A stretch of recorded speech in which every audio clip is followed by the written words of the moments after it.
feel like it's not on. No, it is on. Okay. Okay, welcome everybody. I'm Assembly Member Angelo Santa Barbara. I'm chair of the Committee on People with Disabilities, and we're going to call the hearing to order. I want to extend my thanks to everyone joining us today, coming to offer their testimonies on residential programs for New Yorkers with intellectual and developmental disabilities. Today, we're fortunate to have some highly knowledgeable and diverse group of witnesses. They're going to be sharing their testimony and their knowledge, their experiences with us today. And it's my hope that we'll be able to take all of this expertise presented today to use it as a basis to shape further conversations on affordable and accessible residential opportunities for people with disabilities. I want to take a moment to express my appreciation for the members that are here today of the committee, members of the disability community who are continuing to advocate for quality of life that every person with disabilities deserves. And I've heard from a lot of you, and I really appreciate everybody that reaches out to my office, and I've taken some time to visit some locations across the state, and I know some of you will be offering testimony here today as well from those experiences. I look forward to hearing from everyone, working together to ensure that we address this issue and that we continue to provide those opportunities to access housing that people deserve. So I'm going to turn it over to my colleagues. I will introduce, we have to my left, ranker of the Committee on People with Disabilities, Assemblywoman Jody Giglio. I'm going to turn it over to you for an opening statement. Good morning, everybody. Thank you for being here today to discuss an issue that affects so many lives in our communities: the limited housing opportunities available for individuals with disabilities and for members of our essential workforce. Housing is more than just a roof over someone's head. It is the foundation for independence, dignity, and stability. Yet too many people with disabilities and too many working individuals who support our communities every day struggle to find safe, affordable, and accessible homes in the neighborhoods they love. Non-certified residential settings can offer the flexibility and independence that many people desire, but access remains limited. We must ensure that our housing policies support inclusive options that promote both autonomy and safety. At the same time, our workforce, the people who care for others, who teach, who keep our towns running, are being priced out of the very communities they serve. Without adequate housing options, we risk losing the very heart of our workforce and the sense of belonging that defines these communities. Today's conversation is about finding common sense, compassionate solutions. It is about working together, government advocates, providers, and the private sector, to expand housing opportunities and create pathways for independence and stability for all. Because when we invest in housing, we invest in people. And when we invest in people, our entire communities grow stronger. So I want to thank you all today, and I look forward to listening to your testimonies. Okay, thank you, Ms. Giglio. And you want to introduce? I'm sorry. Yeah, go ahead, you can do that. And to my left is Joe Sempolinsky, a member of the People with Disabilities Committee. Yeah, thank you very much. And I really appreciate the chairman calling this hearing. I'm very pleased as a freshman member to be able to be one of the two minority members of the People with Disabilities Committee working with Ranker Giglio, and this is something very near and dear to me. I have a daughter with special needs. My daughter is 7, so she's living at home with us, but I look to the future, and is there going to be a place for her in New York? And I certainly hope there will be. So I'm looking forward to a wonderful discussion, learning from people who are on the front lines about what's going right, what's not going right, how we can do better, and making sure everybody has a place to call home, regardless of their situation in life. So again, thank you, Chairman, for calling the hearing. Thank you for that. And to my right, we're fortunate to be joined by the chair of the Children and Families Committee, Assemblymember Andrew Hevesy. So welcome. Andrew, you want to say anything? Sure. Pressured into it. Thank you, Mr. Chairman. My friends, just here to learn and look forward to working with my colleagues. And I'm really grateful for the chairman for his leadership on this particular topic and calling this hearing. We understand how serious this issue is. And thank you for allowing me to participate today. Thank you, Mr. Hevesy. So we're going to call our first panel. I think everybody is here. Before we begin, I want to note that the Commissioner of the Office of People with Developmental Disabilities was invited to testify. She did unfortunately inform me that she is not going to be able to attend today in person. She has submitted written testimony that will be entered into the official record, so we can look for that. I think it'll be made available, I believe, online. Yep. So it'll be made available. She did submit testimony. Again, I want to thank all the witnesses that are going to testify. So we'll begin with panel A, representing some of New York's leading provider organizations. And that panel includes, I don't know if Mike Alvaro is here. He's not going to be able to make it from the Cerebral Palsy Association of New York State. He will submit testimony, though. Is that okay? He'll be submitting testimony. Winifred Schiff, who's here, Interagency Council of DD Agencies. Nick Capoletti, Life Plan and Advanced Care Alliance, New York. And is Katie? Okay, yeah, Katie Fave. Okay, the New York Alliance for Developmental Disabilities. And these are organizations on the front lines of residential and care coordination services. They're going to, we're going to hear their testimony now. So thank you for attending. Go ahead, please. Yeah.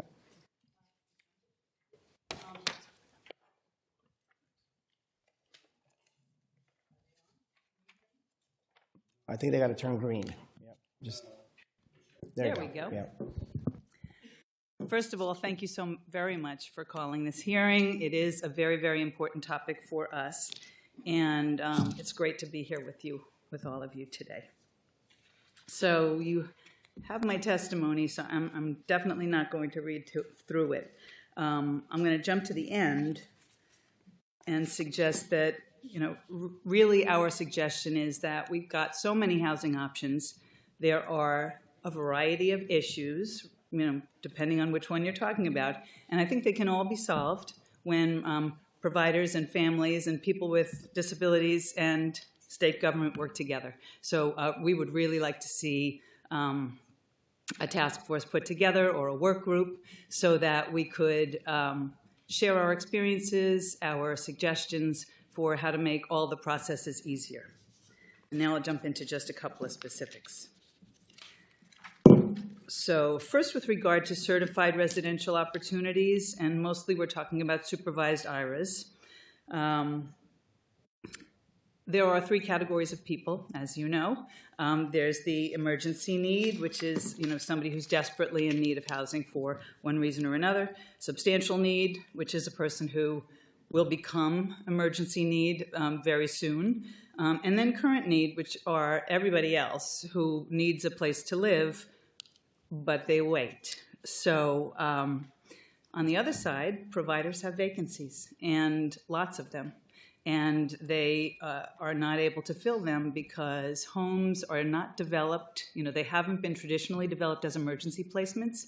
And naturally, we're looking at the emergency need people first because those are the people in most desperate need. But they're not good fits for these vacancies most of the time.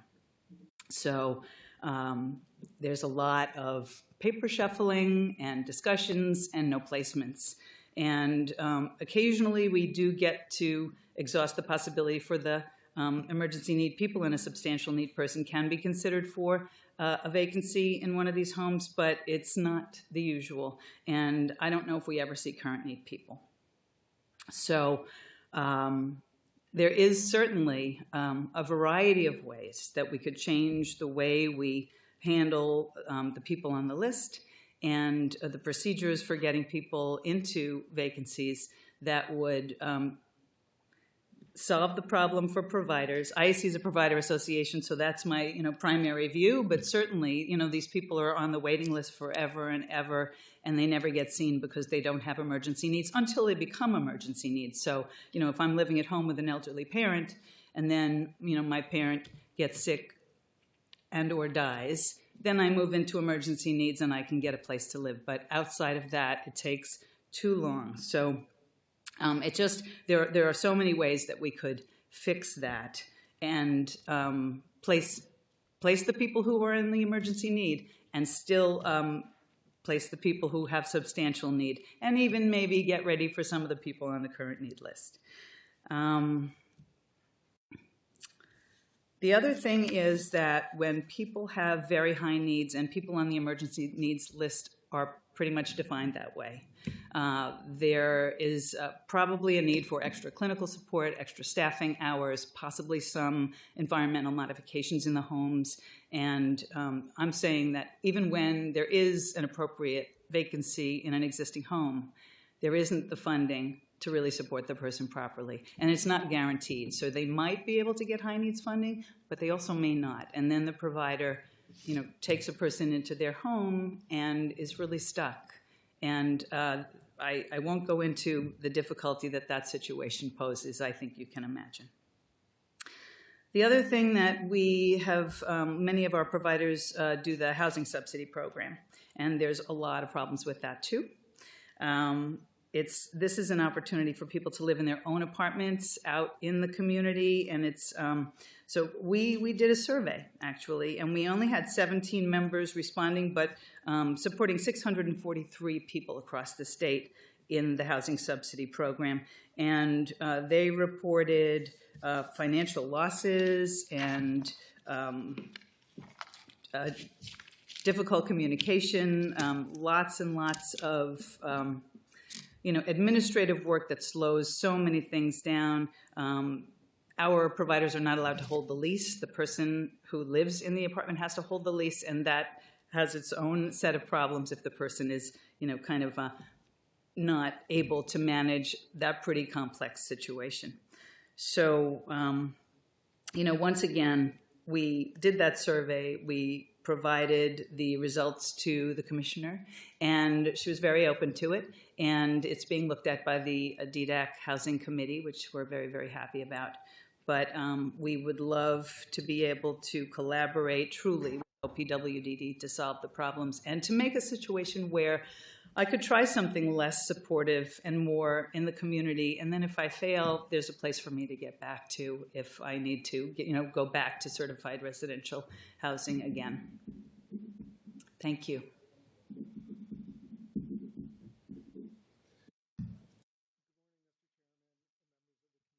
Thank you for the opportunity to present this morning.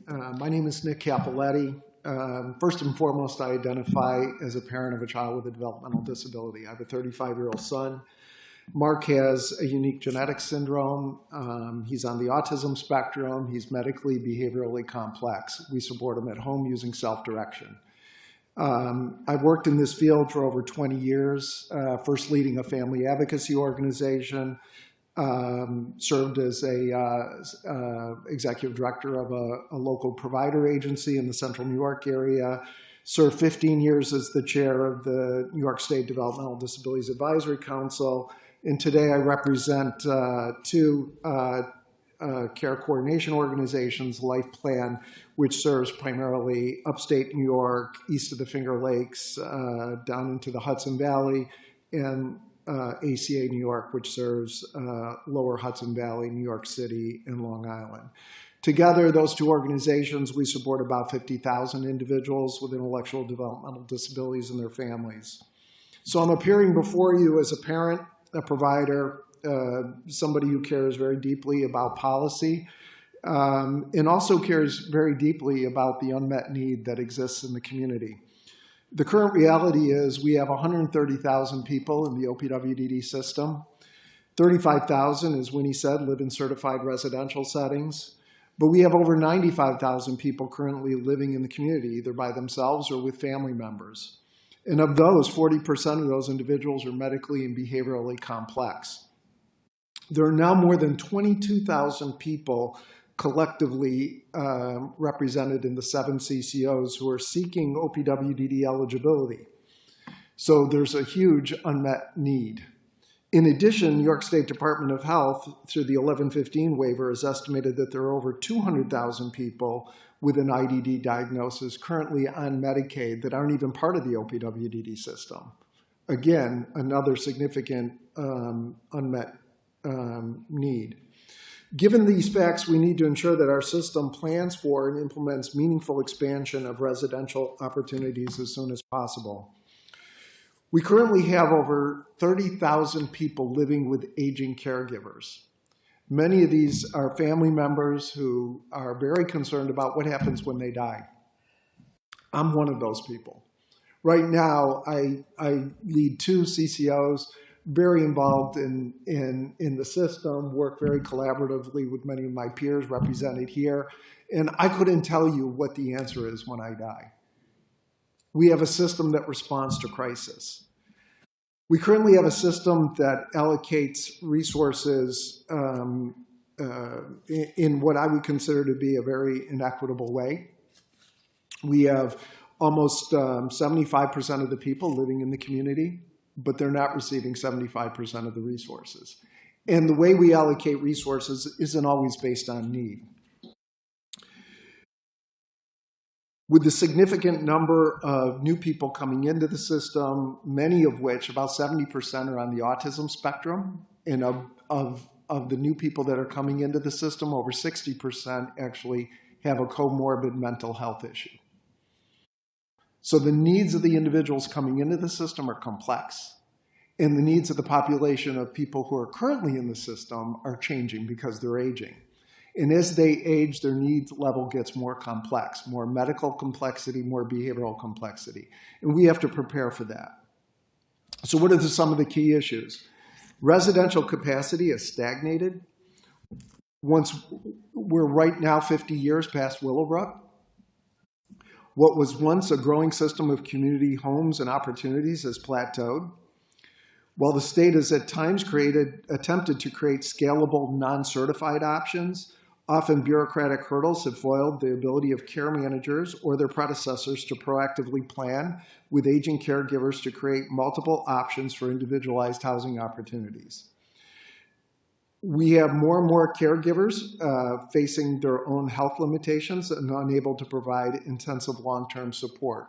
Just in the last couple months, I personally known several family members who were great advocates for their children who lived at home. All they wanted was some kind of solution for when they died, and both of them have died with no solution.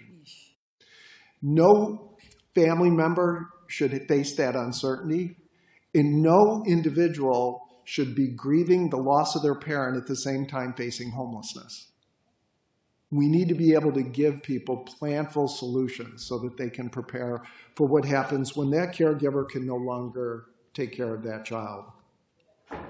We've talked about workforce shortages and rates that limit residential expansion. We need to recognize that while the state made some significant progress in adjusting salaries for those individuals who live in certified settings, we have not done so for those who live in non-certified settings. So the gap continues to widen in supporting people in the community versus people living in certified settings. Smaller, more community-integrated housing options are difficult to develop. As Winnie said, the current residential system remains too dependent on traditional models that are laden with institutional-era regulatory requirements, limiting innovation in developing smaller community-based housing opportunities. We can't afford to build tens of thousands new group homes. We have to think innovatively and think of ways to support people living in the community. Few key recommendations: expand and diversify the current supply and portfolio of residential options. We've done very little to really create scalable, long-term, non-certified opportunities. We have to reduce some of the regulatory barriers that restrict innovation. We currently operate with many institutional-era regulations, and those don't apply to people living in the community. And they don't allow us to expand in an efficient, scalable way. We're way too risk-averse, and we have to be able to assess those restrictive statutes and regulations. One example is the Nurse Practices Act, which restricts the ability for DSPs to be able to give people medication in non-certified settings. That is a major hindrance to us being able to develop non-certified residential opportunities. We need to support planned transitions rather than crisis placements. Families need guidance, they need resources, they need predictable pathways. As CCOs and care managers, we need to be able to offer people those opportunities. We need to build out a broader continuum, and we need to be able to address the regional gaps that exist throughout the state. In conclusion, again, we need to recognize the challenges that exist for those 95,000 individuals that live in the community. We're right now conducting OPWDD. This commissioner is committed to conducting hearings to revise and update the 507 plan. We need a 507 plan that actually is a business plan, that actually identifies what the unmet need is and actually projects the future costs and needs of that population, so that you all, when you're creating the budgets, know what this population will need going forward. And we have to plan 5-10 years out, because we have many individuals who are aging, many caregivers that are aging, and we have to be able to predict what their needs are going to be and what those needs are going to cost, so that those families aren't left facing the day when they can no longer provide care for their family member and that person has no options. I appreciate your opportunity to testify this morning and look forward to your questions.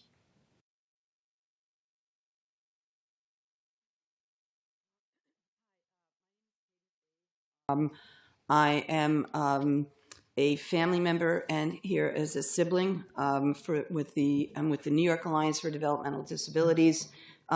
We are not a provider association.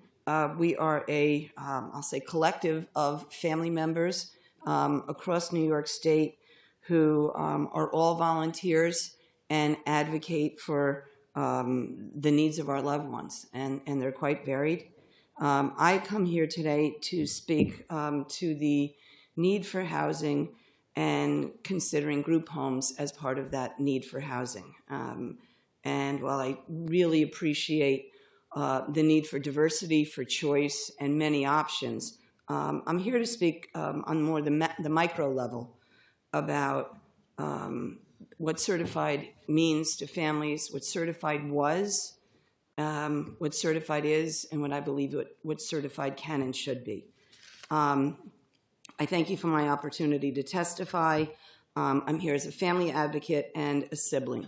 My brother Paul, one of my 4 brothers, was born in 1953, and his life really reflects the evolution of the New York system for services for people with developmental disabilities.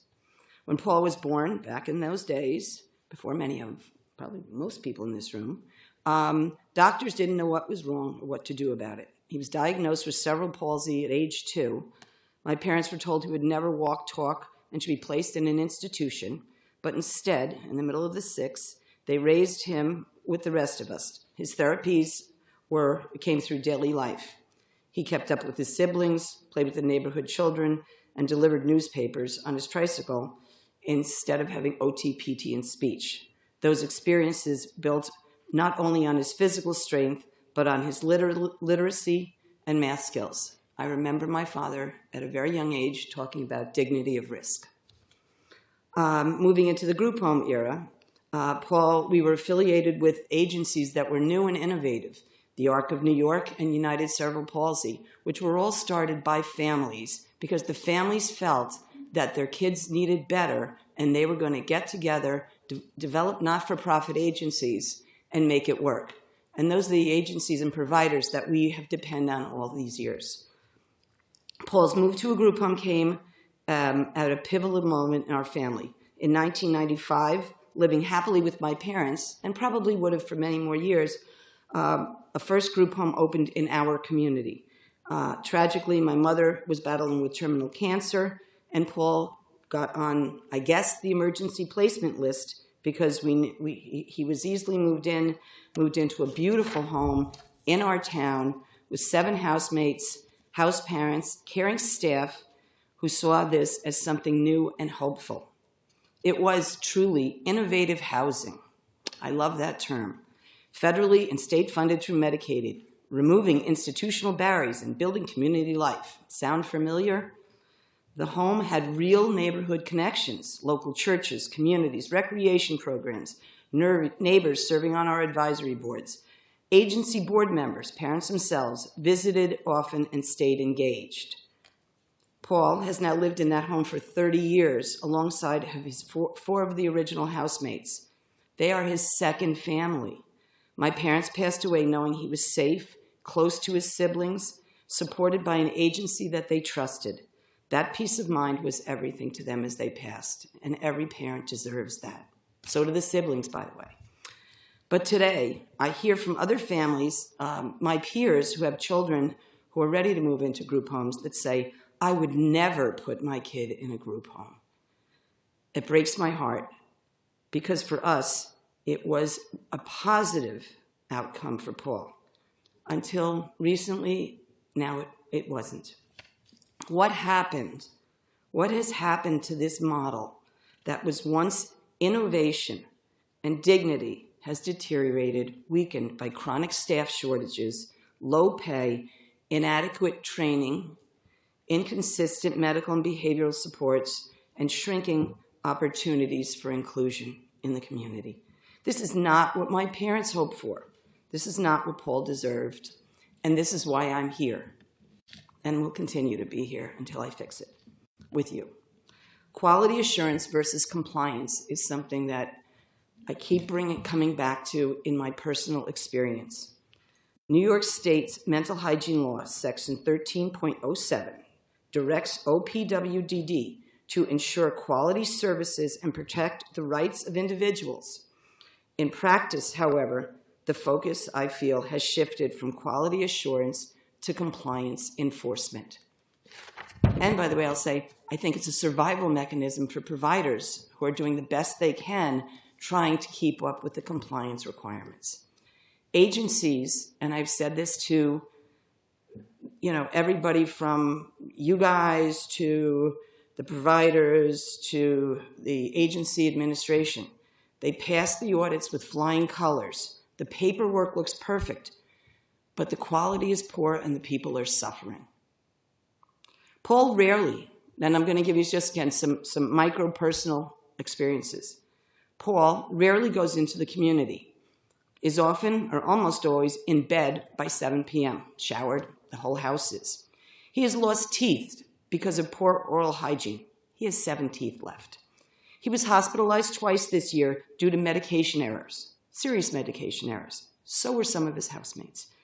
Each time, investigations were conducted by the Justice Center, by OPWDD, Quality Assurance, and often by the providers doing their own investigation. Each time, we were told procedures were followed, boxes were checked, problems unsolved, no increase in quality. Compliance does not equal quality. Quality and funding. I don't know all the ins and outs of all of the things that Winnie and Nick know, and I really appreciate the expertise that we have from these guys. But there was one statement that Assemblymember Amy Paulin made, I think it was 2 years ago at the joint hearing that they had. And she said, and I'll never forget it, my memory's not that good either, by the way, is it truly that there's not enough money, or is the money not going where it needs to go? Somebody needs to answer that question and then figure out how to make certified group homes not the most expensive yet poorly performing options that we have. Quality staffing. Direct support personnel are the backbone of our system. They are caring, hardworking people. Low pay, high turnover, and inadequate training create unsafe conditions. Think about the houses that these multiply disabled people live in, and then think about the fact that no one that runs the house has to have higher than a high school diploma, right? I was a special education teacher with these kids for many years, very complex kids. And if that was the case, my classroom would never have functioned. The underpinnings that the frontline supervisors need educationally to understand the complexities, which, by the way, I believe used to be the case when we had something called a QMRP or a QIDP, a Qualified Individual with Disabilities Professional, which required a high school diploma in a related field, was required in the homes as a residence manager and other frontline supervisory positions. How can we expect these high school diplomaed people to be able to take care of cerebral palsy, epilepsy, medication, recreation schedules, incidents, accidents? The more you can pay the DSPs $100 an hour. If they don't understand the underpinnings of what's wrong with their residents, it's not going to get better. Quality options. Now is not the time, I believe, to limit the access to certified housing by tightening eligibility. I do believe that it's a good time to give options to people besides certified housing. Who knows that Paul would have been in a different option if he was 30 years old now. But tightening the eligibility needs to make sure that we strengthen and modernize the group home model, creating a true continuum of care. And I think Winnie was speaking to this as well. The current care is one IRA or an ICF. There's nothing in between. And so, for example, when a bed opened at my brother's house and someone was placed on the emergency list, it took 3 years to move her back out of that list as she, like a 70-year-old, severely psychotic woman, caused havoc within the house. The agency meant to do the right things following the rules. But I don't even want to get into how horribly disruptive that was. A continuum of care is needed to give the agencies the ability to support the people on this emergency list. They deserve housing too, but they deserve housing that meets their needs, just the same as they deserved education that met their needs. And we don't have that. We fear that New York is shifting away from 24/7 residential models, abandoning the very people who most depend on them, are most vulnerable. If we can invest in creative new housing pilots, why not also invest in improving the homes that already exist? Could OPWD consider grant funding for centers of excellence on group home quality, along with the other initiatives that are going for new pilot programs? Let's raise the standards and raise the bar. Finally, I urge the legislator, I need you to consider Assemblymember Santa Barbara's Bill A8606, establishing, Winnie, I think we're on the same page, by the way, a statewide residential, doesn't have to be families, but committee within the Developmental Advisory Council, so that families and providers and professionals can work together. Families are the system's greatest partners. Keep us engaged. Let us engage with them in designing the next generation of safe community-based housing. Paul's story is one of hope, and it can be again. Thank you for listening and for your ongoing commitment to improving the lives of people with developmental disabilities and their families.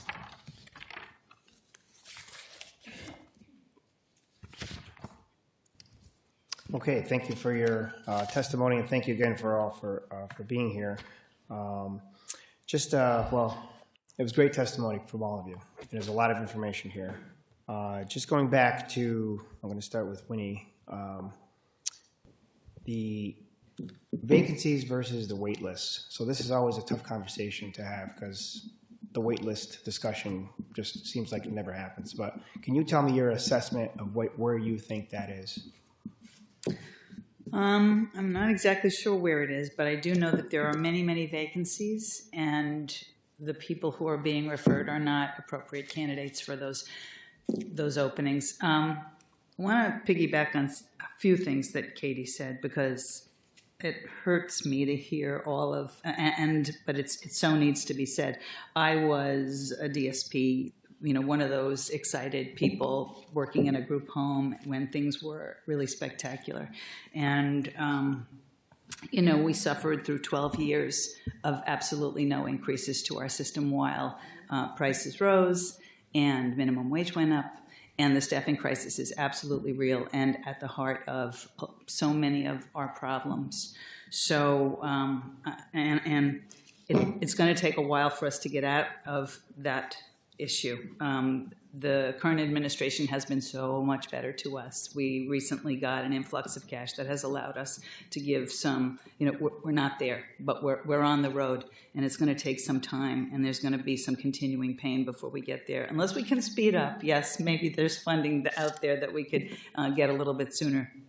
And hopefully this year we'll get another increase that will, keep us on the road to doing better.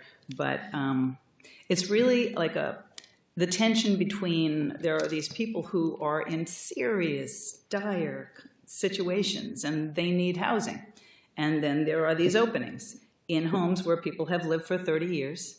And, the obvious example is it's a young person who has lots of behaviors coming out of school, being referred to a house where everybody is over 65 and beginning to, become physically unable as well. So that's clearly a bad match. That's an obvious example. There's so many other nuanced problems in the referral situation, but we can do so much better. We can develop homes that can accommodate people with really high needs. We can take people from other categories on the CRO and fill those vacancies, with people who would be good matches for the vacancies that we have. And I guess a follow-up question to that. On average, how long are people waiting for these placements? I mean, I guess you could go by category if you'd like, or just if you have an idea. And I know it doesn't have to be exact. Just give us an idea. How long are people waiting?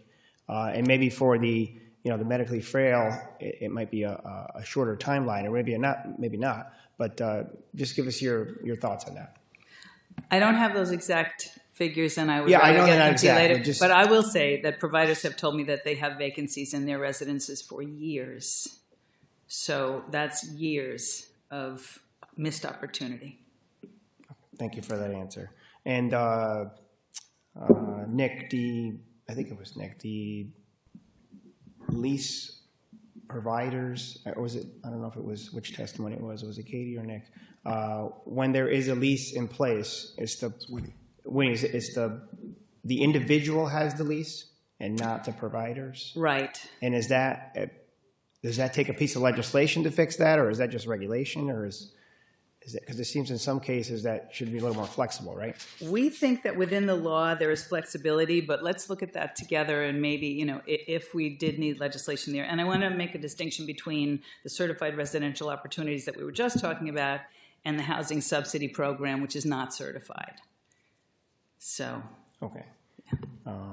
I'll go to Nick real quick, and I appreciate what you said about the worry of parents. I have that same thought every time I go to bed, is what's going to happen to my son if I'm not here anymore. And, I do make sure I'm brushing his teeth and I'm flossing him. He can do it, but he's not going to do it to the level it needs to be done. So there's always going to have to be somebody there with him to make sure, he's never going to cut his nails. He's never going to do those type of things. Right. And he's never going to be able to, the basic needs. So it is a worry of mine as well. But I want to shift to the non-certified options. I think you mentioned hurdles that are in place. And I know there's a lot of people here that are interested in those non-certified options. And I visited some of them in the state over the summer. They've explained some of those hurdles to me, but maybe you can tell us what your assessment of those hurdles are and how maybe we can address them. Sure. And again, I want to emphasize the need for a continuum, right? So we do have some people who need more extensive nursing care, more extensive kinds of supports. But we also have individuals, and I'll give you an example of my son. So my son, he's 35. He was in the first inclusive preschool program. So he's always been an inclusive program. He's always been into the community with self-direction. Right now, while he has some significant needs, he wouldn't necessarily need the level of support that a certified home gives, but he needs something in between of what we offer. So unfortunately, right now, we have a system where, for a lot of reasons, we have very limited community-based options. If somebody is fairly independent and may need just some help with getting out into the community, maybe some assistance with getting groceries, maybe some budgetary supports, but can self-administer medication, can basically take most of their personal care themselves. We have some options. We have the supported apartments, the individualized supported housing initiatives. That works for them. But that's a very small subset of the 95,000 people that live in the community. Many of the people actually need a greater level of support. And we have to remember that people's needs change over time, right? So you could have somebody who is fairly capable and you can move into an apartment, but 6 months from now, they might end up with some respiratory ailment or some medical condition where suddenly now they need more attention. They might need some in-home nursing. They might need a staff person who actually administers medication. So we need to be able to address the changing needs of the population and support people in the home that they choose. As a provider, 10 years ago, we were actually developing non-certified housing. We supported people who needed up to 24/7, who had some very intense needs. We had a couple who had cerebral palsy, who needed 24/7. They needed accessible home. We were able to do it as a non-certified setting. However, the self-direction budgets, the community-based services, while Winnie was saying that the certified services got a significant, well-needed cash infusion this past budget year, the non-certified services have not kept up with inflation. So many of those housing situations that we were able to actually support 10, 15 years ago have actually all fallen apart. And during COVID, it made it even worse because much of the emphasis went towards supporting the certified, and it made it more challenging for non-certified. You get staffing. So we've really seen almost in some ways, we've moved backwards when it comes to creating non-certified housing opportunities. So we need an emphasis on being able to create a broader continuum and then being able to actually have some flow. If somebody needs for a short period of time to live in a setting that provides them with more support, then those opportunities exist. And then when they're able to move back home, they can move back into a less restrictive setting. I mean, if you think about it, and I'm just going to use this as an example. Right now in the OPWDD system, and again, I'm making a generalized statement here, but if in senior care, we only had Medicaid nursing homes, there would be huge unmet need. We could not in any way provide everybody with a Medicaid nursing home, right? So now we have assisted living centers, we have nursing home diversion waiver. We have lots of different services that we can offer seniors. We even have lots of private pay options. In the OPWDD system, we've moved to where we have some options for those people who are highly capable and independent, and then we have some certified options, which may still need lots of work, for those people who need more intense services. But what's in between? There's not a lot of options. And that's the big challenge because, again, with 95,000 people, can we afford to move everybody into the certified? We can't. Thank you for that, for the answer. Let's see, I'm just moving on to my notes here. Katie, thank you for the endorsement of the bill, by the way. I appreciate that. I think that is the voices that we need to hear when these decisions are made. And what we're seeing today is the system's under tremendous strain. And a lot of the reasons you mentioned, it's rising costs, workforce turnover. There's a number of contributing factors, but that element is important. And one of the things you mentioned that some of the unsafe conditions that you feel are in the group homes. Can you just go through some of those, what you feel are some of those conditions that are being, that they need to be addressed?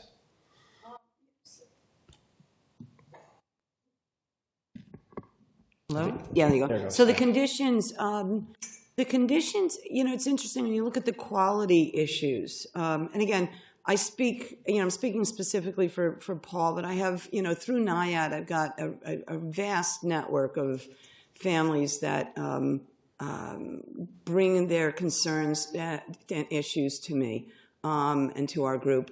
And by the way, there are also many that live in group homes that are having really, really good experiences. So I don't want to kind of paint with, you know, just the one stroke kind of thing, but the frustrations of those who having, you know, and the quality issues are everything, you know, from the one extreme, I'll say, of, you know, being, you know, not having opportunities, you know, through the day for community integration. As long as everybody's home and everybody's sitting around and everybody's quiet, you know, why would you expect more? Everything from that to, you know, I hate to say it, but some of the horrible videos that we've seen of severe abuse, you know, and those issues are out there. I know that I'll say I hear from families that you know that go to the Justice Center, that go to OPWDD Quality Assurance with photographs of injuries, or complaints of missing funding, or complaints of, again, poor quality, missing clothes, items stolen from the homes or missing from the homes, and of just general quality of life. You know, Paul doesn't know his neighbors, and he's lived there 30 years. You know, what's that about? I'm going to just add, too, that with these quality issues, you know, we, as volunteers, try very hard to be active within the system and use the systems for help. So initially, about 3 years ago, I started contacting first the Justice Center administrators and saying, how come compliance versus quality? They passed their audits, but here's what's happening. And then I went to OPWDD Quality Assurance. And again, they had some good answers, and they did some family training, and we got somewhere. And then we went to OPWDD Quality Assurance, and they had some answers, and they, you know, we had some conversations. What I realized is that the two were working completely separately, as far as the answers I was getting anyways. We were able to bring those two groups together for about 9 months with myself and 3 or 4 other NIAD volunteers to say, here's our list of what we think needs to change in the quality assurance system. We had a list of 10. We got agreements to a list of 3. With those agreements, one where NIAD's going to share, and again, we're volunteers, that's all we are. NIAD's going to share those with their families in terms of transparency, in terms of understanding how to work this, you know, you work with the system to get results and to understand how incidents are reported. I've been trying to connect with the DDAC Residential Committee and with the Justice Center Advisory Council, thinking that this really isn't NIAD's role to do this. We've started this initiative. Could you please help us, take the ball from us, and expand so we understand how to improve quality in the residences? I will say that I've been trying for a couple months, and I haven't gotten anybody to bite. So if you could help us do that, that would be greatly appreciated. Because I think that from families' perspective, in terms of what's needed for quality assurance to improve, and oversight and incident management to improve, they need to hear our perspective. We have some pretty good ideas. Thank you. That's very helpful. And yes, and I'd be happy to work with you on that. As my son's 24, and we're part of this in the system. He transitioned from the Center to Discovery to a home, and I'm interested in talking to you about some of these issues further. But I have a written testimony as well, and I will be looking through it and following up with each and every one of you on the upcoming session on what we can do. Yeah, please. If I could add 2 other thoughts. One is, again, we have significant unmet need. We have 95,000 people living in the community. CCOs right now, if you combine their waiting list, we have over 22,000 people. And then, like I said, DOH has identified another 100,000 people or 200,000 people with IDD. Couple things that we need to think about in addition to housing, but I think are equally important, is one is healthcare. We have significant healthcare gaps for people with IDD, specifically medical, specialty care, dental, and behavioral health. We've had several major providers have to close their clinics. We have to manage the healthcare issues associated with this population effectively in order to get them the best outcome in housing. If we don't meet their medical needs or behavioral health needs, their dental needs, then it's just going to force up the cost of what housing will, what the price is of housing. And it's going to force them into more restricted settings, and it's going to cost us a lot more. So it's equally important that we look at the unmet healthcare needs of the population. My peers, the other CCOs, we've done a number of initiatives to help people gain access to healthcare, but there's a shortage of providers. We're not paying providers enough to actually see people with IDD. They're more complex, they take more time, they often require a lot more time to refer them to other professionals. So it's just a thought. The second thing that I would add, and this is certainly for Assemblymember Hevesy, is that we have a significant number of children in the system. And we have to be able to support families for as long as we can in caring for their loved ones. And that goes right into adulthood because that's your most cost-effective form of care.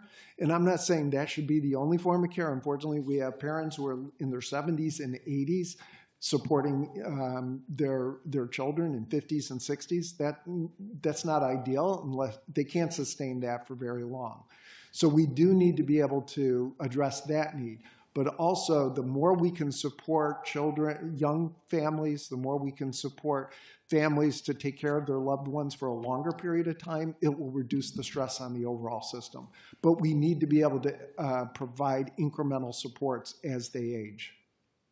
That's an excellent point, and I'm glad you brought it up.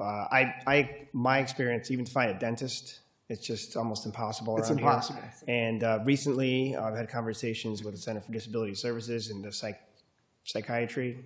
It's non-existent now. I think they can't even get people to show up. And that's where most people go to in all the surrounding counties. So, I have to end up going to New York City or Long Island to find somebody. And then hopefully we can do it via telemedicine, so I don't have to make a 4-hour drive every time. But I have to do that. I have to make that drive as a parent. But how many other people are not going to be able to do that? That's my concern. And there are thousands and thousands of people that depended on that. So that's another development that we really do have to deal with. And I would add that we have a very siloed system in New York. So healthcare is under DOH, Medicaid, and we have the additional silo of Medicare because 50% of our population is actually Medicare eligible. Nobody is thinking about the fact that we're not investing in healthcare, and that's actually causing us to spend more on long-term support services. You have to look at the whole population and what their needs are, because we have people who are literally living in hospitals for 18 months, 2 years, because of their unmet healthcare needs. Or if their healthcare needs are met, we can't get them into the appropriate long-term support setting. So again, this is a more complex issue, but I just want to remind, just bring that up, that we do have this siloed system. And we're not necessarily making the best financial decisions for the taxpayers, and that's coming at an expense to the outcomes of the people that we serve. Okay, thank you for that addition. That was an important point. I'm going to turn it over to Assembly Member Giglio. Yes, so thank you all for being here. So my question is geared more towards the agencies and the providers. Do you think that there is enough oversight from OPWDD and accountability to the agencies when the Justice Center is called on numerous occasions, or when an ambulance is called, or when the police is called? Do you think that there's enough oversight from OPWDD to those homes that are experiencing that high volume? Yes. I think there's lots and lots of oversight. I do. I guess the division of responsibility is something that could be looked at or maybe streamlined, but I do know that there are many attempts to work cooperatively to make sure that that oversight is coordinated between the two organizations. Nick, do you have an opinion on that? Yeah, I would say that this is an issue that requires a conversation in New York on risk. And I think, Katie, you mentioned this a little bit, that, you know, we have to be careful that we have lots of regulations. We have lots of oversight bodies, and we certainly want the population to be safe. We want their needs to be met. We want there to be quality services. But on the other hand, we do have some archaic regulations that have not been changed since we moved from Willowbrook to community-based services. We've actually added layers of regulation, and we really need to take a step back and look at what is working and what's not working, and maybe reduce some of the regulations and the overlap and the redundancy in oversight, so that we can actually create or innovate more and actually maybe free up some of the resources to better serve some of the people who are waiting for services. So can I give an example of what I think, you know, and I know that there's a lot of oversight, and I know that there's a lot of really good people, you know, in all of these organizations. OPWDD couldn't be more receptive to, you know, our questions and our concerns. Same with the Justice Center. But an example is that when there is and again, this is my personal example, when there's an audit done in a house, a survey done in a house, that survey does not include anywhere any of the incidents that were reported and founded or not founded from the Justice Center. So when the auditors come in, the surveyors come in, they don't know that the police were there last night. They don't know that a parent's complaining because there's bruises. It's just not part of the oversight. It's just, because for a while I was like asking for all the audits, and I'm like, this has got to be here someplace. And it's just not part of the oversight. The Incident Review Committee, and again, good people, parents on those boards, they get incidents, they go over them really, really carefully. There's no coordination in the Incident Review Committee to say, well, wow, this one was from this house, and this one was from this house. Oh, wow, what's going on in that house? I guess maybe they're not allowed to tell each other.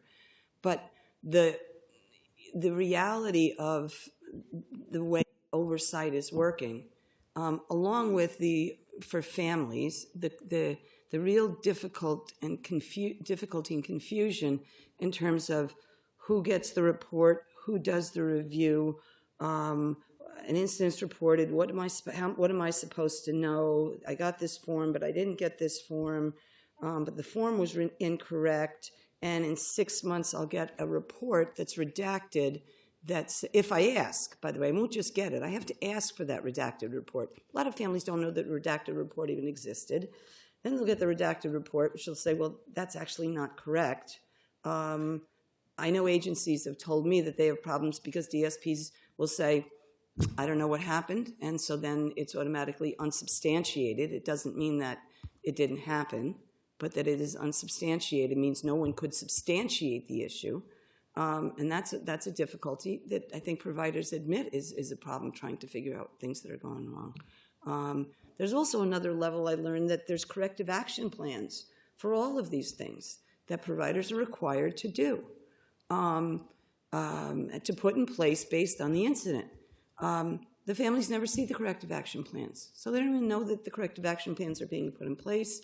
And then there is a struggle, and the Justice Center is addressing this, where they put their corrective action plans in place, but the system isn't there to make sure that the corrective action plans were implemented or that they made a difference.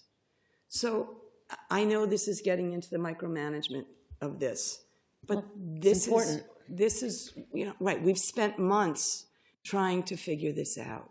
And we think it's important because if families understand this, families will know what questions to ask. Our goal is to not have incidents. Our goal is to not have to come.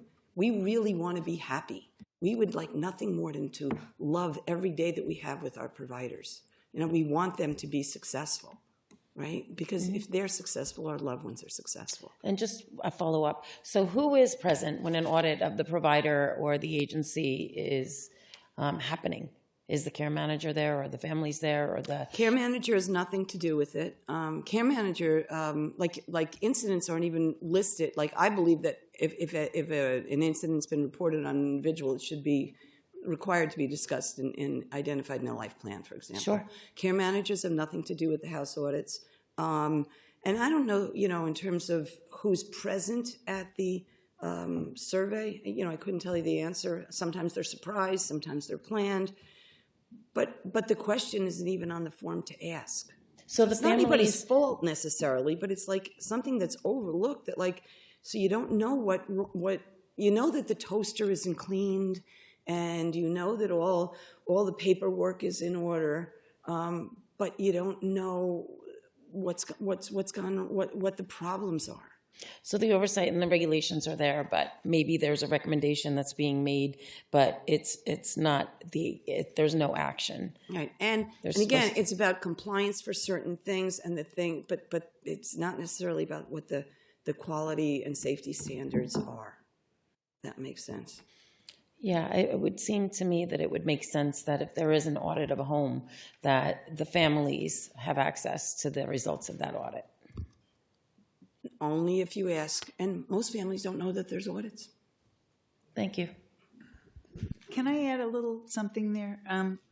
So during audits, yeah, it's the oversight staff and the staff of the home. And my experience is not that corrective action plans aren't carried through and that, you know, changes aren't made. I'm sure there are some circumstances where that's true.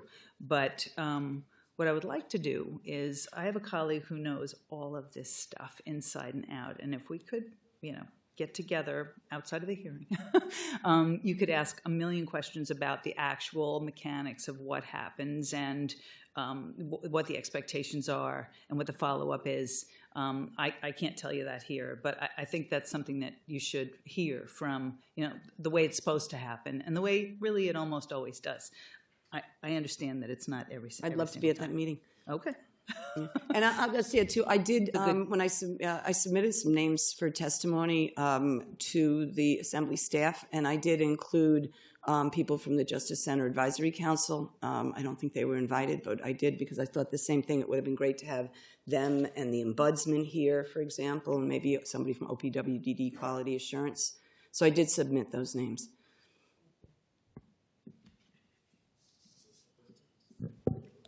First of all, thank you, everybody, for taking the time to come and talk to us, and we can't do our job without hearing from people on the front lines. I have two sort of broad questions. I'm glad with where the panel started because I was at a luncheon hosted by the local ARC chapters in my region last week, and I had mentioned in my remarks there that we were going to be doing a hearing on this very important topic, and that made the folks back home very excited. And I was approached by a provider in the Corning area, and the one thing they wanted to make sure we talked about was the issue with having an emergency list where the person may not be the best fit for the vacancy that's there, and then you have all these other people that would be a wonderful fit who are not being able to put in there. So I just want to, I'm glad that that was literally the first thing that came up, so it's going to make the folks back home happy that that's what we're talking about. But I want to make sure that I understand the situation correctly. It sounds like we have, a situation where we have vacancies not being filled, so you have people that could be in a setting that's perfect for them. They're not there because they're not in an emergency setting. Mm-hmm. At the same time, we have sort of a looming overall capacity issue that may be the long-term issue. So we have a short-term situation where we have vacancies that are not being filled, which is a tragic thing, but in the long term, we have to make broader investments in housing. Am I understanding that correctly? Anybody can answer that. Yes. Yep. Yeah, Okay. You're understanding it correctly. Okay. And it sounds like if we could sum up the situation in one word, is we need a lot more flexibility in the system to make sure that people are getting what they need. Would that be a correct statement as well? Yep. Okay. Yes. Exactly. We need a bigger, we need a more diverse or a continuum of supports as opposed to kind of one option, and then where we have a lot of need, we don't have options. Right. So everybody's different. Everybody's got different capabilities and situation. And as was pointed out, people's situation changes over time. It's dynamic. Yes. Do you have kids in school, Joe? I do. Yeah. So in special education, they have what is called a continuum of services, right? And so the law says that you have to have a free and appropriate education. And if this doesn't work, then we'll give you this. And if this doesn't work, we'll give you this. And it's public education, then it's private education, then it's residential services. Right. But the continuum is there. It's based on the need of these kids. These are the same kids, they're just older now. Right. Right. So we would never put them all together. Maybe they did, by the way, back when schools started in 1975, and that was a mess. So we've created this great system in the schools. I think that it's something that needs to be considered on. So with the adult model that services. we're using for people that are, let's say, 20 and younger, you extend that model through the entirety of their lifetime for all of their needs. That makes sense to me. My second sort of question is for Katie. First of all, I have two daughters. My older daughter has Down syndrome. My younger daughter is developmentally typical. So I hope my younger daughter is like you when she grows up. And thank you for standing up for your You need sibling. to have another one. I have a sister that helps me. Okay, all right. Fair enough. Fair enough. I'll talk to my wife about that. But you had a point in your testimony that jumped out to me. It was the sentence, "until it wasn't." So that implies that you've had two very different eras of your brother's experience, where things were going pretty well, and now he's having a situation where the services are not as high quality. What would you attribute the cause of those two different eras to be? So it's hard because as a family member, and again, remember, in the middle of this, I'm raising my three kids. My parents are there. One passes, the other passes. We kind of get handed the torch. And we see gradual things changing. Like the house started with house parents, which when the house parents living in the house was great, right? We didn't have staff issues. From our perspective, the issues that we didn't have, they went on vacation every year. Again, the community integration was great. And little things kind of started chipping away. Again, the house parents were gone, transportation changed.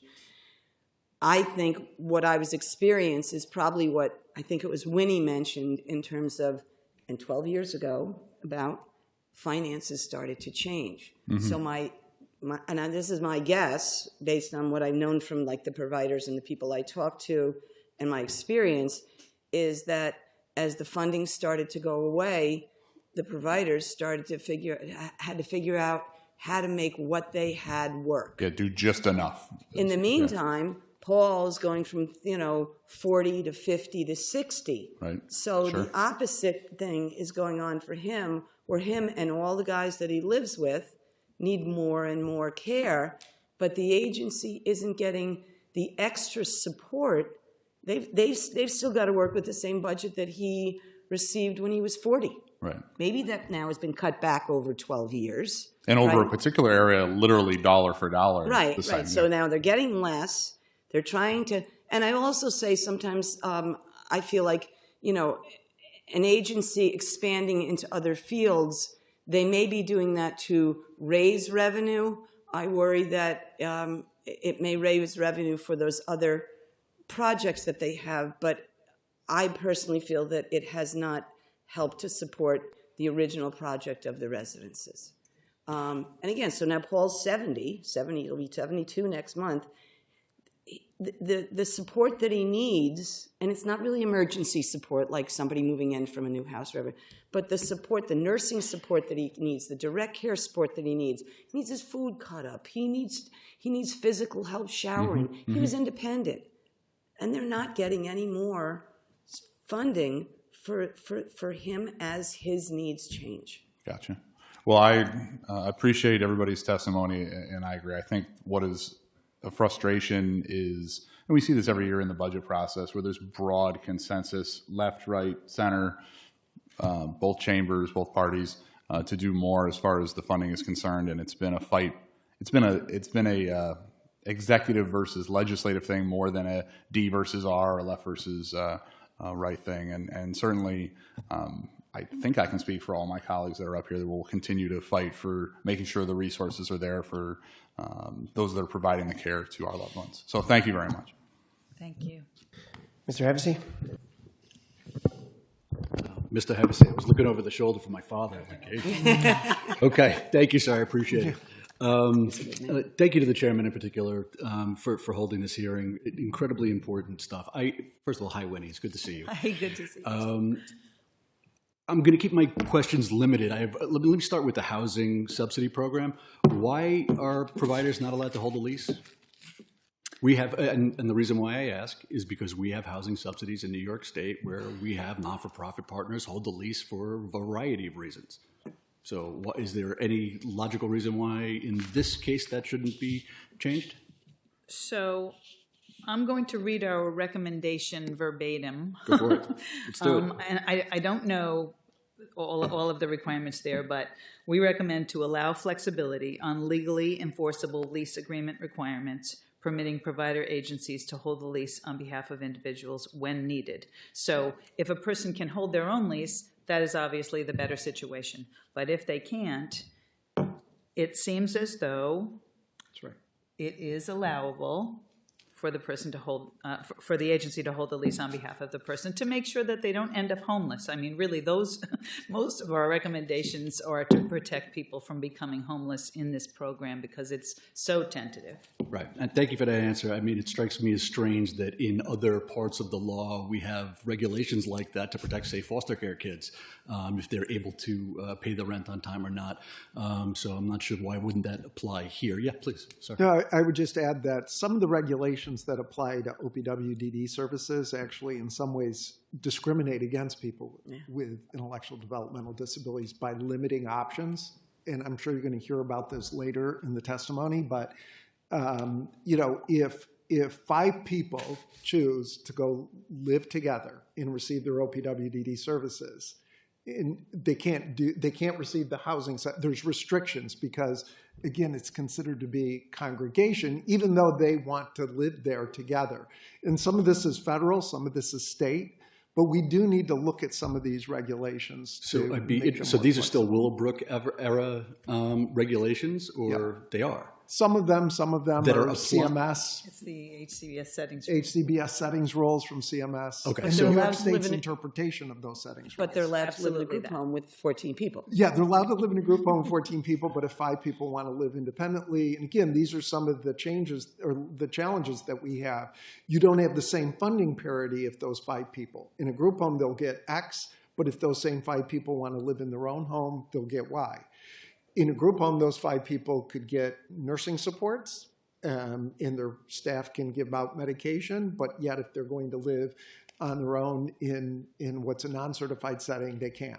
So we need to look at how all of these rules and regulations actually, in some ways, do discriminate against people with IDD. Can I make a specific request, if possible, that you provide the chair and everyone here with whatever regulations that you think fit into the following, not the federal because it's beyond our control, but any state regulation that harkens back to a different time. This is now, how many years ago? That's 55 years ago. We're talking Willowbrook. Right. And the congregation standards, you know, have to be looked at. So any regulation that you think is hindering this population from getting its services, I'd love to take a look at. And then just one more question, and I'll pass it off if that's okay. Talk, if you can, to a little bit more about the healthcare gaps for kids. What are they missing? What do they need? I mean, and again, this entire conversation, and I say this with a great sadness, is going to be complicated by a huge budget deficit. We're looking at $10 billion this year, if the controller is correct, $34 billion in a couple of years. So anything we're talking about money-wise is going to be a little bit of a heavy lift over the next couple of years, but that doesn't mean we don't, like Mr. Sempolinski said, fight for it. Right. So what type of healthcare gaps are we talking for this population of kids? So it's a long list, but just to give you some of the key areas, certainly, you know, many of the people that are in the OPWD system, almost all the people in this OPWD system are on Medicaid. So if we just look at Medicaid funding, the Medicaid funding is not adequate to really provide to, we hear this all the time as we approach doctors, would you take people with Medicaid? It's usually, one, the population is complicated. It takes longer to treat them. It takes longer to refer them. It's more complicated. They require a level of skill set that's different. And the rates don't differentiate for the population. Two, just from my own experience as a parent, I can remember going to the pediatrician, and even now with our primary care doctor, they would say, to their scheduler, make sure you book a double appointment, because it's going to take longer to get Mark to settle down, to cooperate. It's going to take longer to potentially do a physical exam. He might have anxiety, for all those reasons. We're not adequately reimbursing primary specialty care. Now, in the area of specialty care, especially psychiatry, it's become a major issue. And as you said, Assemblymember Santa Barbara, with the closing of Center for Disability Services Clinic, we've had other clinics across the state close because first of all, they can't compete with private pay. And then two, they can't compete with the bigger health centers. And the IDD population is small, and its needs are unique. So it's very difficult to find providers who actually have the experience working with our population and willing to do it at a reduced rate. So we have that. We have dental care. It's virtually impossible to find a dentist who will take Medicaid. We have huge unmet dental care needs. And then the other area that I would add is behavioral supports, in supporting individuals who are on the spectrum or who have behavioral issues. Because again, that's just as important to their health as medical and dental. So we need to be able to look at all three of those. And if we don't meet those needs, then again, the individual goes into crisis. They end up needing more intense school supports. They might need a residential school placement or a specialized placement. It costs us a lot more money. As they get older, if they're in a certified residential school, they're going to automatically need a certified setting for their living situation when they transition. So by not meeting their healthcare needs, what's ending up happening is we're just deferring the problem. It's becoming a greater problem for both the individual. I mean, they're not able to live the quality of life that their family wants for them, that they want for themselves. And then ultimately, it costs us as a system a lot more money. We have individuals who are sitting in hospitals at any point in time. The CCOs are trying to get them access to the placements that Winnie talked about. So we're literally spending money, thousands and thousands of dollars a day on a hospital room and not on a long-term support or even a community-based settings. I mean, we have people who literally, unfortunately, families who are so exhausted, it's a hard decision, but they literally drop their loved one off at the emergency room knowing that's the only way they're going to get that placement. Yeah. So let me first thank you for your testimony on that. That'll be the end of my questioning. I do want to just suggest that on the last issue with children in hospitals, which has been a real problem, and our colleague, Assembly Member Button-John, has been particularly focused on this particular issue. There is a proposal, I don't have the bill number in front of me, that we've put in that allows for the Council on Children and Families to have extra money to accommodate for those kids who are caught in the emergency room to try to facilitate extra placement. So I'd like you to take a look at that. We'll send it over to you and see if that fits. But that one we've heard before, so we're taking a look at it. But I thank you for all of your testimony, all of you. Thanks. Yep. Thank you. Thank you. Thank you. Great, thank you for your testimony. We're going to call up panel B.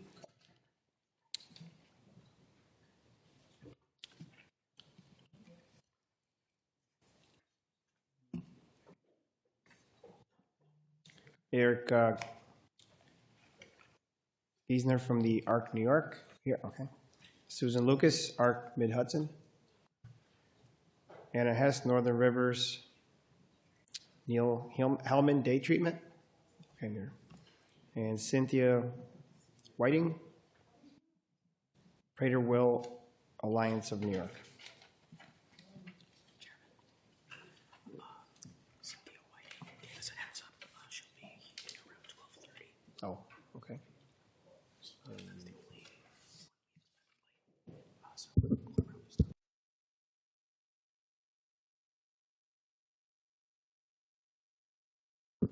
Okay, Ms. Whiting will be joining us a little later in the hearing, so she'll join a different panel. Welcome. Thank you for being here. Please proceed with your testimony. Yep, you can start first. Good morning. Oh, I'm so a little loud. I'm Eric Geiser. I'm CEO of the ARC New York. We are the largest provider of supports and services for people with intellectual and developmental disabilities in the state. And I want to thank you for holding this hearing on this very important topic. It's important to me. It's important to my organization. And I want to start with quoting OPWDD, and they speak about the residential placement process.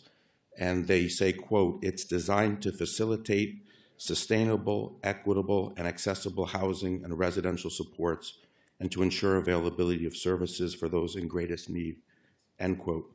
And I want to be clear. I believe that. I wholeheartedly believe that that's accurate. I believe OPWDD shares the goals and the vision and the goals of families to find appropriate residential placements for New Yorkers with disabilities. And the governor, the legislature, and OPWDD leadership have shown genuine commitment to improving supports for people with IDD.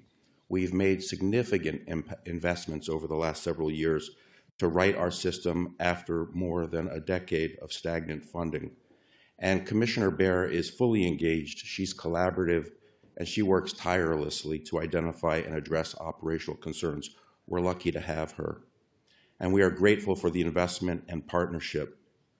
But the reality still remains. We are failing to meet the needs of thousands of New Yorkers who require certified residential care. The placement process needs urgent modernization and reform, and our system still lacks the sustained investment necessary to deliver on its promise. Now, you will hear today, I think you've already heard some family members, but you're going to hear more talk about the impact of these failures. And I want to share the provider perspective, how flaws in the process prevent us from placing people who desperately need homes. And the issues, from my perspective, fall into three main areas. 1, transparency, 2, flexibility, and 3, resources. Let's start with transparency. A person can only be considered for certified residential services after all other support options have been explored and exhausted. Only then does the state add them to the Certified Residential Opportunity, or CROW list. However, providers do not have access to the CROW list or data about residential need.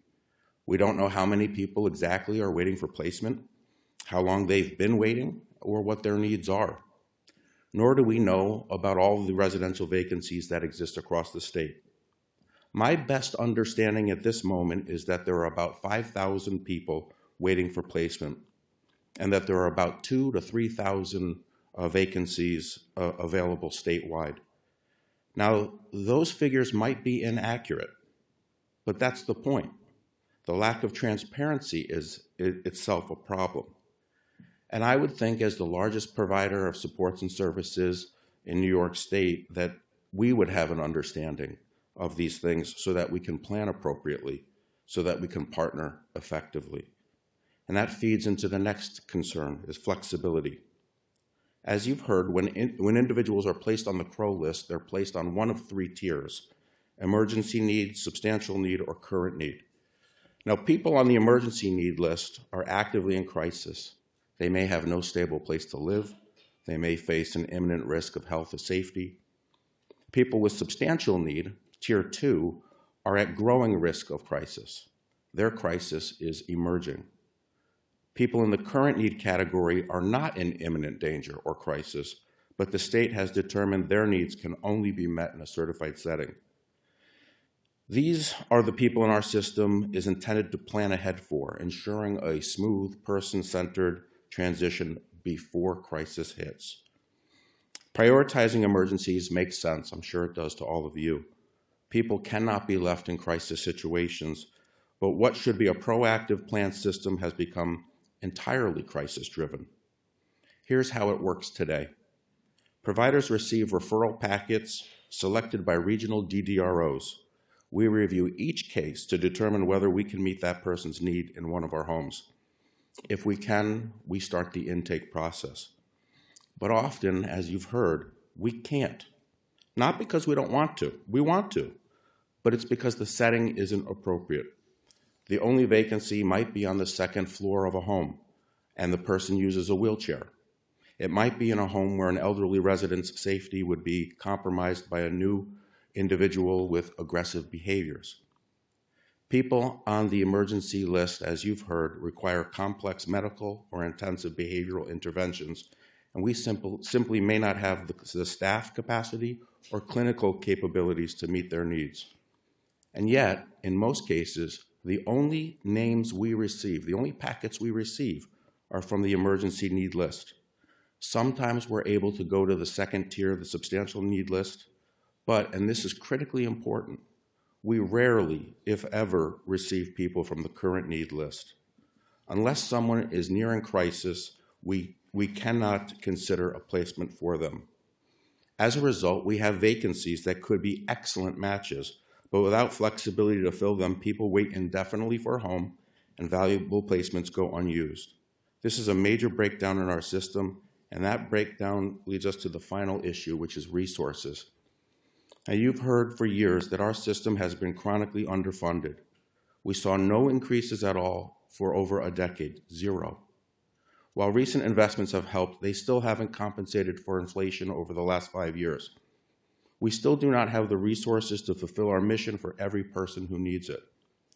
But this is really important. Even if we filled every vacancy that we currently have, thousands would still be waiting. We need capital investments to expand housing capacity and workforce investments to staff those homes. We've made progress on wages, but direct care and clinical staff remain severely underpaid and difficult to recruit and retain. Stability and experience are critical, especially for people with complex needs. Providers hesitate to accept high-need referrals because they can't ensure the funding will be there, and there's no safety net if things don't work out. Guaranteeing that high-needs funding that aligns with cost of high-needs care would allow us to fill these vacancies. And the resource issue extends beyond providers. DDROs responsible for managing residential referrals and maintaining the CROW list operate with minimal staff and some outdated systems. They need proper staffing and modern solutions as well to make this system more effective. So here's some solutions that we are proposing. We are currently requesting a 2.7% targeted inflationary increase in the state budget to correct for this year's inflation and make sure that funding keeps pace with costs. We've proposed a CareForce affordability initiative to support recruitment and retention through affordable housing, affordable childcare, and healthcare for direct support professionals. And we've proposed a capital funding and infrastructure plan to modernize facilities, improve outcomes, and save costs over time. But beyond our budget priorities, we urge the state to, 1, expand step-down facilities for people with acute behavioral or psychiatric needs to receive intensive support to stabilize them before community placement. 2, strengthen state-operated programs as a true provider of last resort. 3, reform high-needs funding to align with the costs of complex services. 4, enhance and incentivize clinical competency among the voluntary provider community. 5, implement a modern electronic system to collaboratively manage residential referrals. And lastly, require annual reporting on the CROW list, its size, wait times, demographics. This is admittedly a complex issue, but it's not insurmountable. By holding this hearing, you have shown your commitment to improving access to residential services. We at the ARC New York stand ready to be your partners in this reform, sharing data, ideas, and solutions to build a system that supports all New Yorkers with disabilities. And thank you for allowing me to be here with you today. Thank you for your testimony. Please. So my name is Anna Hess. I am a clinician who works at a special education day treatment program at a school. I did provide my testimony, but it is a bit long, so I will summarize. The focus of my testimony is regarding a specific case, a specific child I work with who is not at all a unique case. I've worked with similar children in the past. So for the sake of confidentiality, we'll call him Brandon. He is just started his first year of high school. He is diagnosed with autism spectrum disorder, ADHD, as well as a mood disorder and several other diagnoses I won't get into. He also has scored with a fairly low IQ. His IQ is 64. So his functioning is impacted, which is why he's in our program. When Brandon was younger, before they were aware of how low his IQ was and his autism diagnosis, they were very aware early on of his mood disorder and his ADHD diagnosis. So they got him involved, and when I say they, I'm referring to his family, his grandparents, who he has been in the care of his whole life. They got him involved with services through OMH, which include a care manager, our program, as well as CFTSS services and others to support him in his mental health symptoms and his behaviors. As he's gotten older, his developmental disability has become more apparent.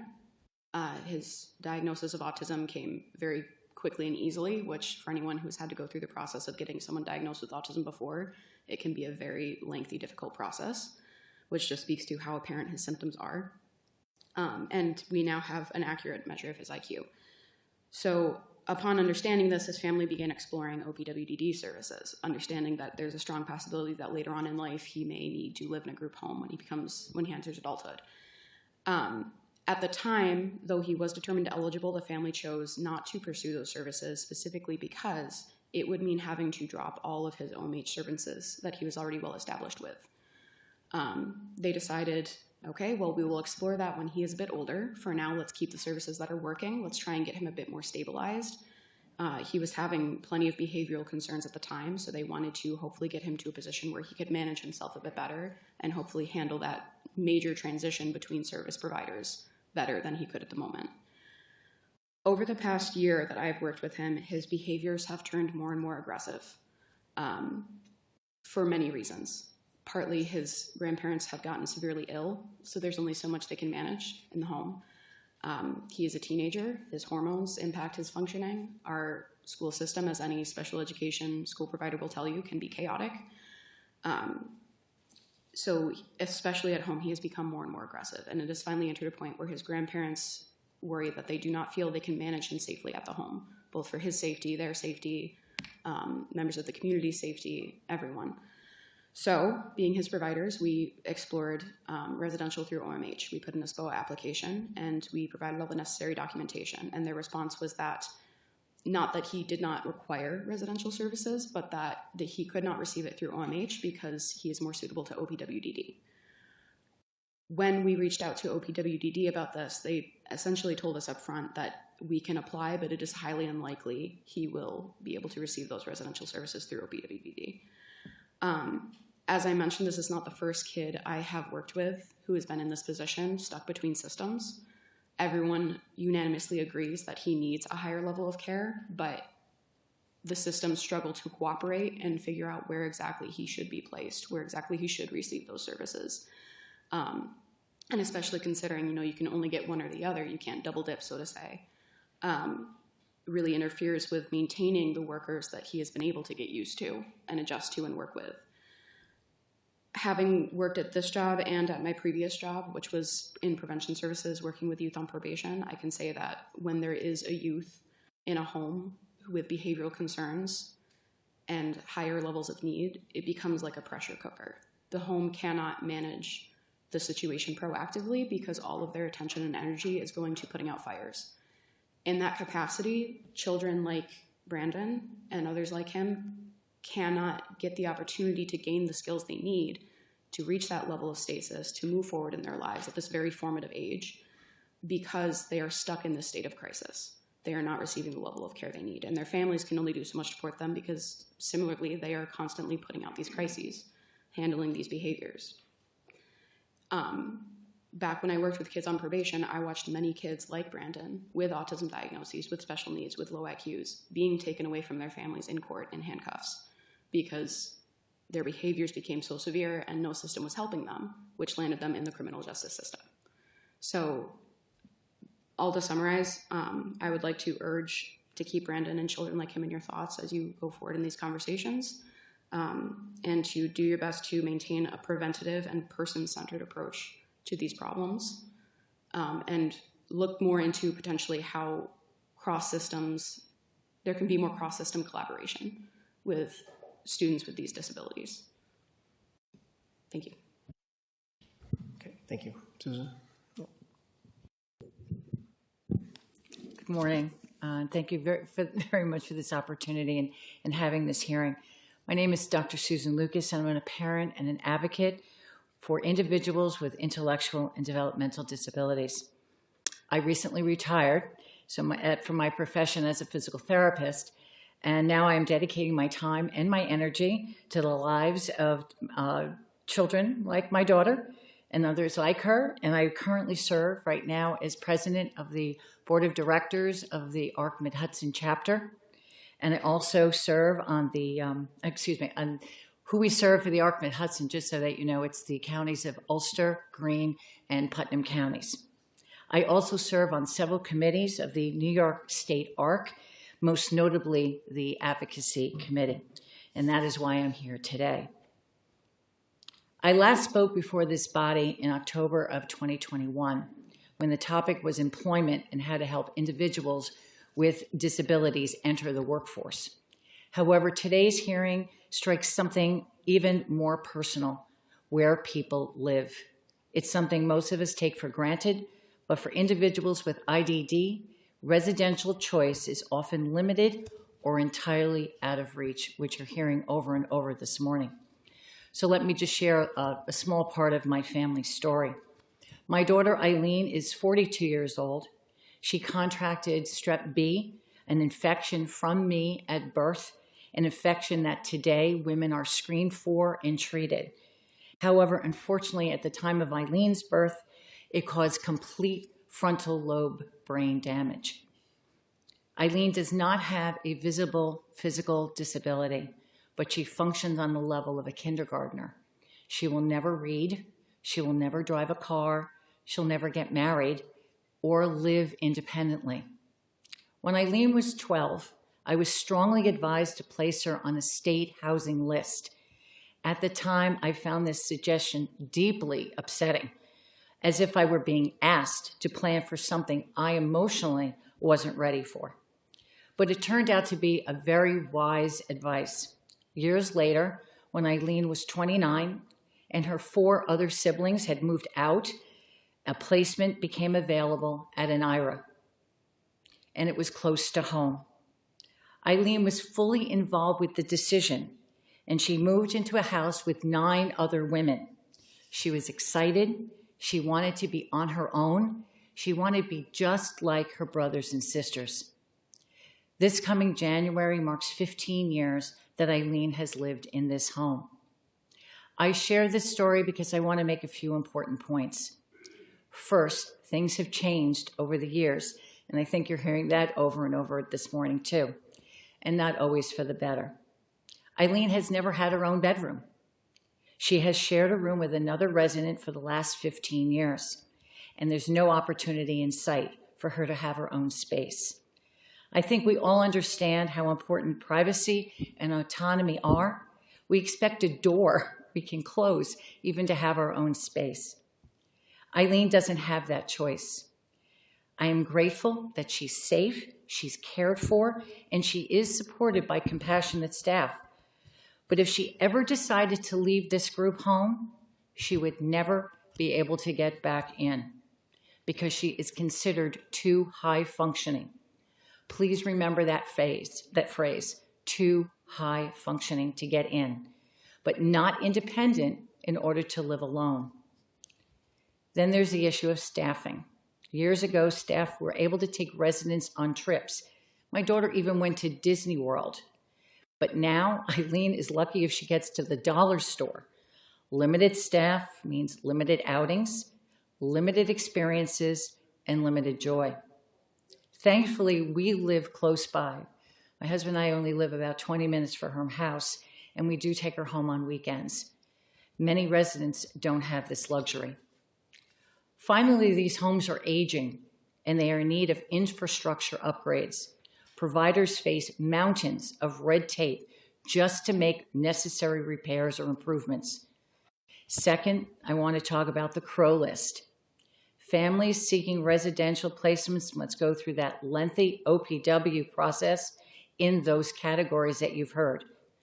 I am often contacted by families that are heartbroken and frustrated that their adult children are too high functioning to qualify. Yet these parents are aging, struggling, and living in fear of what will happen when they no longer can provide the care. One mother told me, what do I have to die or have a catastrophic illness before my daughter gets housing? We hear that there's a wait list or that there isn't a one. What is it? What we do know is that the homes are closing, both state-run and private, and primarily due to those staff shortages. The result is a cruel paradox. People desperately waiting for homes, sitting empty because there's no staff to open them. But I do want to say one thing as far as a provider perspective sitting on that board of directors. The ARC Mid-Hudson chapter currently has 27 open beds. That's 27 people who could be served right today, but they can't fill them due to the lack of the workforce.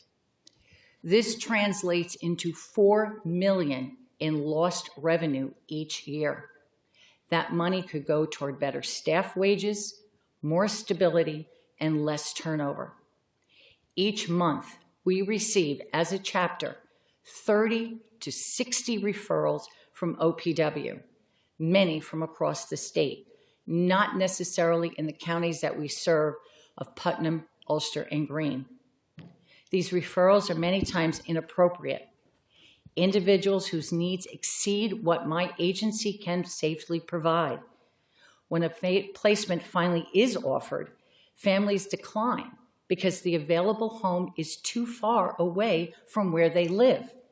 The natural family unit suffers and the beds remain empty. The system isn't working effectively, not for families, not for providers, and certainly not for the individuals that we're supposed to serve. So my ask today is simple but urgent. First, make residential housing available to all individuals, not only those in crisis. Prevention is more compassionate and cost-effective than waiting for an emergency. Second, ensure that every individual has the dignity of their own bedroom.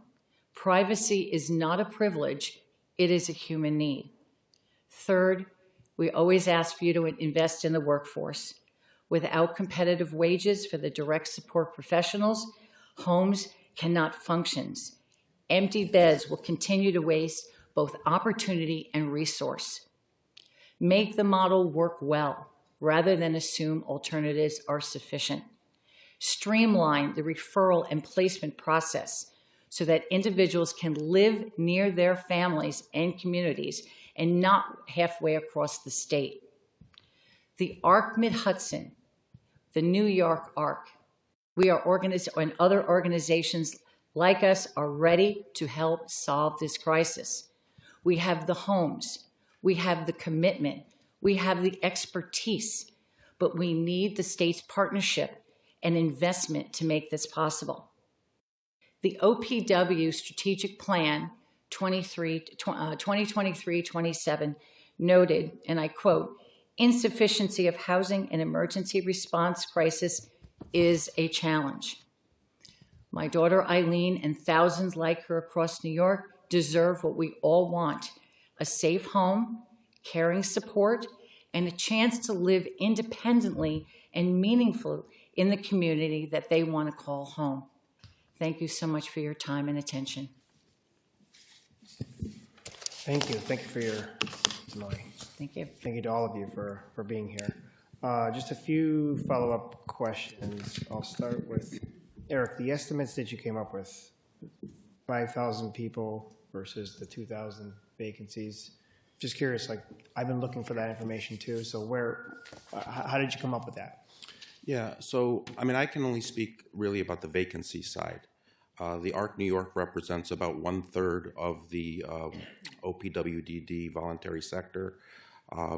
And we know how many vacancies each of our chapters presently has. So we're able to do a little extrapolation and figure out ballpark what we think the system vacancies would look like. The 5,000 number is a number that's been out there, but again, I have no way to really confirm that. I've never seen the full list. I don't think it's public, but that is the number that has been widely circulated. And the other follow-up, I guess, let me see here. There's a note here somewhere. So you only receive packets from the emergency list, is that correct? Not only, but, and to be fair, it makes sense because those are the people that are in immediate crisis. Most of the packets that we receive are from the emergency need list. We do sometimes receive packets from folks from the secondary list, which is the substantial need list, but we rarely receive folks in the third tier. And those are the folks who are not currently in crisis, but in many times, in many cases, those would be the people who would be a very good match for some of the vacancies that we have, but are unable to fill. So some of the other, well, back to Susan's testimony. So when you say too high functioning, I don't know if, Eric, have you heard that as well? There's individuals that are too high functioning to qualify? To be on the emergency need list? Because both of it, you know, the testimony we just heard here, it seems like they didn't qualify for the emergency list. Am I correct?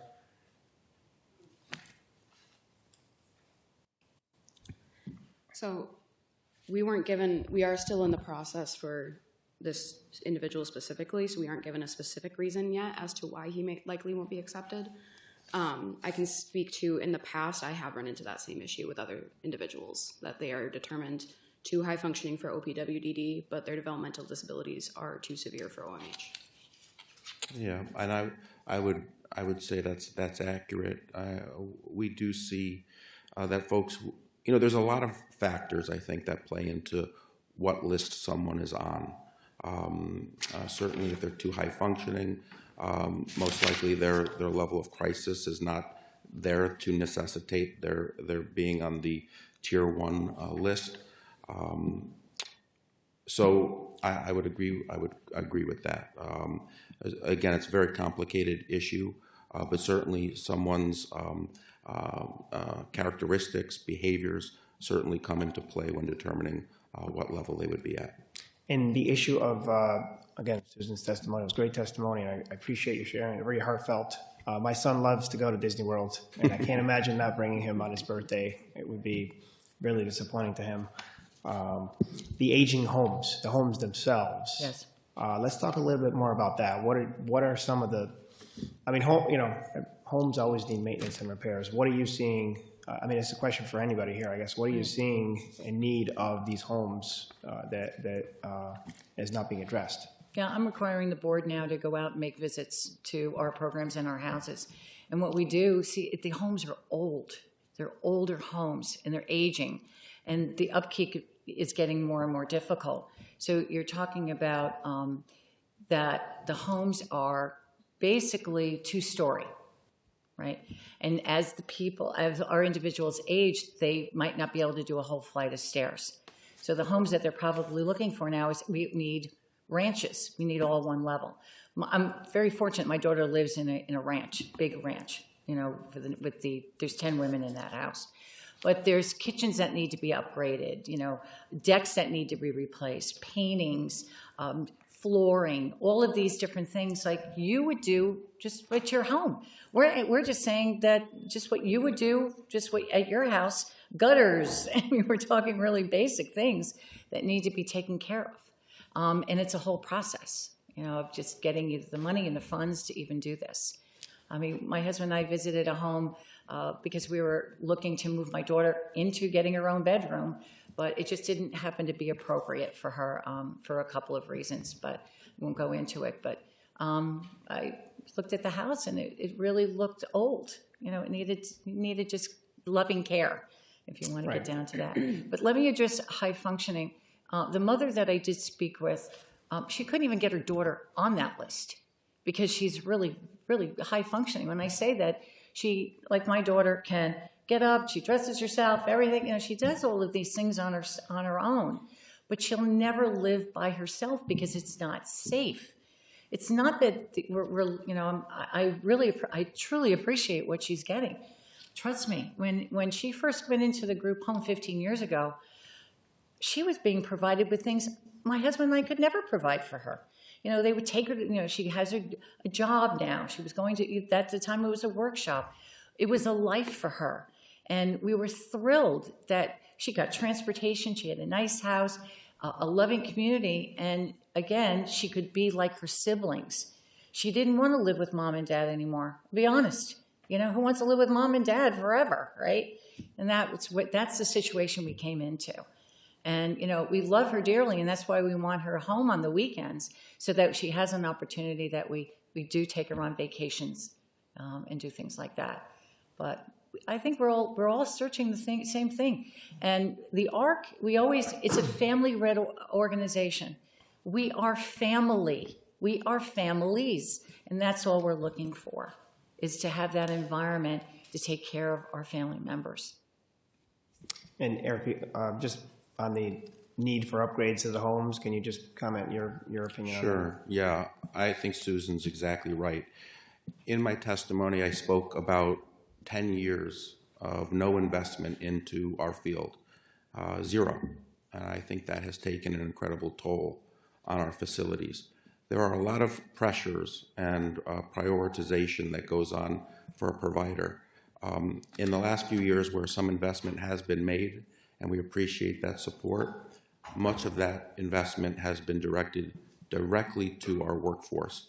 I'm not saying that all of our homes are in tough shape. I think many providers have adequate resources to keep the homes in very good shape, but there are providers that do not have sufficient resources to do everything that they need. That's why one of the things we're asking for this year to keep up with inflation is that 2.7% targeted inflationary increase. That certainly would help us keep those properties in great tip-top shape.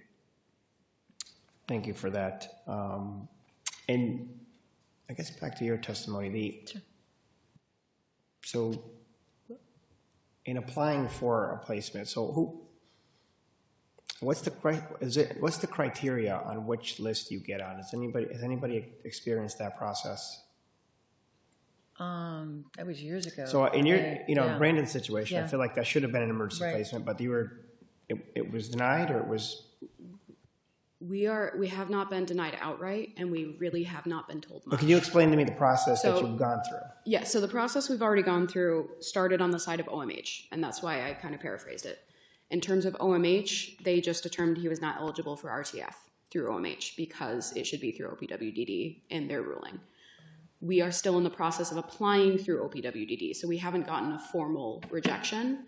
But when beginning that topic and beginning that conversation, the representative we spoke through from OPWDD made it very clear to us, did not say why, but made it very clear to us that he's likely to be denied. So I don't even know exactly why that is the case. But the application process, like what are the questions, or is there application? So it's very similar What are the to- conversations you're having? Yeah, so they usually require a psychosocial assessment. They require a psychiatric evaluation. They usually require, well, they don't require, but they usually ask questions regarding a clinical formulation of presentation, which I usually complete for my clients, regarding what their functioning looks like, why it's a need, how they behave in the home.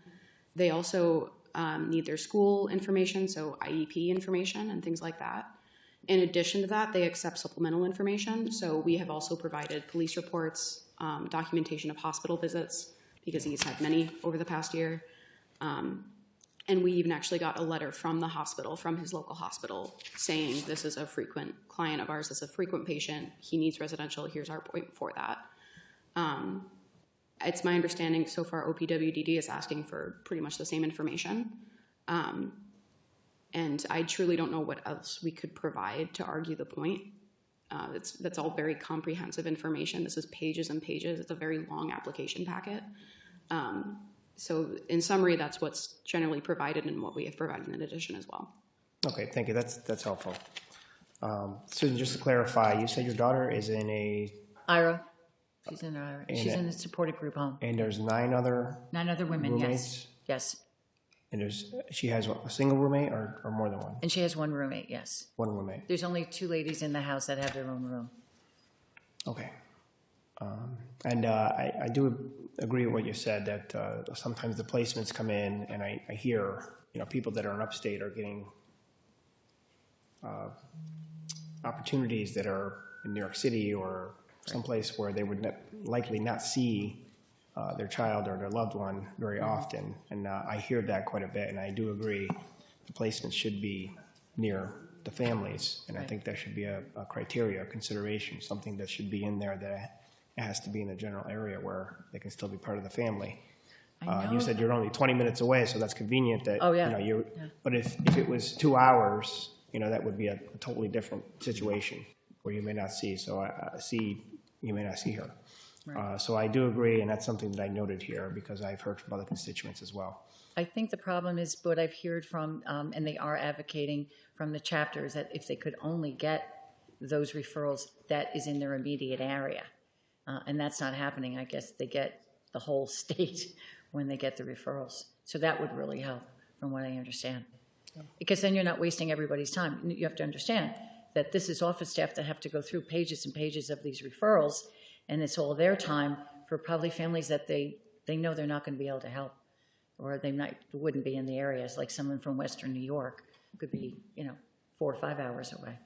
Yeah, that's right. It's a process, and it is a process that needs to be corrected. And it's part of that, I think, the delay, because you're being offered opportunities that you're never going to take. Correct. Yes. Yeah. So your testimony was very heartfelt, very helpful to me. Thank you. Thank you to all of you. I'm going to turn it over to Assemblywoman Giglio. Thank you. So my question has to do with the referral packets and actual placement. So are you finding that the referral packets are fully descriptive of the needs of the person that's coming into the home, or are you finding that once that person coming into the home is placed, that there were things that were missing in the referral packet that makes them not compatible with other people in the home? Yeah, I mean, I can't really speak to the referral packets that our chapters receive. My guess would be that it's somewhat inconsistent. Many times they're very thorough and include all the clinical and behavioral and psychosocial pieces you would need. And I'm sure there's other times where that information is tough to get. So it might not be as thorough as a provider would need to determine whether the fit is appropriate or not. So what is that process when you get a referral packet and they know you have a vacancy, they know that they think this person might be compatible with the home and the other residents in the home? What does that process look like? So do they just call you and say, hey, we know you have a vacancy and we have a person that we think would be compatible with the other residents in the home? Or do you just get the packet and them telling you that they're bringing somebody in? Yeah, so my understanding is that when a provider has a vacancy, they'll request from the DDRO, or they'll let them know that they have that vacancy. The DDRO will provide them packets of potential candidates.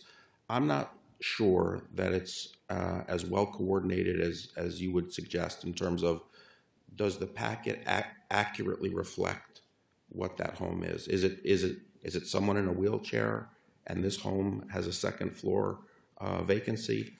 I'm not sure that it's that well coordinated. So those are the types of things that would be weeded out almost immediately by the provider. Do you think that it would be important to have a transition plan from one provider to another so that there would be a meeting of the minds and a report submitted to OPWDD assuring that the person being referred into the vacancy is compatible with the home, and that meeting occurs between both providers, both the sending and receiving? Because, Anna, as you had stated, that as time goes on, maybe the needs may be more and they may not be suitable for their current placement, but maybe going into another environment would be healthier for the individual, that transition plan is discussed thoroughly between the sender and the recipient.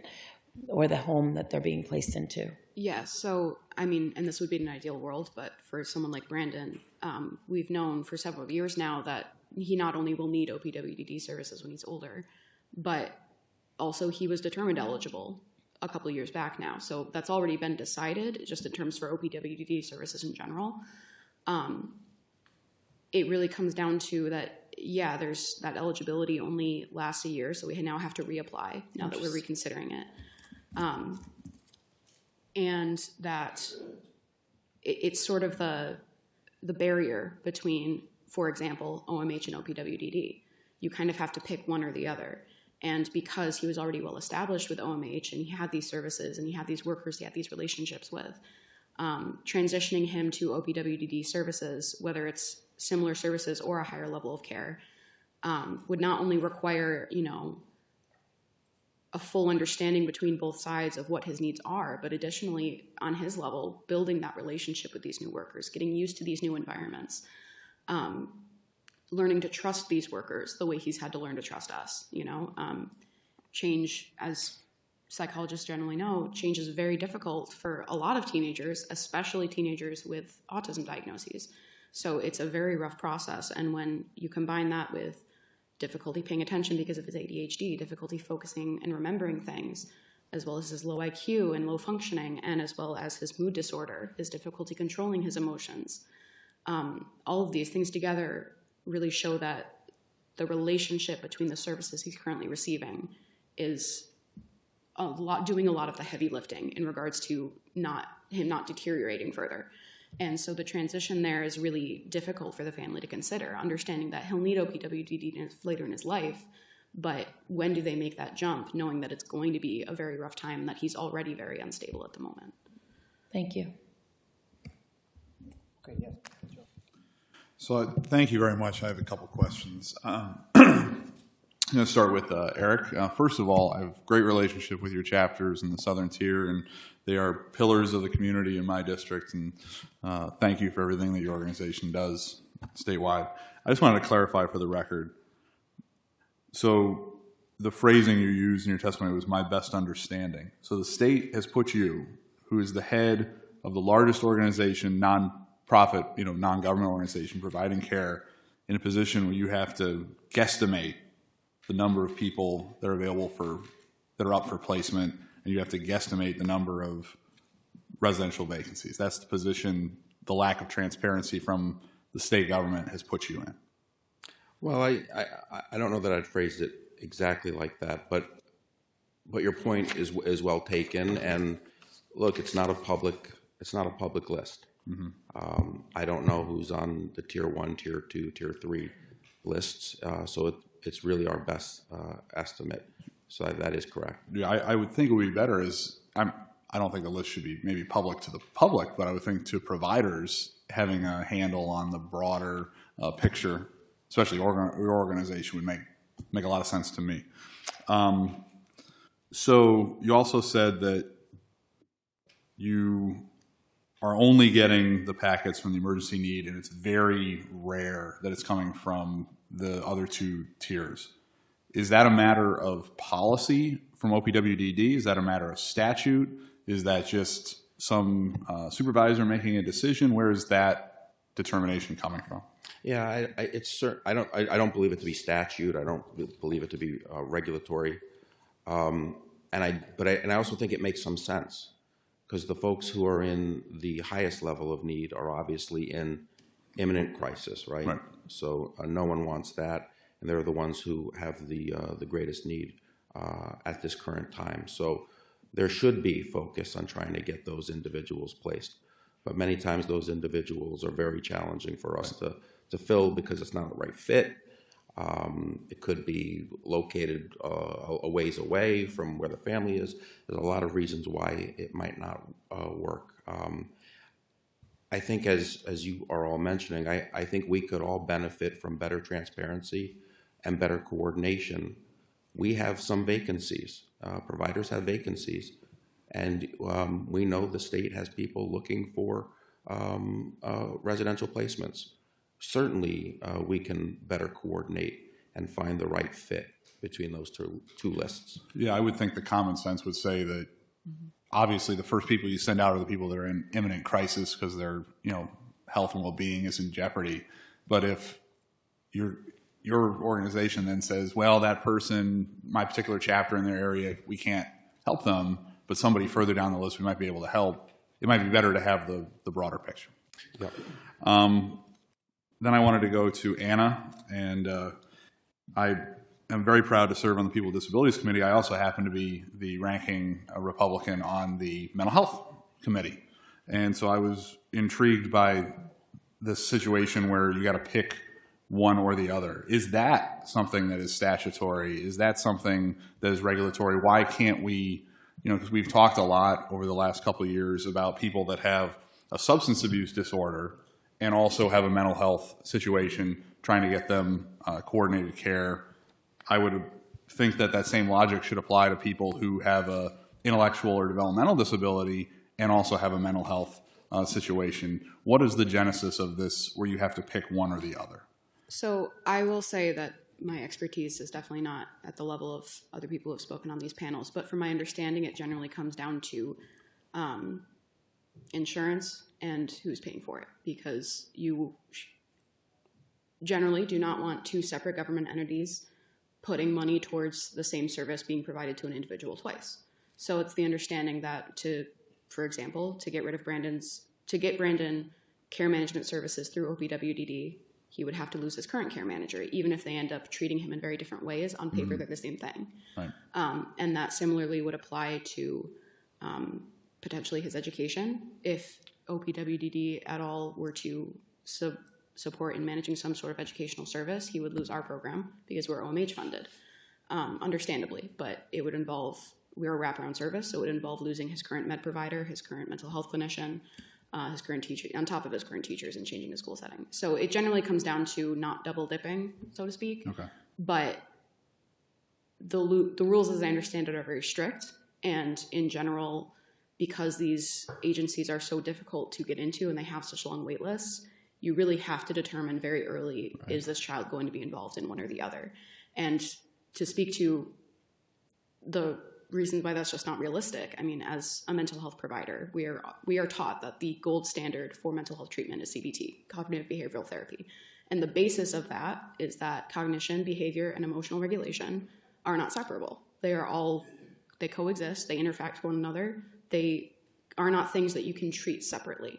And ultimately, someone's life, their existence, is going to be impacted equally by all of those things. You can't separate that. So in that capacity, to sit and determine, is it their mental health causing their problems? Is it their disability causing their problems? Is it just their behavior? Do they need to go to criminal court? None of those solve the problem on their own. But because all of these entities have what, from the outside at least, is perceived as a lack of communication between them and a lack of coordination, it leaves them having to pick, which one do I ask for support from? Right. And at no point, does it really become obvious what we should pursue for this child. Right. We can have someone from OMH tell us, oh, he's not fit for our services, explore them instead. But at no point is someone helping us facilitate that conversation and saying, okay, well, this specific service from OPWD is similar to ours. We can get you in touch with this person. We can coordinate this information and get him integrated in some way. It's really just he doesn't apply for us hands-off sort of approach sometimes. That's very much how it feels to these families. Well, I would imagine that we could find a way so that the left hand knew what the right hand was doing while still protecting the taxpayer from double dipping the services. That sounds to me like a solvable problem. Right. But thank you to all of you for taking the time to come talk to us. Okay, Andy? Thank you. I want to start by saying I agree with the Assemblyman. I mean, that seems like something that's right up our alley if we're having two agencies that are not coordinating. So let me start with that. The only thing I wanted to put on the record, particularly I know my colleagues are aware of this, but I want to make sure that everybody in the room is aware of this. Last year in the state budget, we put in $15 million for what was called the Supportive Housing Modernization Act, which were facing the exact same problems as your group homes. We had facilities that were falling apart, and we had a payment structure for supportive housing was dual structured. So there was a newer supportive housing program that paid at a higher rate, and the original one was low. I'm telling you this because we already invested in this exact same kind of logic for supportive housing last year. Group homes are facing an exact same problem. I think that may be something you should look into in addition, sir, to your 2.7 inflation. I think that might be an easier lift.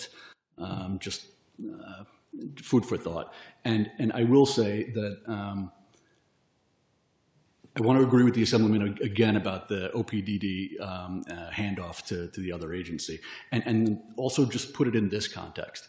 I think, and I don't want to be harsh, this is not pointing fingers, but I think it's a failure of government when you realize that you have a system that's set up for a certain group, but you know because of the way your government is structured, you're going to have a falling off of all of the progress that these kids made for the first 18 years of their life. Right. Like, why do we have an established cliff? It is maddening, particularly for the parents and the families and everybody. We can do better. So I'd love to have conversations with all of my colleagues on a way to ameliorate that problem. But I thank you for your testimony. Okay, thank you to all of you for being here, and thank you for your testimony. Thank you.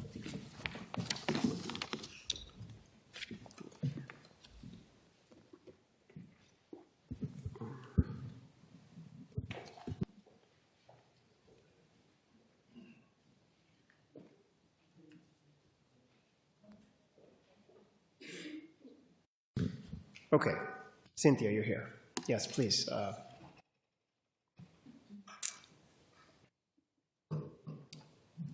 Cynthia Whiting, Prater Will Alliance of New York, Inc. I know you were supposed to be part of the last panel, but we're going to go ahead and give you your time now. I appreciate it. Thank you. Ready? Okay. Please proceed. Yes. Thank you. Good afternoon. My name is Cynthia Whiting. I'm here as a speech and language pathologist. I've worked in the field of disabilities for approximately 30 years. I'm also here as a parent of a young man with a developmental disability and also as an advocate. So I wanted if you could to just pull that microphone a little closer. Yep. I hear feedback. Okay. Is that better? Okay, thank you. So my son has Prader-Willi syndrome, and this is a rare genetic disorder. It impacts every aspect of an individual's life. There are approximately, the birth rate is 1 in 15,000. That being said, we're looking at, with a population in New York State of approximately 20 million, at least 1,333. So there is this element of individuals with Prader-Willi syndrome. It's a rare, like I said, and complex neurodevelopmental disorder. It's caused by a genetic abnormality on chromosome 15. Individuals with Prader-Willi syndrome typically present with intellectual disabilities, rigid and obsessive compulsive behaviors, anxiety, low muscle tone, hormone deficiencies, and the most critical is an insatiable appetite. Yes, 10 copies. As I was saying, there's this hyperphagia component to Prader-Willi syndrome. It is non-curable, and this means individuals are programmed to eat. They struggle with food, and as you can imagine, as they transition from the educational world to an adult residence facility, there's challenges that are in place. They require strict environmental controls, predictable structure, and staff trained in syndrome-specific behavioral management. Without these supports, individuals are at extreme risk of rapid weight gain, obesity-related health crisis, behavioral instability, and even death. Our son Grant is almost 20 years old. He was diagnosed when he was 7 weeks. He presents with so much grit and resilience. He's actually at an out-of-state facility right now, the only one in the country. He's at Latham Centers in Massachusetts and has been there for 3 years. Loving him is easy, parenting him is challenging, and looking at transitioning him back to New York State within the next 2 years is absolutely terrifying. I wasn't here for the testimony of the individuals, but I can understand challenges and the lists and the emergency placement. And we have no idea where our son will be on the list. I know it's not made public, but we need to figure this out. Adults with PWS represent such a unique and highly vulnerable subset of the intellectual and developmentally disabled population. And again, their safety and well-being depend on the availability of specialized residential treatments that incorporate the food secure environment, that have highly trained staff who understand the behavioral and emotional characteristics of PWS. They require the consistent structure and daily routine. And they also require integrated medical, psychiatric, and nutritional oversight. What I would like to say to the committee is these are not enhanced supports, but rather foundational requirements that are required for the safety of individuals with Prader-Willi syndrome. Unfortunately, New York State has very few specialized residential settings at this point. Families are repeatedly told there are no openings, no trained providers, and no funding streams to support such specialized models. As a result, many individuals are placed in inappropriate settings that fail to provide the necessary food security, behavioral supports. This places them at a substantial risk, and we are not willing to compromise our son or any individual with PWS's health and safety as an excuse for lack of funding. This gap does leave families like mine in crisis. The absence of specialized housing options jeopardizes not only the health and safety of our loved ones, but also the state's responsibility to provide equitable and appropriate residential housing under OPWDD. We urge the New York State Assembly and OPWDD to recognize Prader-Willi syndrome as a population with distinct, very distinct, and unique needs. There's also urgent residential support needs. We would urge you to develop and fund specialized residential models such as small, secure, and highly structured homes. There are some that are very successful in other states.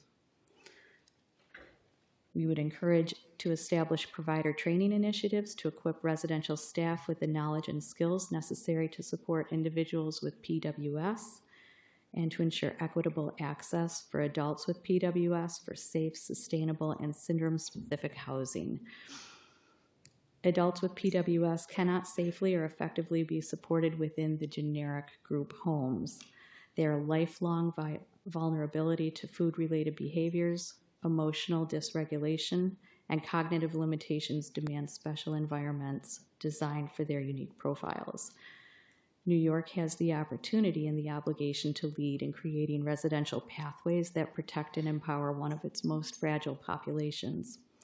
Without immediate action, families like mine will continue to face impossible choices and unsafe outcomes. Thank you. Thank you for your testimony. I'm glad you made it, and thank you for providing your testimony. Just a few questions from me. Do you know how many people are affected? Maybe in New York State, or maybe just a general number you have? I don't know if you have it or not. But. It's a birth rate of approximately 1 in 12,000 to 1 in 15,000. So you would estimate about 1,500 people in New York. We do need to get a handle on that, but we have a registry, and obviously not everybody who's diagnosed comes forward to our state association.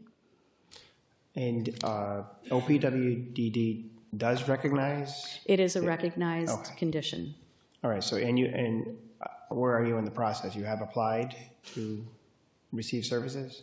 My son does have OPWDD eligibility. He does not have any kind of care coordination at this point because he is out of state. He's in Massachusetts. We will go through the front door process upon his transition back to New York. And is he out of state because they couldn't? There's no place to provide the needs in New York, in the state? Correct. So it's a residential educational setting. So he's still under the age of 22. I see. And so the model, and you also said that the model, the structured home or structured homes are modeled after other successful states have done this. Could you just give me some more details? What is the difference? What what is the difference between the two, between the homes that we can provide here and these specialized homes? What are some of the, you don't have to give them all, but just a general outline of I understand the food. My son, he has an uncontrollable appetite too, so we have to lock up everything in the kitchen. And that may be one of the things you're talking about. That piece is a huge component to it. So, for example, if my son happens to be in the other room and I call his name, he will probably ignore me. But if I unwrapped a cough drop as I'm walking out the back door, he will hear it and be glued to our side. So, yes, we definitely have to have that food-safe environment with no hope and no access. The other component that you have to deal with is our individuals have intellectual disabilities at times, and they also have the obsessive-compulsive behaviors. So when you put all of this together, they require often a higher supervision level and a staff ratio. And are you expecting to be on the emergency list? I guess, is that your in applying to come back in state, is that your hope that you will be on that emergency list? Do you feel you qualify for that? I believe we have, yes. I believe we've been told we have been working with the transition coordinator, but we're on our third one in the last 11 months. So we are just starting the process all over again with another transition coordinator from OPWDD. I do believe my son will be on eligibility list. No guarantee. Okay. That's all the questions I have, and I love the ending. Disability rights are human rights. Absolutely, 100% agree with that. Thank you for your testimony. I'm going to turn it over to Assemblywoman Giglio. Thank you. So besides the residential setting and the restrictions on what he can be open to in the home as far as the food requirements and things of that nature, what are the services that he needs? Does he need OMH, OPWDD, DOH? Does he need all of those services, or does he need one or the other? Is that why it's making it so difficult to transition and trying to find placement for him? That's a great question. I think he's an open book right now in terms of what services he actually will need. We're figuring it out. I know it's going to be OPWDD. I do not think the mental health component, he won't be under the Office of Mental Health, but he will definitely require psychiatric care, probably some therapies in terms of speech therapy, most likely not for the motor component. It's really the food security and specialized training for every staff member who works with him. You're welcome. Joey, just very briefly, I just want to say thank you, because I think this really dovetails with the first panel as to your situation is a case study in why we do need to have a wide spectrum of flexibility for people, because you might have a situation like yours where an average group home with an open kitchen is just not going to work. And so thank you for highlighting the need to have very specific services, because every individual person and every individual family is different. So thank you very much. Thank you. From what I understand, we live in the Syracuse, New York area, and between the central New York and western New York, I don't believe OPWDD has created any kind of group home or shared living opportunities in several years, not just for PWS, but at all. I've made calls. Yeah, I represent one of the most rural parts of western New York and the Finger Lakes, and sometimes just for whatever it is, whether it's things dealing with the IDD community or anyone, it's a long way to drive to get to any service. So that's a common theme, no matter what department of government we're dealing with in the district that I represent. We have nothing in the Syracuse area for him, and we drive 6 hours in good weather and good traffic to Latham, and we're willing to look wherever in New York for him, and there is nothing.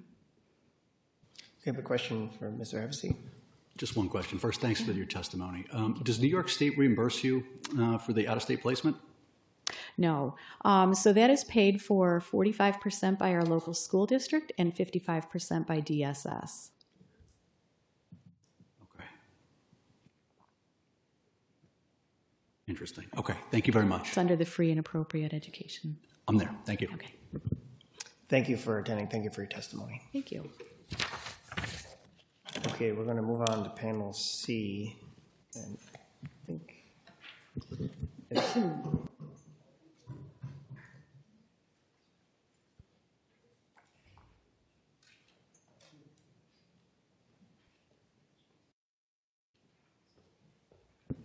okay. The panel, Doreen Jaggs, Chairwoman of Autism Communities and NYADD Regional Lead. Hey, Doreen. Okay. Yep. And Lisa Flesher is joining us via Zoom. Okay, thank you. Thank you for being here. Family advocate for SOYAN. And Trish Albanese, also via Zoom. Okay. And She's in person. okay. Trish Calandria is here? Okay, yes. I'm trying to figure out who's on Zoom and who's here. Okay, advocate, and you're with AIM Services, right? Yes. Okay.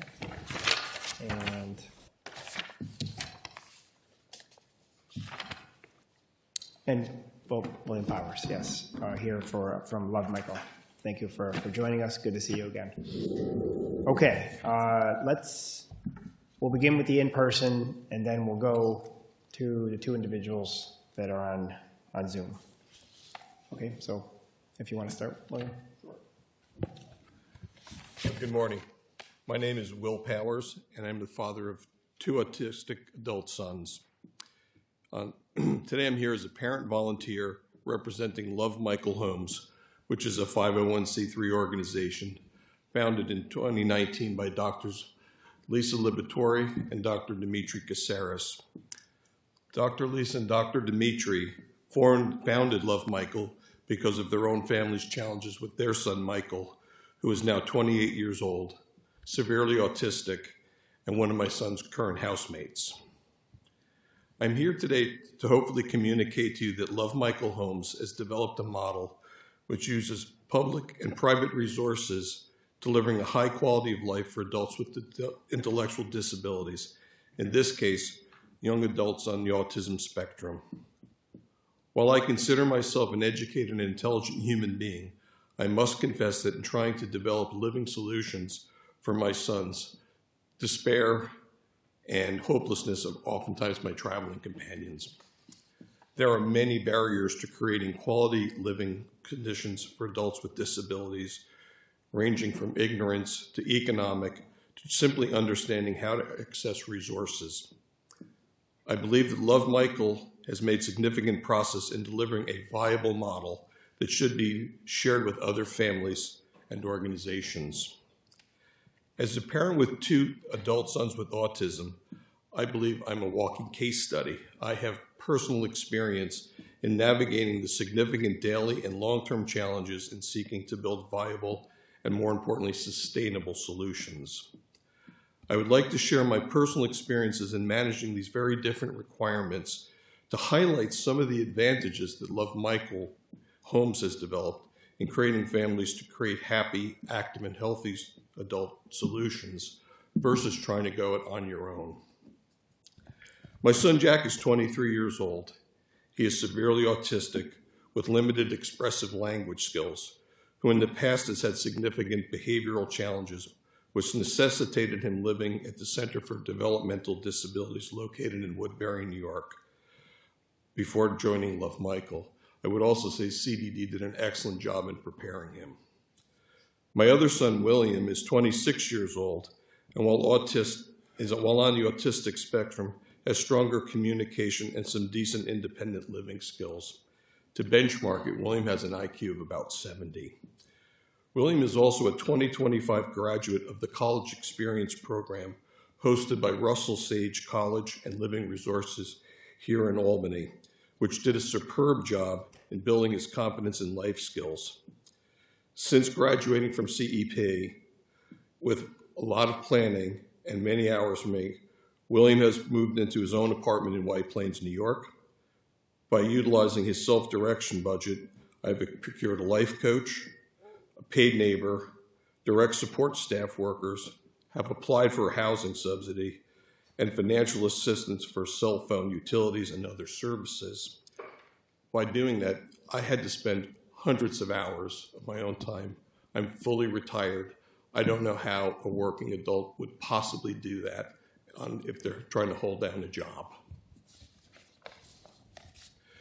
The Love Michael Holmes model in its current form is simply a group of individuals with autism and their families coming together to share resources, coordinate care, and support in a non-certified environment. Our goal is to create a robust circle of support that is built on the active collaboration of each family with the support of our faith-based partner. Currently, we operate 3 residences, which house 8 residents. 2 of these houses are for males and 1 is allocated for females. Our faith-based partner is the Dormition of the Virgin Mary Greek Orthodox Cathedral located in Southampton, New York, which provides us with physical resources including classrooms, conference rooms, community hall, and a commercial kitchen. More important than any of these physical resources is the parish community, which has actively embraced our residents to participate in extensive parish and community activities. These parishioners provide an additional level of support to our circle of support. There is absolutely no requirement to be a member of the Greek Orthodox Church. Most of the residents, in fact, are not of a different faith or of no faith. I'm, in fact, Roman Catholic. Our model is built on families collaborating with each other to bring their time, talent, and financial resources together to achieve a result that as a team is nearly impossible to achieve as individuals.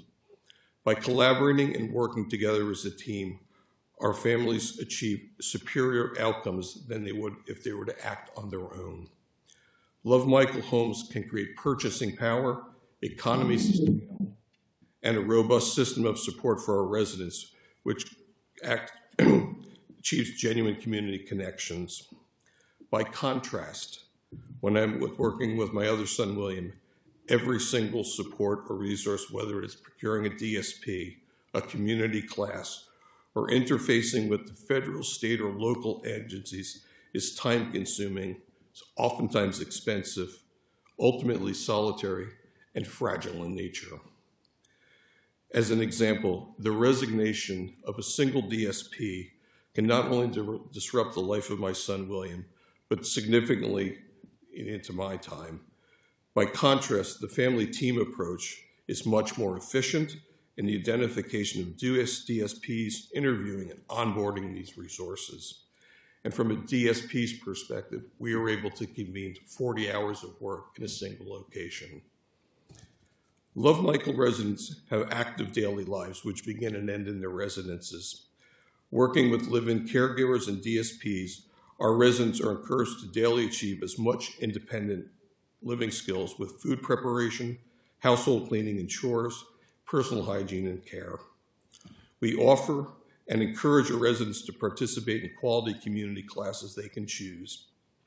In addition, we encourage our residents to exercise daily through walking, bike riding, swimming, and each resident has been equipped with exercise equipment for their use.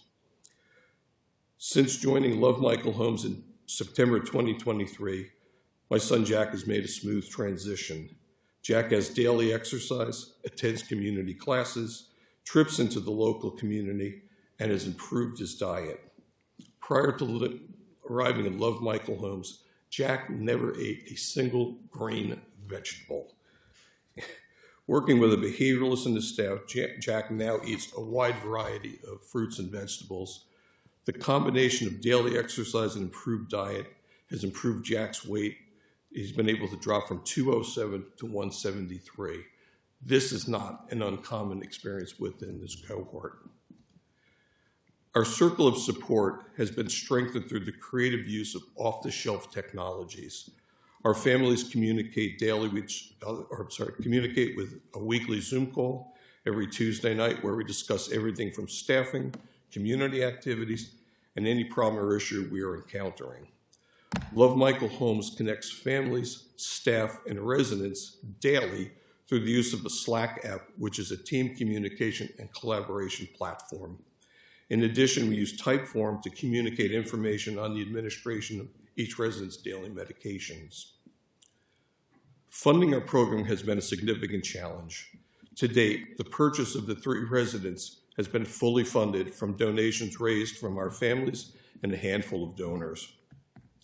A significant portion of our resources we use are derived from residents' self-direction budget.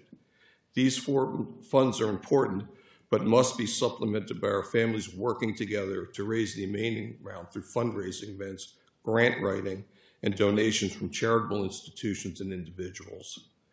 Love Michaels has sponsored an annual conference, which thankfully you came and spoke at, Surfer's Healing event for the wider community, an annual contract, and has raised money from private foundations and individuals to cover our operating expenses. The Love Michael organization has also created an online fundraising program that to date has enrolled over 50,000 teenagers throughout the U.S. and 61 countries on how to advocate for the rights of autistic adults. In addition to raising much needed funds, Love Michael is increasing the general public's awareness of autism and fostering an environment promoting kindness and inclusivity. Love Michael Homes believes our model is viable and, more importantly, replicable. Our goal is to create a roadmap for other families of severely autistic adults who are aging out of the school system to achieve lives of active, healthy, and are happy. We are prepared to share our learning on creating a relationship with a faith-based partner, building a family circle of support, creating the governance and legal framework, the process to facilitate hiring staff, use of technology, and all the lessons we've experienced over the last 5 years. The OPWD self-direction model is reliant on parents to coordinate, hire, and ultimately serve as backstop caregivers. The Love Michael model is helping families to create redundancy and supports both now and when we are no longer here, so that the individuals do not revert to a more costly housing situation or, God forbid, at risk to be homeless. We respectfully request that OPWDD and the state of New York grant Love Michael Homes the status as an official alternate residential model. We strongly believe this model is an effective public-private means of creating additional quality living options for adults with autism or any disability. Thank you.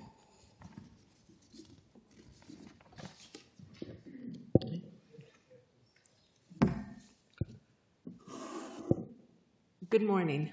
My name is Doreen Jaggs, and I come before you today as the mother of a 29-year-old son with autism who just about 3 months ago moved into an apartment. So I know in the first panel there was discussion about the housing subsidy, so I would love to be able to tell you how that works.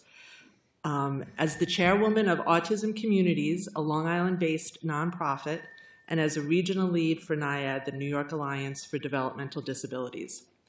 At Autism Communities, our mission is simple but profound: to build a non-certified, sustainable housing model that ensures lifelong support, especially when parents and caregivers can no longer provide it. For families like mine, this issue is not theoretical. It is deeply personal, urgent, and emotional. Every day, families across New York ask the same haunting question: what will happen to my child when I am no longer here?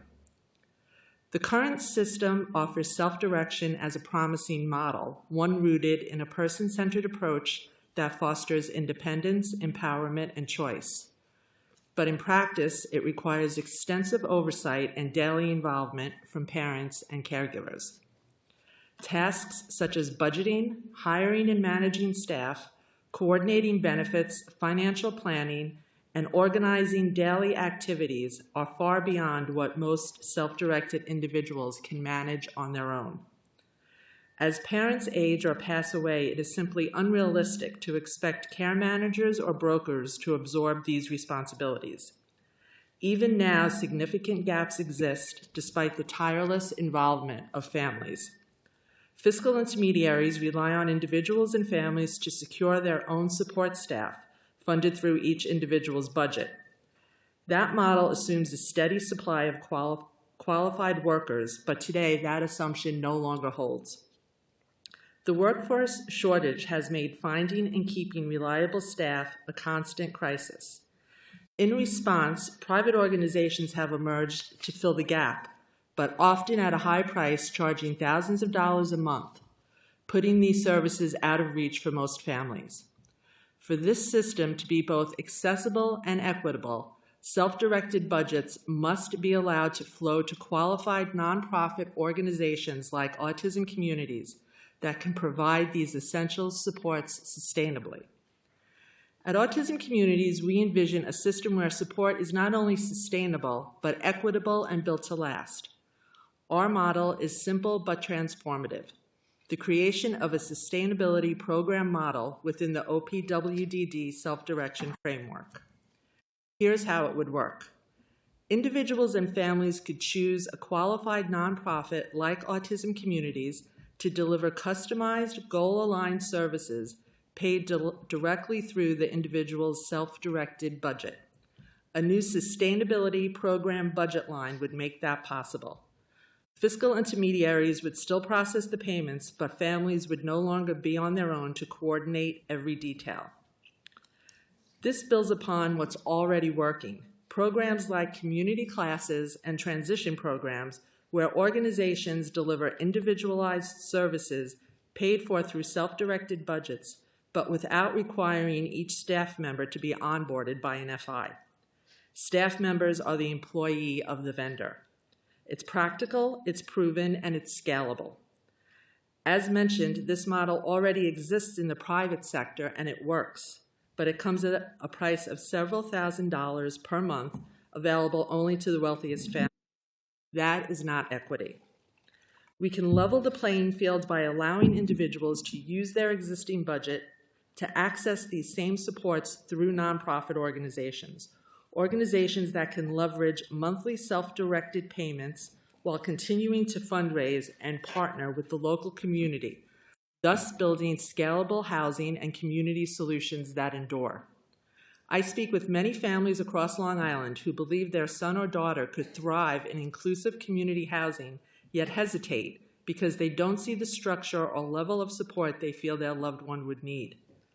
Parents often tell me they have the funding in their budgets to support this model. The challenge is they're unable to use those funds due to the restrictive guidelines on allowable expenses. In other words, the money exists, we just can't access it. What good is a self-directed budget if the individual cannot access it to be used in the way that makes most sense for them? When I present our vision for this model to parents, the response is unmistakable: enthusiastic agreement and a desire to be involved. Parents often tell me, yes, this is what our community needs. How can we help make it happen? The advantages to a sustainability program budget line are clear for families, for the state, and most importantly, for the individuals we serve. First, it enhances flexibility and independence. Individuals can remain in their communities, grow their skills, and live fulfilling, self-determined lives, not isolated, but connected. Second, it creates sustainability. When parents are no longer here, there is a network, a community of care that continues to support our sons and daughters. Third, it is fiscally responsible. By pooling resources and coordinating supports across multiple individuals, we reduce duplication, streamline oversight, and achieve economies of scale. Shared staffing, joint programming, and centralized management are the hallmarks of a sustainable system. This model doesn't just save money, it saves futures. At the heart of this proposal is a simple truth. Every person, regardless of ability, deserves the chance to live a life of purpose, belonging, and dignity. My son and thousands like him across New York have so much to give. They can work, volunteer, participate, and thrive, but only if the structures around them are built to last beyond our lifetimes. Every parent in this room knows that deep ache, the fear of what happens after we're gone. The sustainability program models offers more than a policy change. It offers peace of mind. It says to every family, your child will not be forgotten. Your work will not be undone. Members of the committee, this is our moment to move from intention to implementation, from good ideas to great outcomes, from worry to hope. Let's build a system worthy of the people we love, one that endures, one that uplifts, and one that finally says every person deserves a future, not by chance, but by design. Thank you for your service and for continuing to support the neurodiverse community. Thank you. Okay, Trish.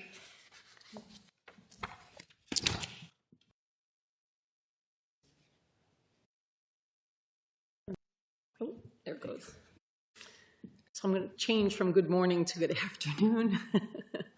Members of the Assembly, thank you for this opportunity to speak today about the urgent need for safe, dignified, and person-centered housing for people with developmental disabilities. My name is Trish Calandra. As with the theme that's been going on, I am the mom, proud mom, to Joey, who is 33, and Jenna, who is 30, both on the autism spectrum, and living in a condo together, leading a fantastic, inclusive life using the OPWDD self-direction with non-certified housing program. Our journey to this independent lifestyle started after Jenna spent 4 years in children's residential services and then 2 years in a supervised IRA. My Joey, who is a man of few words, began his independent journey first after we planned and practiced through self-direction in our family home for 2 years, then having him live alone for a year, very successfully in a one-bedroom apartment. When we realized that Jenna could be better served in self-direction, we moved them in together in a condo, and it has been a successful 8.5 years. That came with a lot of pitfalls, but I won't go into the negativity there. I began working in the field as a self-direction broker, and then I became a housing navigator, and now proudly work for AIM Services after a 20-year managerial retail career. AIM Services is the largest self-direction fiscal intermediary, serving over 4,000 people in 4 of the 5 regions of the state. AIM has been very thoughtful through a decertification commitment to help transition people to non-certified opportunities. This abundance of support lends to an extensive understanding of the local DDRO's approach to these types of transitions and self-directed services overall, where we can be successful and where there is the need for further advocacy. My work at AIM is to assist and advocate for and with non-certified housing creation. I meet with the development community and long-term sustainability of self-direction through the DDAC, with the mindset for the person and their families of what happens when we are gone. So the current reality is thousands of families are waiting, sometimes for years, for housing that meets their needs, and families are exhausted, care managers are stretched thin, and individuals who could thrive independently are stuck in settings that limit choice, autonomy, and dignity. Congregate certified living is not for all. It is not always safe. It's not always affordable or even humane. At the heart of this issue is the dignity of risk. People with developmental disabilities have the same right to make choices and even mistakes as anyone else.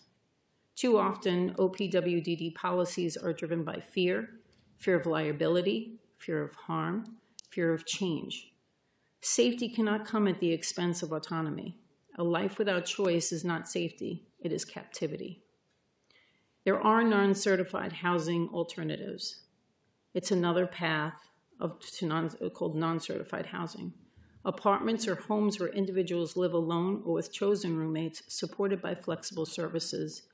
Like we all have heard in self-direction, community rehabilitation, there's live-in caregivers, paid neighbors, remote supports, and we now have the new home-enabling assistive technology supports, which can start with someone as early as 15 to practice living independently. These settings are definitely more integrated, affordable, and empowering. It's an arduous process, and perceived and real barriers are that the care managers are overloaded trying to navigate processes that even OPWDD staff struggle to explain. Families, self-direction brokers, the fiscal intermediaries all report a maze of paperwork, delays, red tape, and constantly changing rules. Housing approvals can drag on for months or years. It has become bureaucratic exhaustion. If New York truly believes in self-direction with non-certified housing, it must fund it properly with parity, simplicity, simplicity and flexibility. The outdated Nurse Practice Act prevents trained direct support staff from performing routine medical tasks unless a nurse is present. This creates unnecessary dependence, it drives up cost, and complicates self-directed living.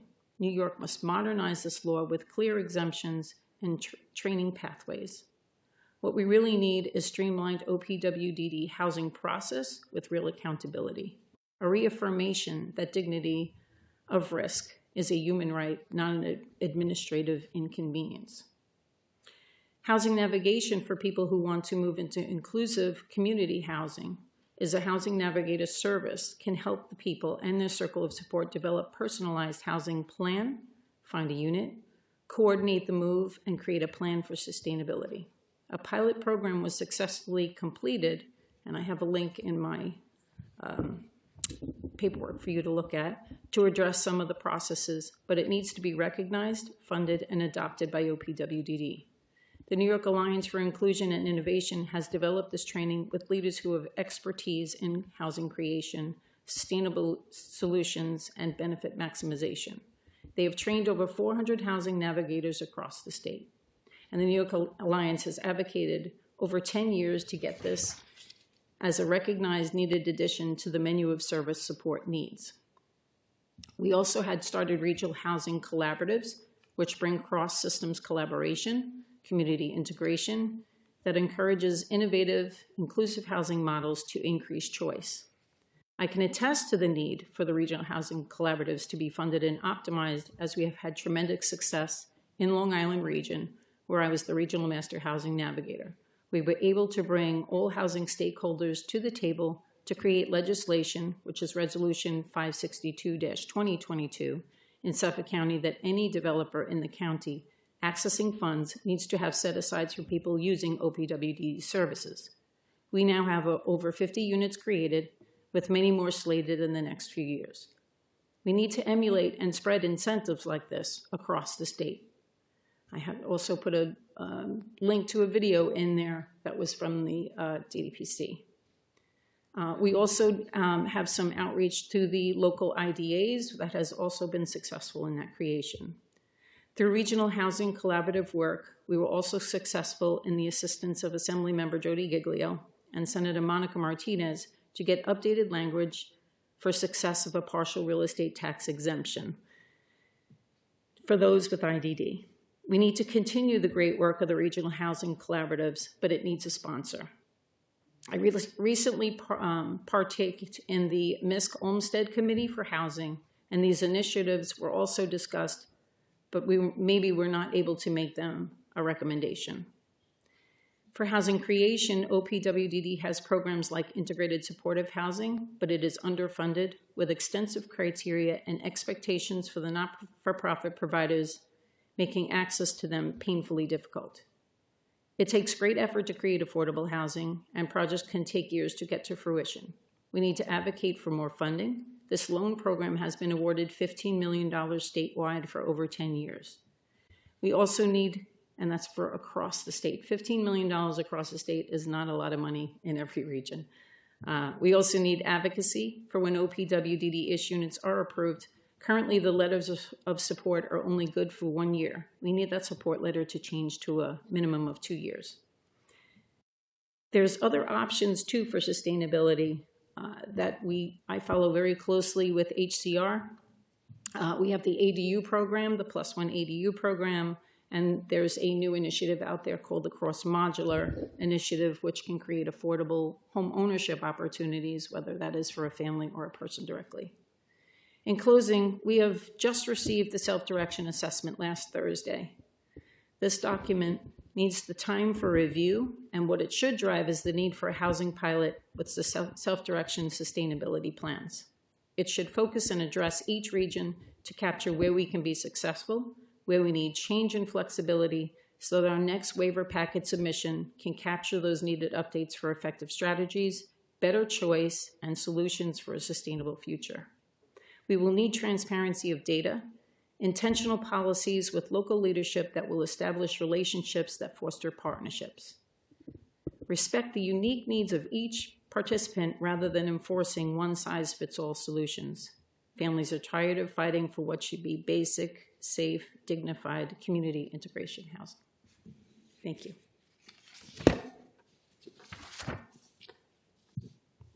Okay, thank you. We are going to attempt, let's see, we're going to do the individuals participating by Zoom. And I have Lisa first. Lisa, are you there?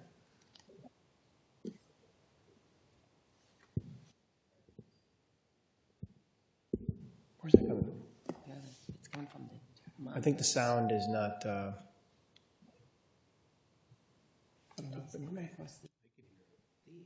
Should be. Is there a way to get it in the speakers? monitors. Oh, my goodness. There you go. Oh, okay, I think we have. Can it you now. hear me now? Yes? Better. It's better. I could turn it up a little bit. Okay. Okay, go ahead. Okay. All right, thank you. Good afternoon, and thank you for inviting me to share my concerns regarding access to residential options and suggestions to ensure adequate residential supports are available for those with varying support needs. My name is Lisa Fleischer, and I'm the parent of a 47-year-old son with developmental disabilities served by OPWDD. I'm also a family advocate and a member of SOIAN, Supporting Our Youth and Adult Network, a non-for-profit grassroots network of family members, professionals, and self-advocate individuals supporting youth and adults through their journey of self-direction with full budget authority. While I'm speaking today from my perspective, I can feel confident that I'm sharing the concerns and perspectives of the multitude of people who are determined to live a self-determined life in their communities. You have heard and will hear from many today, from parents and providers, and even the real-life experience of present members of the Assembly. Thank you. We are frightened.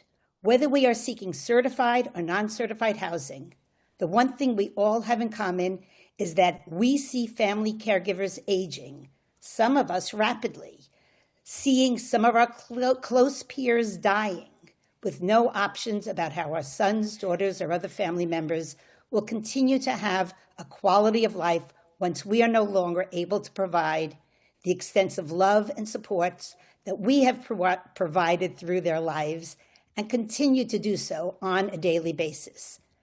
Family members all need more than promises that when they die, there will be a place for their son or daughter or family member. The second critical point that I hope you will take away from this hearing is a correction of a frequently cited misassumption, which was even included in the announcement of this hearing. We must stop assuming that certified housing is the option for individuals with intense support needs, and non-certified housing is the option for those needing lower levels of support. As a community, we must demonstrate a better understanding and employ the social model of disabilities and less bias of a medical model of disability.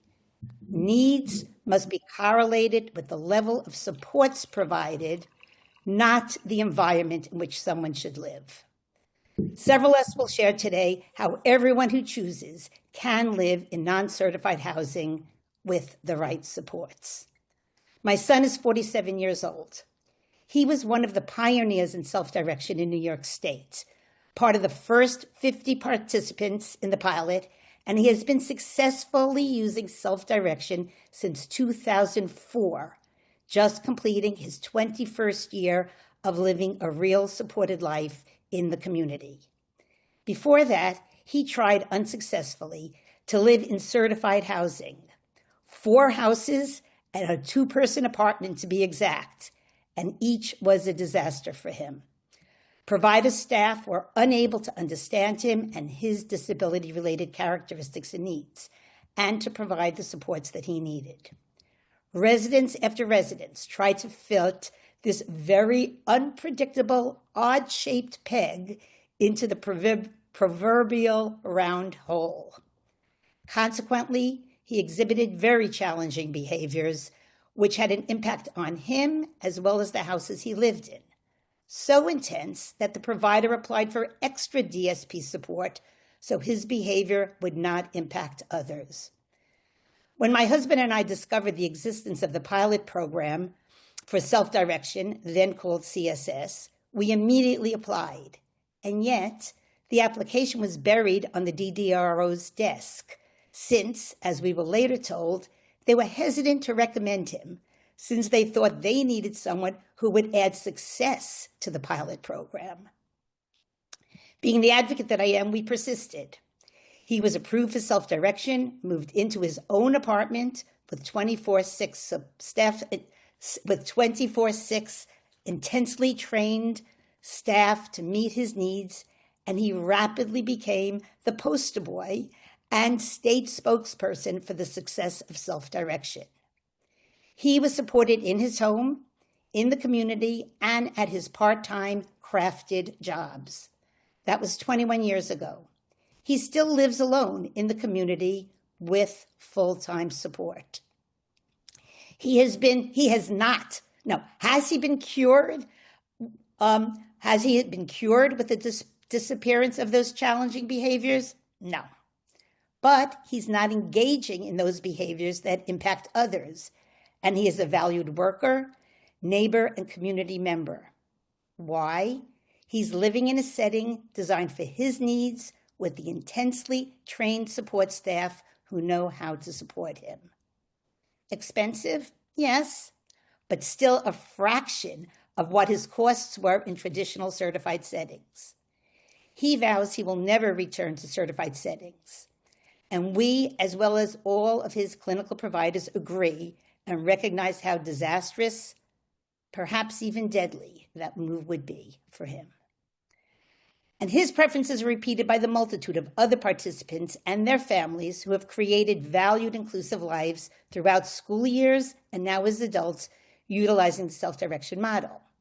So, how do we make or create options that will enable them to continue to live their valued lives in the community with the right supports? How do we provide the same community-based opportunities for individuals who do not have strong family supports? How do we supplant the supports and services that we, the parents, provide, such as backup staff when staff are not available, or the multitude of other things that we do as part of the self-direction model when we are no longer able? We just heard several sustainable models. Let us continue to explore some similar models. Okay, so what do we as a community need? Number one, believe that people with intense needs can be successfully supported in the community with the right supports. Number two, and I'll go through these very quickly. We could talk about them at more length otherwise, and I know that there will be people following me who will probably discuss some of these as well. We need a plan to enable people to live in their communities, to replicate what we, the family caregivers, have been providing. We need to create a nearly comprehensive list of the additional services and supports that will be needed. We need to support enhanced brokering or other models to provide many of the administrative and organizational supports that families have provided. For years, we have been providing OPWDD with the ideas for pilot models of support. It is time to act on funding of some of these pilot models of support. We just heard of a couple of models that seem to have been successful. How do we build on it and other alternatives? As Trish pointed out, build out housing navigation into the self-direction budget, as it is a critical service to enable people to move into community apartments.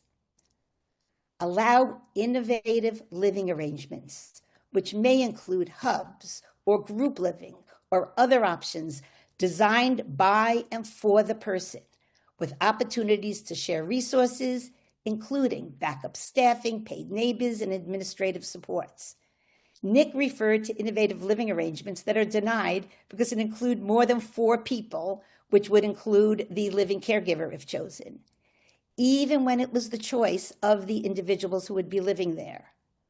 Assemblyman Hevesy, we would love to dig into whether these regulations are defined by state law or was a decision or procedure by the non-regulated opinion of someone at OPWDD.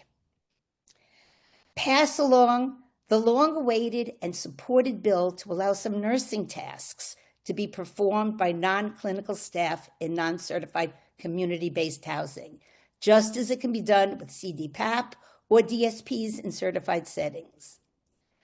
Relax some restrictions on some services, such as live-in caregiver or paid neighbor, to enable individuals to continue to live in their home communities with their aging parents. That's currently not permitted in the self-direction model. Support pilots now to enable us to design and evaluate innovative solutions of support. Support efforts to continue to hire quality DSPs. OPWD has tried some of those efforts, but they were typically towards the providers. Include the self-direction community in your efforts to try and attract more DSPs. And my last point, which is usually a taboo topic, is the subject of money. Provide enhanced PRAs, that is the personal budgets, for those people needing those enhanced supports that replicate what family members have been providing. In my very quick perusal of the just-released Guidehouse report on self-direction, I see the very wise recommendation for a tier-based funding to pay care managers or brokers for the increased administrative costs of providing enhanced support to those individuals who no longer or don't have a strong circle of support. However, I saw no recommendation to create an additional tiered support beyond the PRA to the person's individual budget. This is critical. It mystifies me how New York State can legally justify significantly different spending caps for two individuals with the identical ISPM scores. Now, ISPM scores are the scores that OPWDD uses that helps determine the level of direct support an individual needs based on their behavioral and health support needs. The PRAs for individuals choosing the administrative funding mechanism of self-direction is dramatically lower than the dollars spent on an individual with the same ISPM score who receives their residential supports from a certified provider. Even with an additional tiered contribution to PRA, the cost would still be tremendously less than the cost of certified housing. We have many more ideas about how residential supports can be developed and enhanced in non-certified housing. Please keep us in the discussion. Thank you. Okay, thank you. And I think our last witness, let's see here. Also Trish. Trish? Yes. Yes, okay, please Hi go there. ahead. Thank you. Thank you for waiting. Thank you. Hello, my name is Trish Albanese, and I'm the proud parent of Mike, a lover of food and Blue's Clues. Mike is one of the thousands in New York State who has higher support needs but doesn't want to live in a group home. Smoky Hollow Community was conceptualized in 2019 to be a self-directed, shared living community in Syracuse, New York. One-bedroom units will be owned by the resident, most likely through a trust, through which that would allow for permanence and dignity. Today, as I'm learning to be an affordable housing developer, I get inspiration from the many national uncertified communities that I see across the country. In 2021, I visited a community in New Jersey, developed by Bergen County's United Way. As we toured the community with CEO Tom Toronto, my mind was blown. Just 3.5 hours from Syracuse, I saw a community that I couldn't imagine to exist in New York. 62 units of independent and group setting, certified and uncertified apartments within walking distance to town centers. What was even more inspiring was the path leading to their success, how over years of conversation and advocacy, the New Jersey Division of Disability Services, their OPWDD, came to be a true partner in developing neurodiverse housing. With Tom's vision and leadership, Bergen County now has 47 projects with 28 more in the pipeline, serving a mix of seniors, working families, veterans, and adults with autism and other neurodiversities. We don't have that in New York yet. At the center of Smoky Hollow's 3-year-long efforts to discuss and collaborate was OPWDD's unpublished policy rule around how many individuals with waiver services could live in a particular setting. Known as the 25% rule, OPWDD stated that our model would put residents' waiver services and benefits at risk for living in this setting. We asked for this policy in writing on many occasions, but never received it. We shared the now famous Fitzpatrick CMS letter that stated that CMS has no percentage limitations and stated in writing that it's the experience of the individual that determines whether a setting is appropriate. With Governor Hochul's investment of $25 billion to create more affordable housing, where are individuals with IDD in this equation? And where is OPWDD in this formula? Here's what I wish. OPWDD was allowed or motivated or directed to think more progressively and to put the individual at the center of the decision on how and where to live their lives, to truly self-direct, to stop saying no or you can't while offering no alternatives. Align policy use for use of Medicaid waiver services with CMS, develop relationships with affordable housing developers to create opportunities for neuro-inclusive housing, create funding for new uncertified pilots, including those with higher support needs, partner with First Place Global Leadership Institute, who is the leader in creating new and innovative solutions for adults with IDD and creating housing and community equity. First Place is putting Arizona out front and paving the way for big ideas that every state can use. Examine existing projects and see what's possible. Some of my favorites are Trailhead Community in Colorado, Luna Azul in Arizona, Solon Community Living in Ohio, The Grove at Cottonwood in Colorado, b0ca0e Family Village by Cornerstone in California, and First Place Arizona in Arizona. Thank you.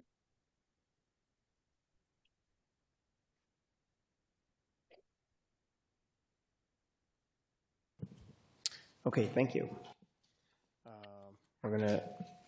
We have Sarah Lansdale. Oh, is or were you gonna speak for her, Trish?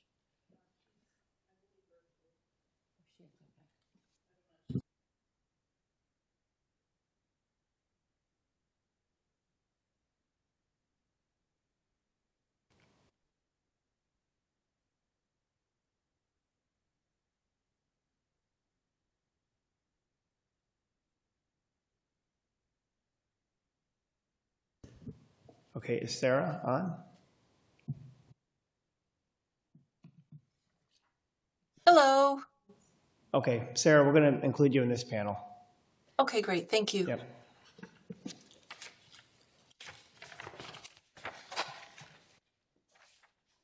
Yeah, because it was.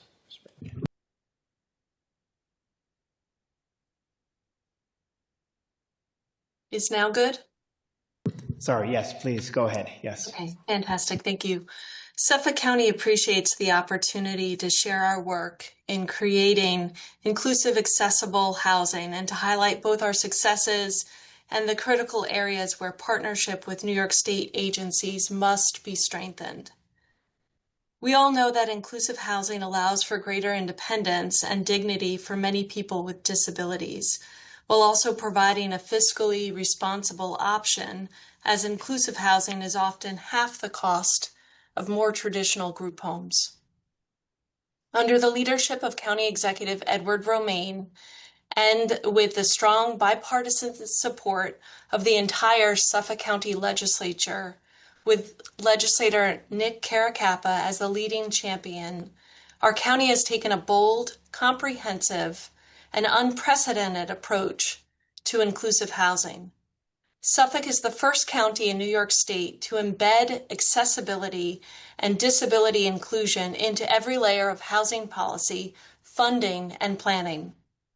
This effort began with Resolution number 562 of 2022, which ensured that individuals from the disability community hold a permanent seat on the County Planning Commission. Representation of lived experience into our planning process ensures that accessibility is not an afterthought. It is foundational to every site plan, subdivision, zone change review mandated under New York State General Municipal Law 239. Following that, resolutions numbers 975 of 2022 and 974 of 2022 required all developers receiving county funding for affordable housing to include set-asides for individuals with intellectual and developmental disabilities and ADA accessible units, as well as dedicated housing for veterans. Note, Suffolk County is one of just 2 counties in New York State that has capital funding set aside for any type of affordable housing. In 2024, we extended these requirements through resolution number 311 of 2024, which now mandates that all out-of-district projects connecting to county sewer districts must meet the same inclusive housing standards. Accessibility in Suffolk County is no longer optional, it's required.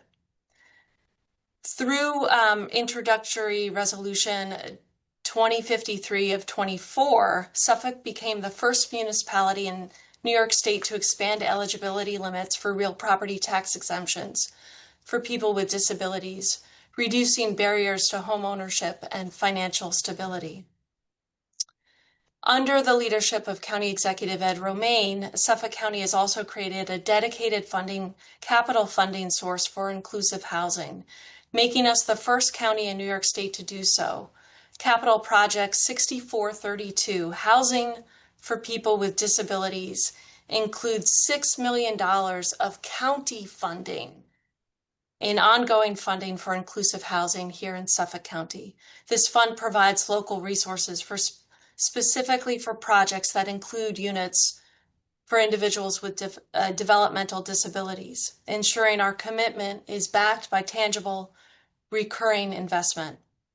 To date, this approach has helped create more than 50 new units of housing for people with disabilities, homes that are fully integrated within their communities, designed for independence and long-term stability. The county has further leveraged its land bank to identify and repurpose underutilized or tax-delinquent properties for inclusive housing development.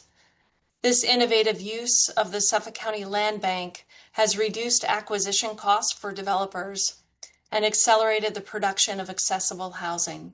It's a powerful example of how local tools can be focused for social good.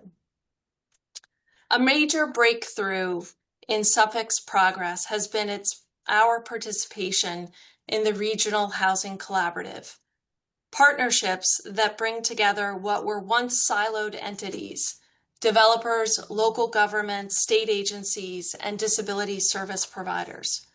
For too long, these groups worked in parallel, each with good intentions, but little coordination. The collaboratives have transformed that dynamic. They serve as convening bodies where housing and service systems align early in the development process. This coordination has proven critical in ensuring that inclusive housing projects are not just built, but fully supportive, with the right services, funding, and regulatory alignment in place. Furthermore, Suffolk County has sponsored the Master Housing Navigator training of local governmental leaders to learn about the housing issues that face people with developmental disabilities. While Suffolk County has led with policy, planning, and capital resources of our own, our local progress is often slowed by state-level administrative barriers. The Office of People with Developmental Disabilities, while a critical partner in concept, is an agency that could open its doors for additional innovation in practice.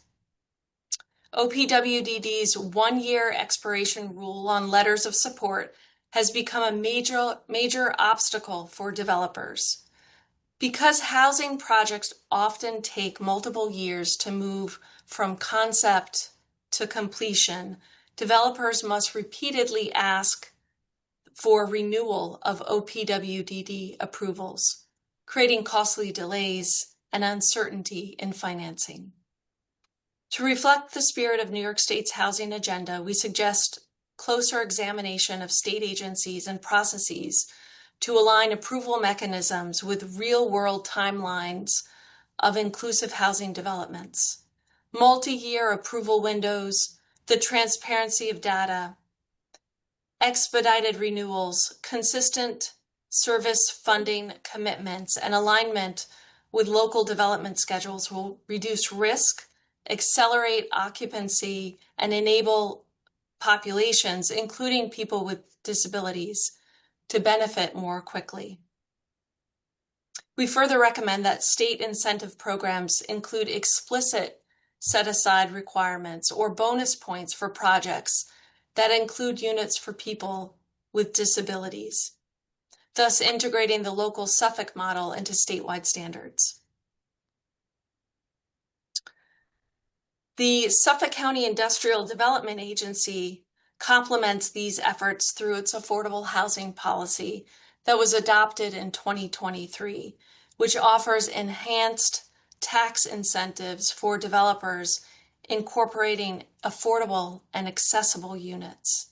This policy links economic development to social inclusion, a model that other IDAs across the state could emulate. In closing, Suffolk County's Inclusive Housing Initiative represents first in the state innovation built through the leadership of County Executive Ed Romaine, Legislator Nick Caracappa, and the strong unified support of the Suffolk County Legislature. Together, they have made inclusion not just a value, but a policy.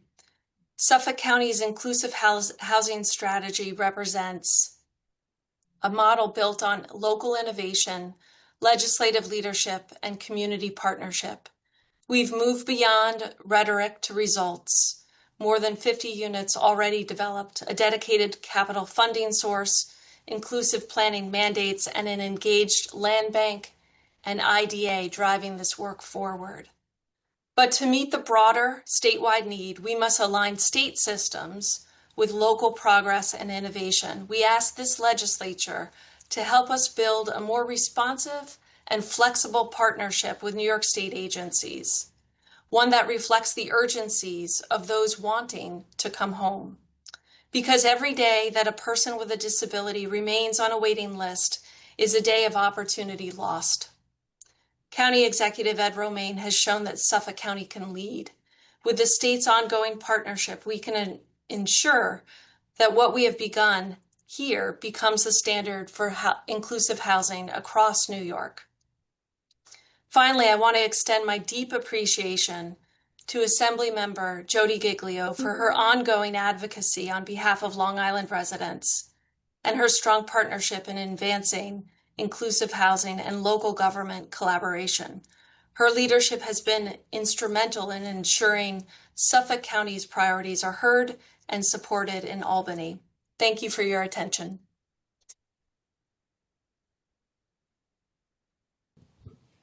Okay, thank you.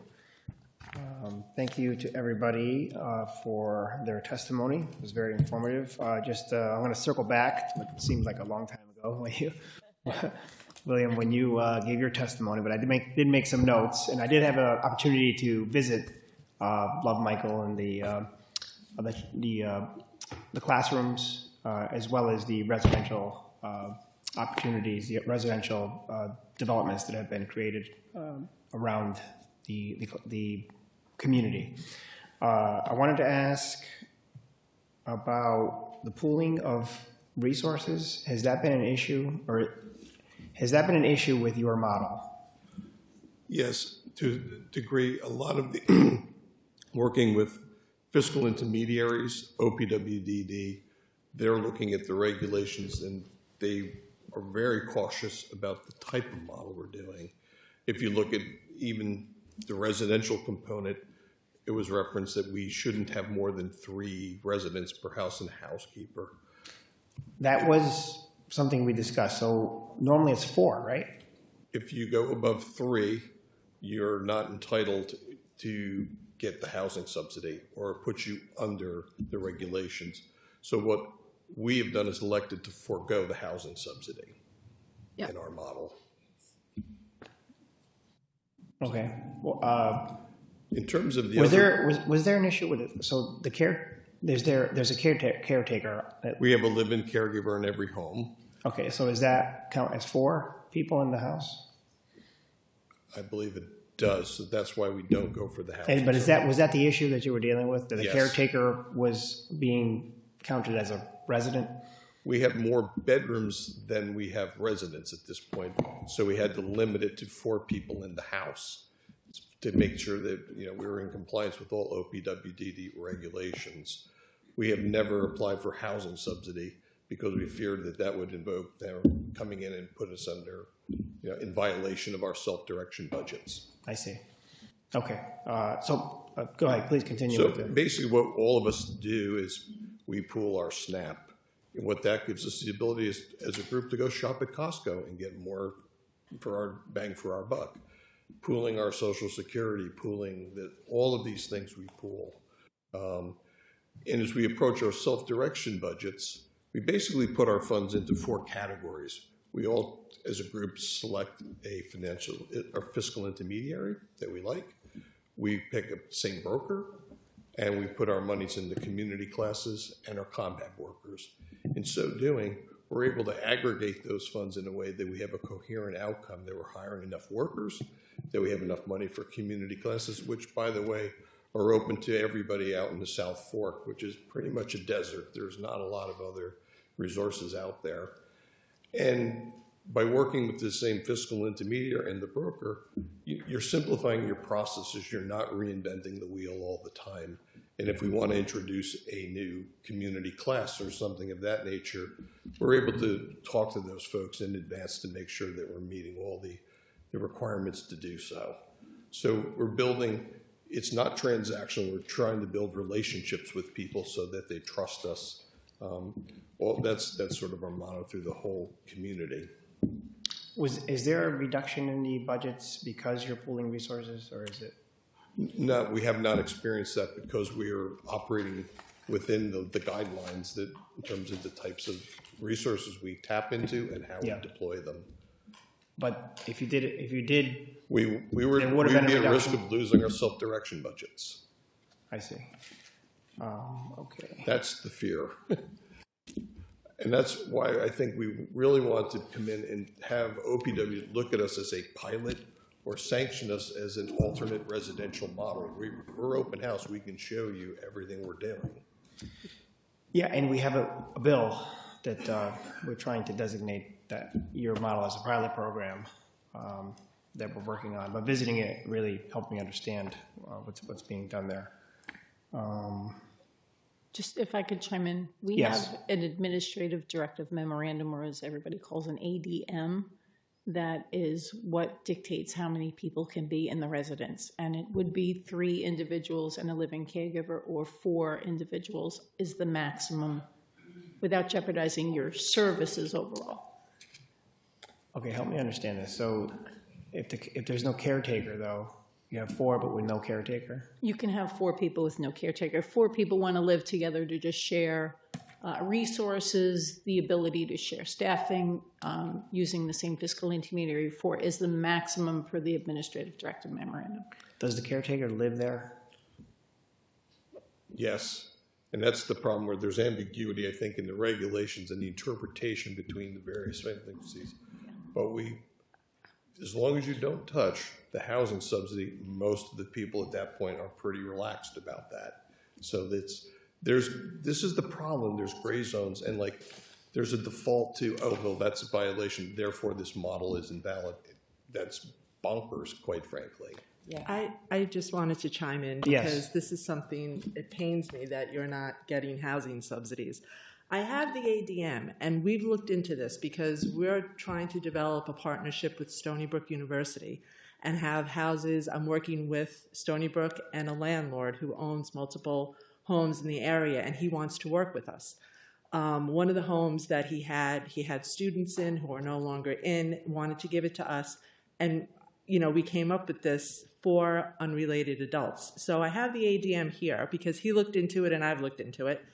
And the allowable housing ADM states have no more than the lesser of 4 unrelated adults or the maximum number of unrelated adults allowed by local ordinance. So my understanding is that it's the local ordinance that dictates this, not OPWDD. And we've checked with the town of Brookhaven where the houses would be, and they said it's fine. They go by the number of bedrooms in the house. And that's, so I think that's correct. So one of the things, we're in compliance with the town of Southampton on unrelated people living under the same roof. But this is the point. You're navigating between local, state, and federal. You're trying to optimize these things without touching a third rail in this entire process and thereby jeopardizing your funding. So it's like an engineering problem, to be honest. You're always looking to do that. So you may opt not to do something so you can preserve the greater good. We have found a way to navigate through without the housing subsidy to produce an outcome which we think is superior, also replicable. I mean, money is fungible. If you're taking the money out of your housing thing, you're impacting what you can use for ComHab workers or other things. So there is a trade-off in all of these things, and I recognize funding is saying, but it's operating with the threat that you're going to lose these budgets, which all these parents are dreadfully afraid of. And I'd rather live in the daylight and work with the legislature and OPW to say, look, this is a good, viable model. It's not for everybody. It's not a panacea for everybody, but this can add useful capacity as you're trying to chew away at this backlog of people who need housing, right? And what we're creating here is we've invested our own time and effort in creating documents. How do you hire process? We have questions that our parent hiring teams are. How do we train people? One of the things we've discussed is, we're looking at the workers. Someone mentioned it's the average high school education to do this. Well, in this age of where AI is going to destroy jobs, and it will, why aren't we working with Suffolk Community College to take some of those students who are interested in social work or psychology to train them to be DSPs, to train them to get RBT training, all of these things. These jobs will not be destroyed by AI, I guarantee it. And it's also, one of the things is the burnout of these kids working on this. I think we're only going to keep a DSP for 2 to 3 years at best. And then you want those guys to progress on to other professions in this field. But I think we could be a standard bearer for how do you learn to do this thing correctly and then progress on to higher paying jobs in the field. I think these are the types of things where we can collaborate. We have built systems and we're prepared to share them with people. And I look forward to it. I think that's all the questions I have for. Yeah, I just wanted to note that you made a comment about the green vegetables being avoided. So my son still has an issue. He won't touch it.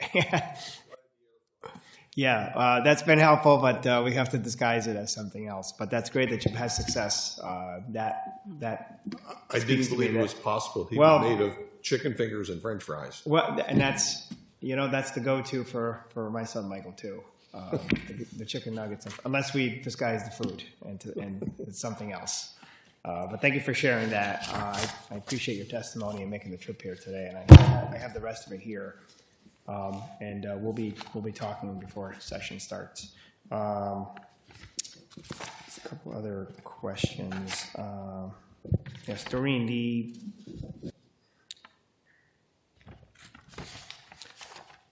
I'd like to hear about other barriers about the self-directed budget. You made a few comments here, and you talked about the creation of a sustainability program model within the system itself. Can you give me a little more detail about that? Yes, well,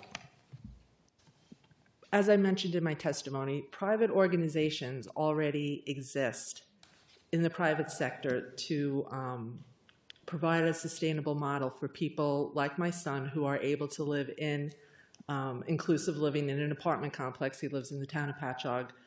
what they're doing is providing assistance with things like a backstop program, so that if somebody moves their son or daughter into an apartment, they wake up one day and their ComHab calls out sick, and they're the ones who are supposed to take them to work. Right now, it's mom and dad who's coming to fill that in. So working on things like a backstop program, on inclusive social and recreational opportunities and friendship building, on wellness programming, on support with goals toward independent living, be it money management, working with emergency preparedness, community class assistance. Things, for example, community classes is a great example. What goes into identifying and then submitting the necessary paperwork to get a community class approved, then to have the FI come back with all different questions about it, a denial, then you're trying to go through this whole process, is not something that my son would be able to do, or a person who's living in one of these inclusive settings. So the goal of what we're trying to provide is to figure out what is it that the parents, that the families, that the support that our loved ones have, how do we continue that into the future, and how do we build that? Now, these private organizations charge upwards of $5,000 a month, and they're out there, and they're doing it. So the model is out there. How can we access the self-directed budget to pay an organization like Autism Communities to be able to provide that level, that network of support?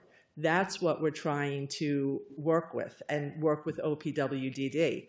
My goal is to start a committee, a statewide committee, gathering people from regions, gathering some of these private sector individuals, and gathering people from OPWDD to put this model together and get it going, because it's going to be the local level. It's not going to be some agency, statewide agency. It is going to be community by community, village by village, town by town, family by family, that is going to put this together in their community. And we have to look at it that way. There has to be support for local nonprofits like Autism Communities to start providing this continuity of care for our family members, because too many people are living in their 40s, in their 50s, are still living at home. And it breaks my heart, because one day those parents aren't going to be there. And they haven't had the opportunity to go into the private sector, to go into the inclusive living, and realize they can do this. And for all of us, it's difficult for our parents to pass away. But for someone who that's all you've ever known, is that you've only lived in that house, you've never been out there and realized that I have that network of people that will support me. It's just tragic, because these people then, not only are they dealing with the loss of their parents, now they've lost their home, where they've always lived. So we have to start helping these people move into inclusive housing now in the community. And I agree with one of the other panelists who was saying that it's not just about certified means high need and non-certified means low need. No, it's about, do you have the support in place? That's what it's about.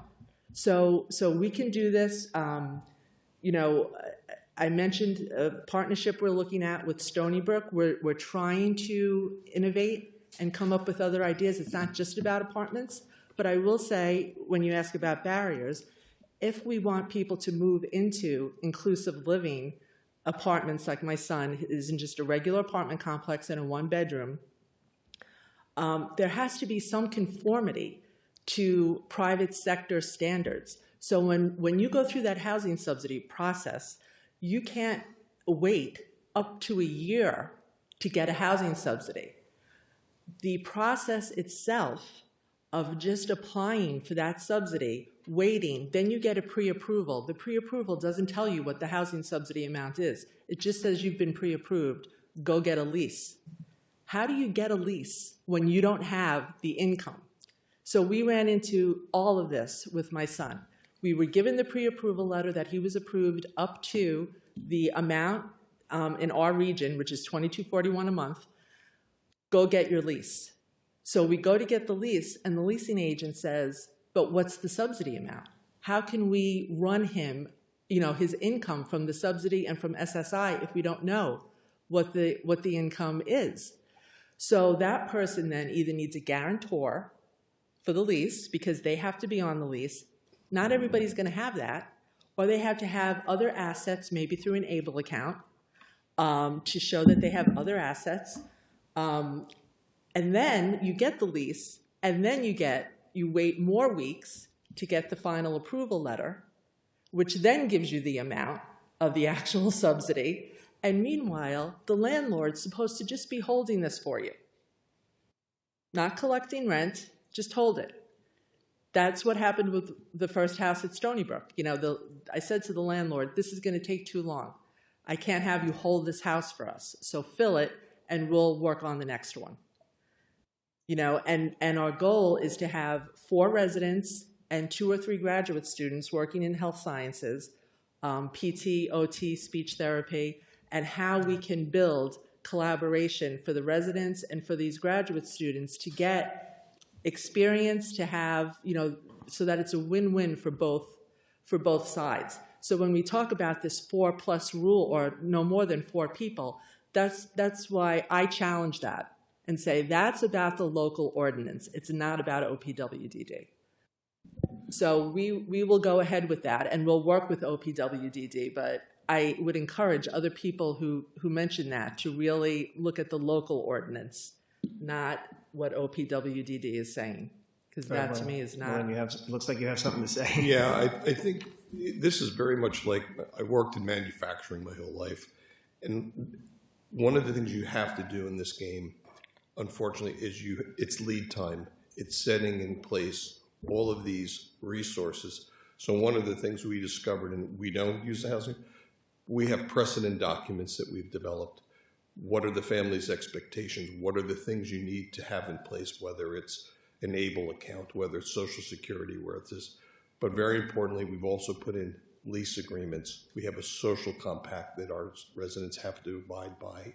We have a document, what are the expectations of parents when a child will inevitably probably go into crisis? What are your expectations? These are the things that I think we have worked our way through.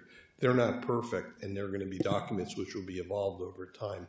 But these are the types of things that I think Love Michael organization brings to this process, that we have been through this, and we need to share them. And you can do this across the patch. You will encounter a quilt of Suffolk County versus Westchester County versus wherever in terms of local things, but you can puzzle those things out. But the basic problem parents confront, the barriers, where do I find the lease? Is there a calculator, which is that subsidy and things like that? You can do these things, but you have to have them put in place in advance of this. And truthfully, this process really needs to start when these kids are probably sophomore age in high school. That's the lead time to get a lot of these things in place. So there's real policy issues, but a lot of the policy, the documents we've worked on, and we can share those things with people. I think we should. So without the subsidy, how is Love Michael funded? How is it working? Well, it's through the aggregation of Social Security, your SNAP, your self-direction, all of that adds up. And then we will run a deficit on each kid. Love Michael, we also have our fundraising arm, and that raises money. We raise money through Surfers Healing. We raise money through our conference. We write grants. And then some of the parents have means, and we contribute cash into that thing. So it's raised through, we're scrambling 24/7 to raise that. So it's truly, I would say, the public purse, whether it's SSI, SNAP, Social Director gives us some. And then we're out raising the money through what you come down and see. We've run activities and do that. I didn't think my son was going to be able to do the surfing, but he did pretty good. He did great. He did pretty good. What about if you're using that funding for that particular resource, what about the rest of it, the PT, the OT, all these other things that need to be provided? They're all put into the budget, that we have. But it takes away from that, right? It does. But I mean, someone was saying earlier, like the houses, okay? you have to plan for depreciation and amortization, and God knows these kids are hell on furniture, right? They wear them out. So these are all things that, you know, it's not unlike running a business. You have to plan for it. And so you know that, you know, we have vehicles that we have to run our guys through. There's going to be fender benders. You're going to have to replace the brakes. You're going to have to do all of this stuff. So, I mean, all of these things are lessons that Love Michael organization has learned. And why reinvent the wheel? we can share this with people, you know. Thank you for that. Thank you. Can I just yes, go say ahead. something? Sure. Yes. Yeah. So New York Housing Resource Center has a depth and breadth of information and resources for families. We actually even do webinars. There's a fantastic document, the Housing Resource Guide, which can guide families and participants and their circles to understand all of what they're getting into and how to plan appropriately for that, as well as resources for, you know, a day in the life and what that goes into and how much staffing you would need in scheduling. There's many things that can do, because not everyone's going to be able to live in an environment like what we're describing here, right? That's kind of for the few and far between, and more for the haves than the have-nots, which is the majority of what the folks we support is the have-nots. You know, I support a young man who lives independently in his own apartment who doesn't have a mom or dad. I am that super broker model for him. I do his daily planning. So that is something that, you know, he came from crisis housing, group homes. He made me promise him that I would be there for him so that he would not have to ever go back to a group home. So that is my commitment to him. Again, he's one in how many. You know, he's going to be greatly affected by this SNAP problem we're having right now. I'm scrambling to figure out where we can afford to get him food and where he can go. So that is something that also AIM Services is committed to helping folks and come up with strategies for people who will need that level of support. Again, through that decertification process. It's all unfunded at the moment, you know, and we're providing that level of service.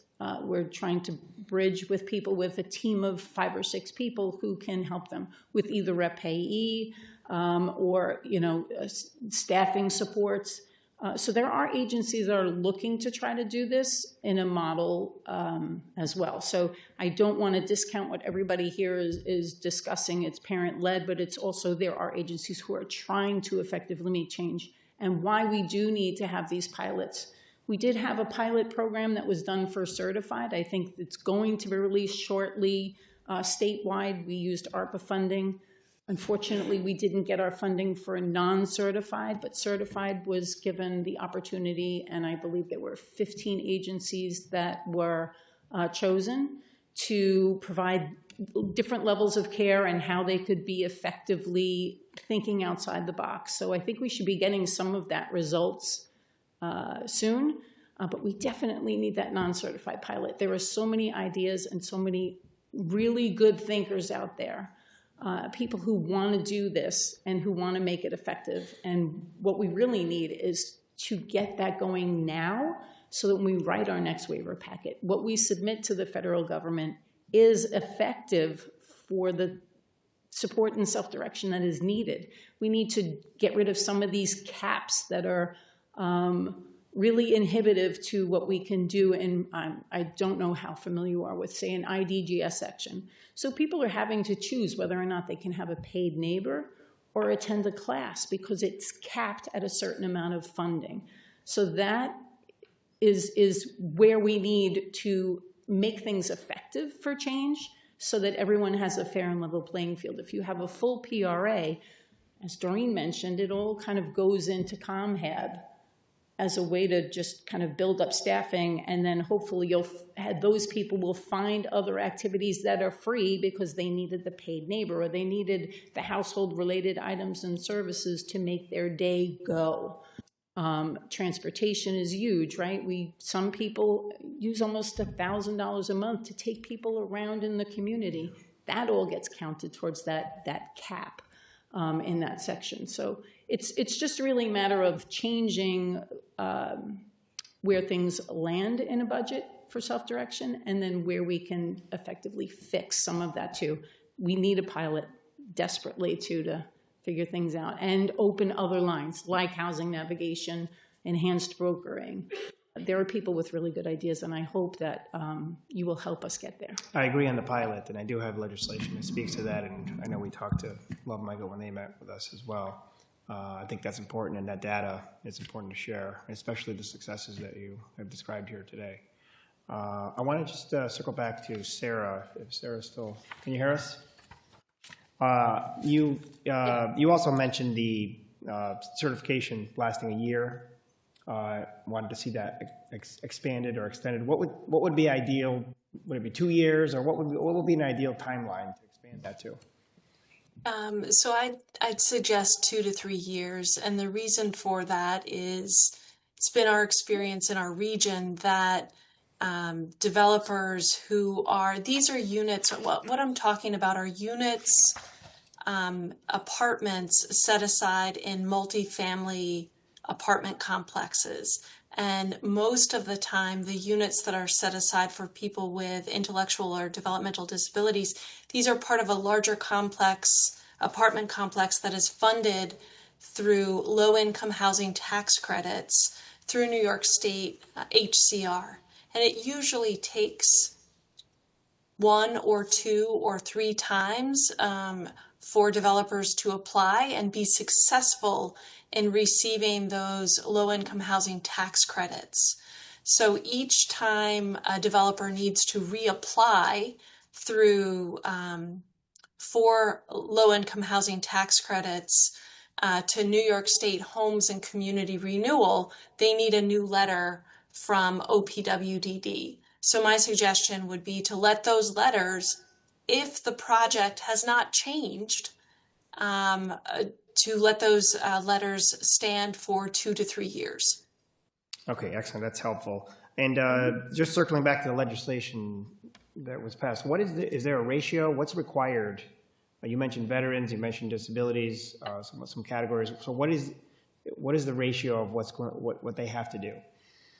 So the legislation that the county has is that it's a ratio, but it's typically 3 to 4 units per development. No, it's not based on number of units. It's just per the size. There is a specific ratio, but it's no more than a specific amount, and it usually ends up being around 3 or 4 units per development.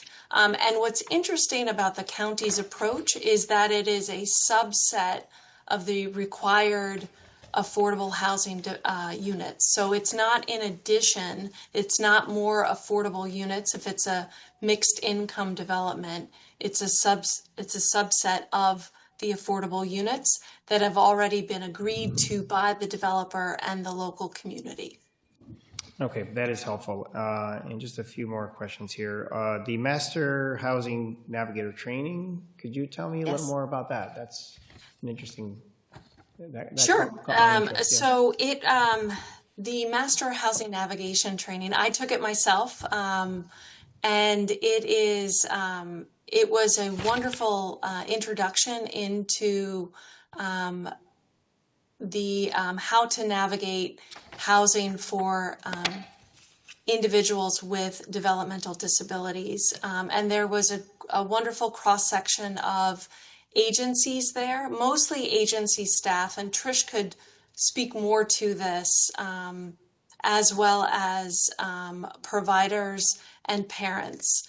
I myself am a parent of a son with autism as well, but I took it as a government representative, and then encouraged other governmental leaders on Long Island in Suffolk County to learn about this, so that when they're sitting and reviewing projects, apartment complexes or multifamily housing development that comes across their desks in their local capacity at a town level, for instance, they can keep this housing for this particular population in mind.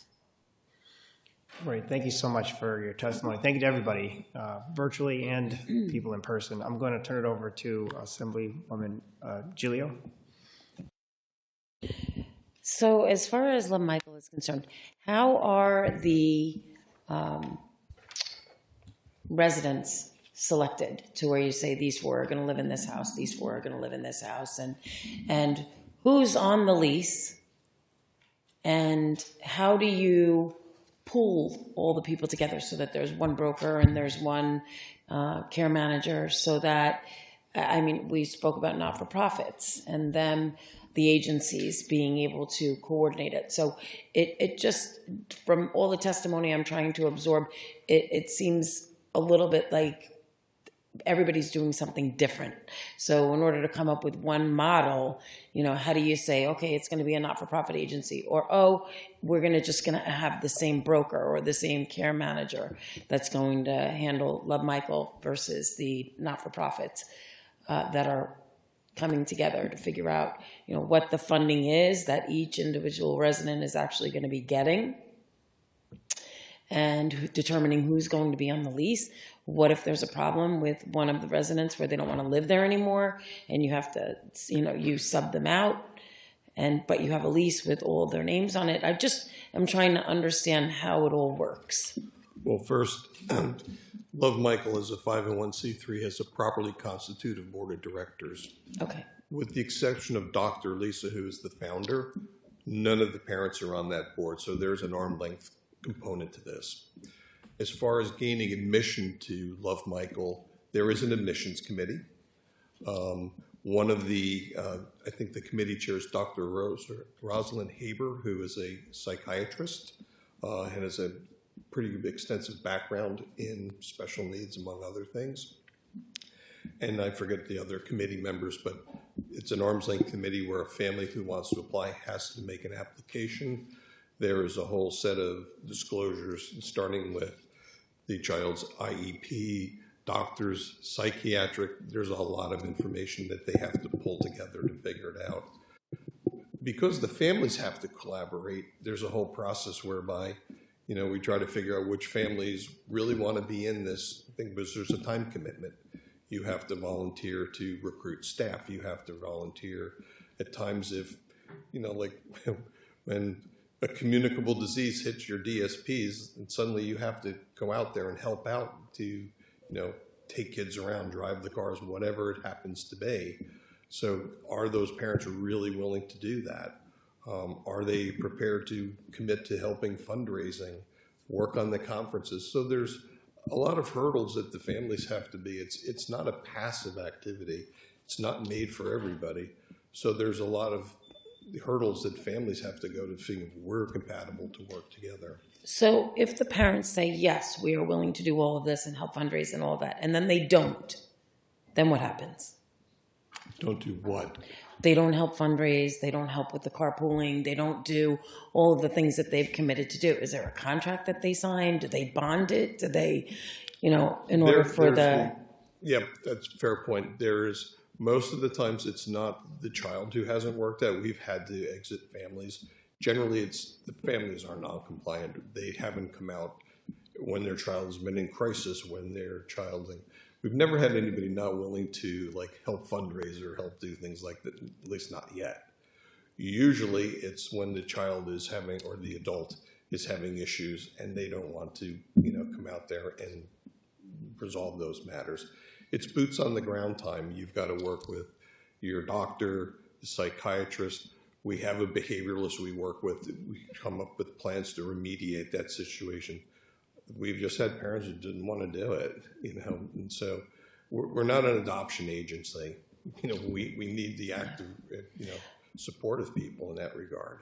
It sounds like, a great program, and I did meet Lisa, and she was telling me a little bit about it, but I want to delve more into it because I don't know what OPWDD's predicament would be in assisting with this, number one, and number two, I don't know if, like the board of directors, if somebody applies, if there's any anti-discrimination laws where someone might be not eligible to come in for any specific reason. I just don't want to know I want to know what the guidelines are. Not today, but sure. I'm very supportive of the model. I just want to make sure that any hurdles or barriers that you've had, that we wrap those all up so that we can convince OPWDD and the other agencies that this is a good model, so that it can be, because different regions obviously also have different costs associated with where they live, and the rental for a house in Southampton is different than a rental in Riverhead or in Westchester or in Buffalo. So if we're going to make a state model, I just want to make sure that any kinks that we don't know about, we should know about, so that we can absolve those and make it a good model to where the state, it would be supported on a state level and with OPWDD and all the agencies. Okay. Yeah. And then Jody, if I can just say in our model, it is deep person-centered planning that gets done. Everybody comes back to the table to see if they can work through anything more in a proactive strategy than a reactive strategy. They're all signing a year-long lease. Whether or not they have the same FI or whether or not they have the same broker is kind of irrelevant in a way. It's really based on person's choice and the commitment that everyone has to it being a successful model. We also do parents, as well as with the fiscal intermediary, will present, this is our model, we're following our guidelines. If there's a living caregiver, there's an agreement. When are they supposed to be on? When are they off? Because they're not indentured servants. They need 2 nights off a week. So it's definitely very thorough and person-centered. And again, signed by a lease. If it's not working, then, they leave. And it's okay. And we all opt to look for another roommate. And again, that person gets person-centered plan to see if it's a good fit for everybody, and it's by choice, and most of the time the people make the choices whether or not who they want to live with. Yeah, so that's my concern, because with the certified residential housing, we know that sometimes it's not always a good fit. So I just wondered that with the model that you've all presented, how that works if someone is not a good fit, and that is something I guess that we would need to, pin down to make sure that it's not discriminatory and that it's actually working for the remaining residents in the house if someone is going to be removed from the residence, and who is the next person coming in. I would just mention too also with autism communities, our model going forward also will rely heavily on family collaboration. So we also have an application process. We have a parent agreement. We rely on fundraising also. So we do expect parents to be part of that with us. We also envision a model where parents are, I know your son, you know my son. We can help each other, that we're really coming together. I said this before in a listening session, that parents are willing to be part of it, but you have to be able to harness that energy and organize it somehow. Because right now everybody's off doing their own thing. So how do we bring the parents together and organize them and really form something where you're almost paying it forward? Because one day you're not going to be here, but these other parents are here. And then they're going to not be here one day. And the younger families are coming in and paying it forward. So it's not just about staff. It's also about the volunteerism of the families and friends and just local members in the community. Like where my son lives in Patchogue is a great town that is very supportive. We also have partnered with the Suffolk County Police Department and created what we call the Friend Responders Program. Kind of a play on first responders, because we know that encounters between first responders and people with developmental disabilities have unfortunately at times gone the wrong way and ended sometimes tragically. So we have developed a program in partnership with Suffolk County Police Department where they have come and met our residents We have had kind of meet and greets. We have activities with them, training that they are going to do with us on fire safety, on basic first aid. Yeah, I think that's great. And also to encourage all of our residents to develop what's called a Smart 911 profile, so that if a call is made from a resident, on 911 will come up whatever specific, if there's light sensitivity, noise sensitivity, the police will know, so they don't arrive with the sirens going, come forcefully into the house. We also try to work on training with the police. For somebody with autism, for example, maybe they're not looking at you in the eye and you read that as disrespect, but it's not. It's because they aren't able to look you in the eye. So first responders need to know that. Or, I can think of my son has an auditory processing problem. So you may give a command and he doesn't understand. So he doesn't comply, not because he's being disrespectful, but because he doesn't understand. So we're trying to collaborate and have that also as a network of support in our program. But I would just reiterate what I think what all of you are doing is wonderful. I just would like to see, and I think we would all like to see, what each steps you're all taking. Like you talked about the 9/11 responders, and that's something that I've spoken to OPWDD about, that when a 911 call is made, that every single resident in the house, their life plan is accessible to the responder, so that they know what each individual, how to respect each individual, their feelings and their rights, and how to best communicate with them. So I think that what all of you are saying is great, but I would like to see from each of you, from start to finish, how the selection process is made, the board of directors, the not-for-profit, the 911, so that we can put it all together and come up with a good plan that would be acceptable to the governor and to OPWDD, so that it could be implemented statewide. Right, and that is what I want to do. I mentioned before, I would love to have people. They hate task force, right? We never get task force, very rarely. They're usually appointed by the governor, so it would be just helpful to have all your information so that, Angelo could bring it to the governor and say, let's create this task force, and we would have a good chance if we had a solid plan that was with all of your collaboration and input in order to make it work statewide. And then with Sarah, with the low-income housing tax credits, why do you need a separate letter from OPWDD? I mean, the low-income housing tax credits are for affordable housing, whether it's for people with intellectual and developmental disabilities, or veterans, or seniors, or the low-income housing tax credits are. Why do you need a specific letter from OPWDD? It's a good question. That's a requirement of OPWDD.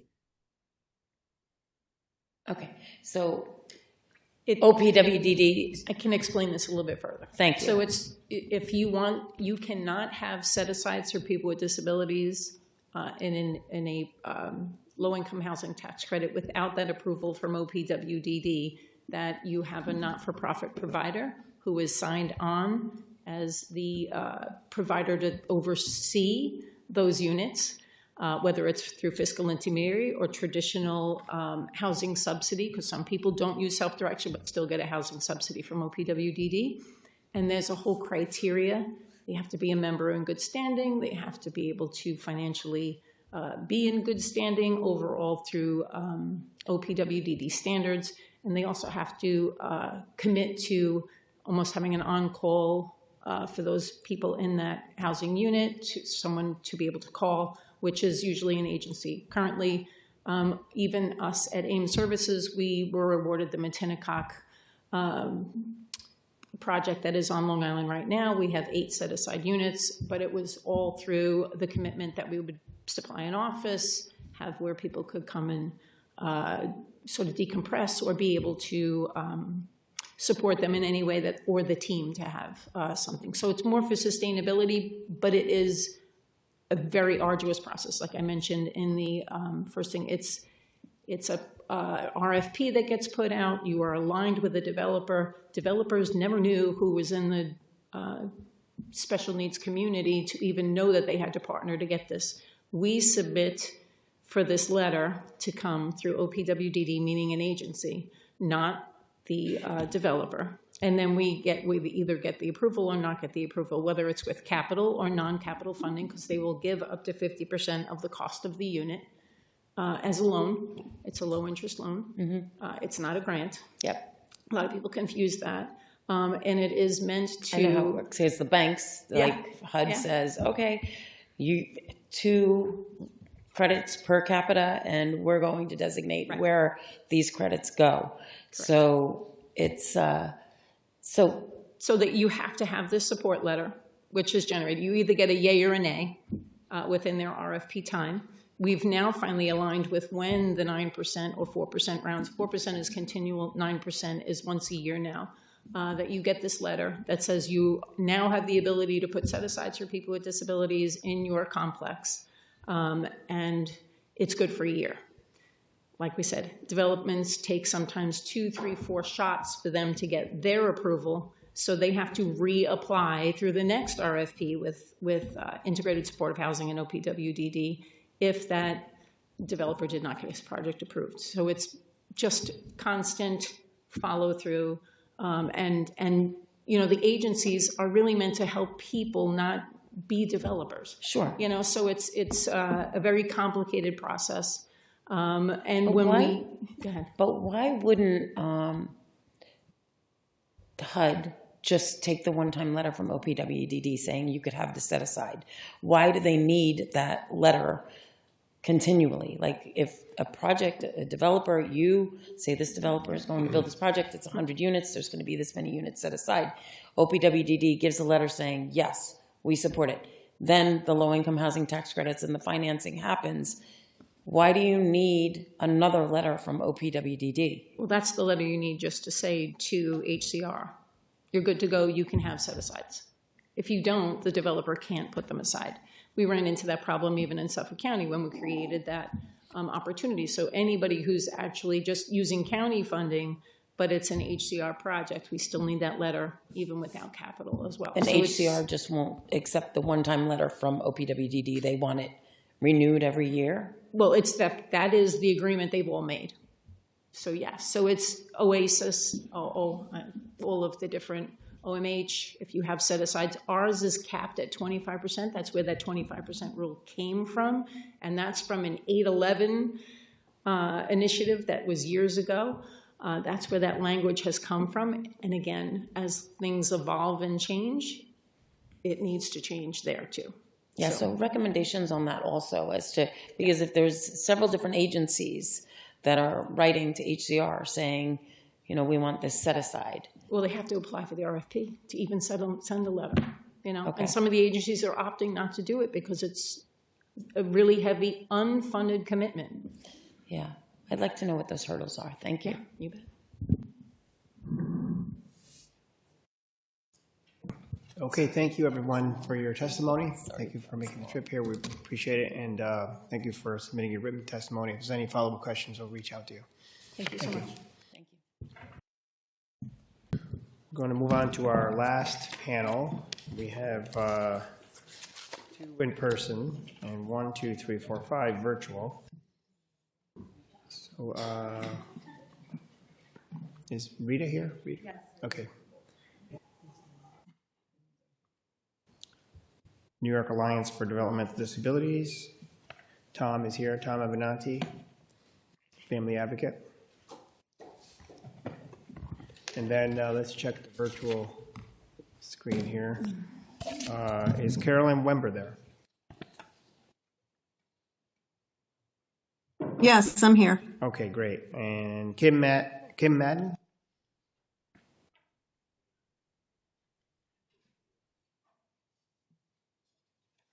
Kim's there. Okay, Kim is there. Could you hear Okay. me? Could you hear me? Uh-oh. Okay, we can hear you. And Heather Okay. Walters? I'm here. Okay, thank you. And Jacqueline I'm here. Cianzo. Cianzo. Okay, sorry, I didn't want to mispronounce that. Susan Platkin? Here. Okay, and Heather Burrows.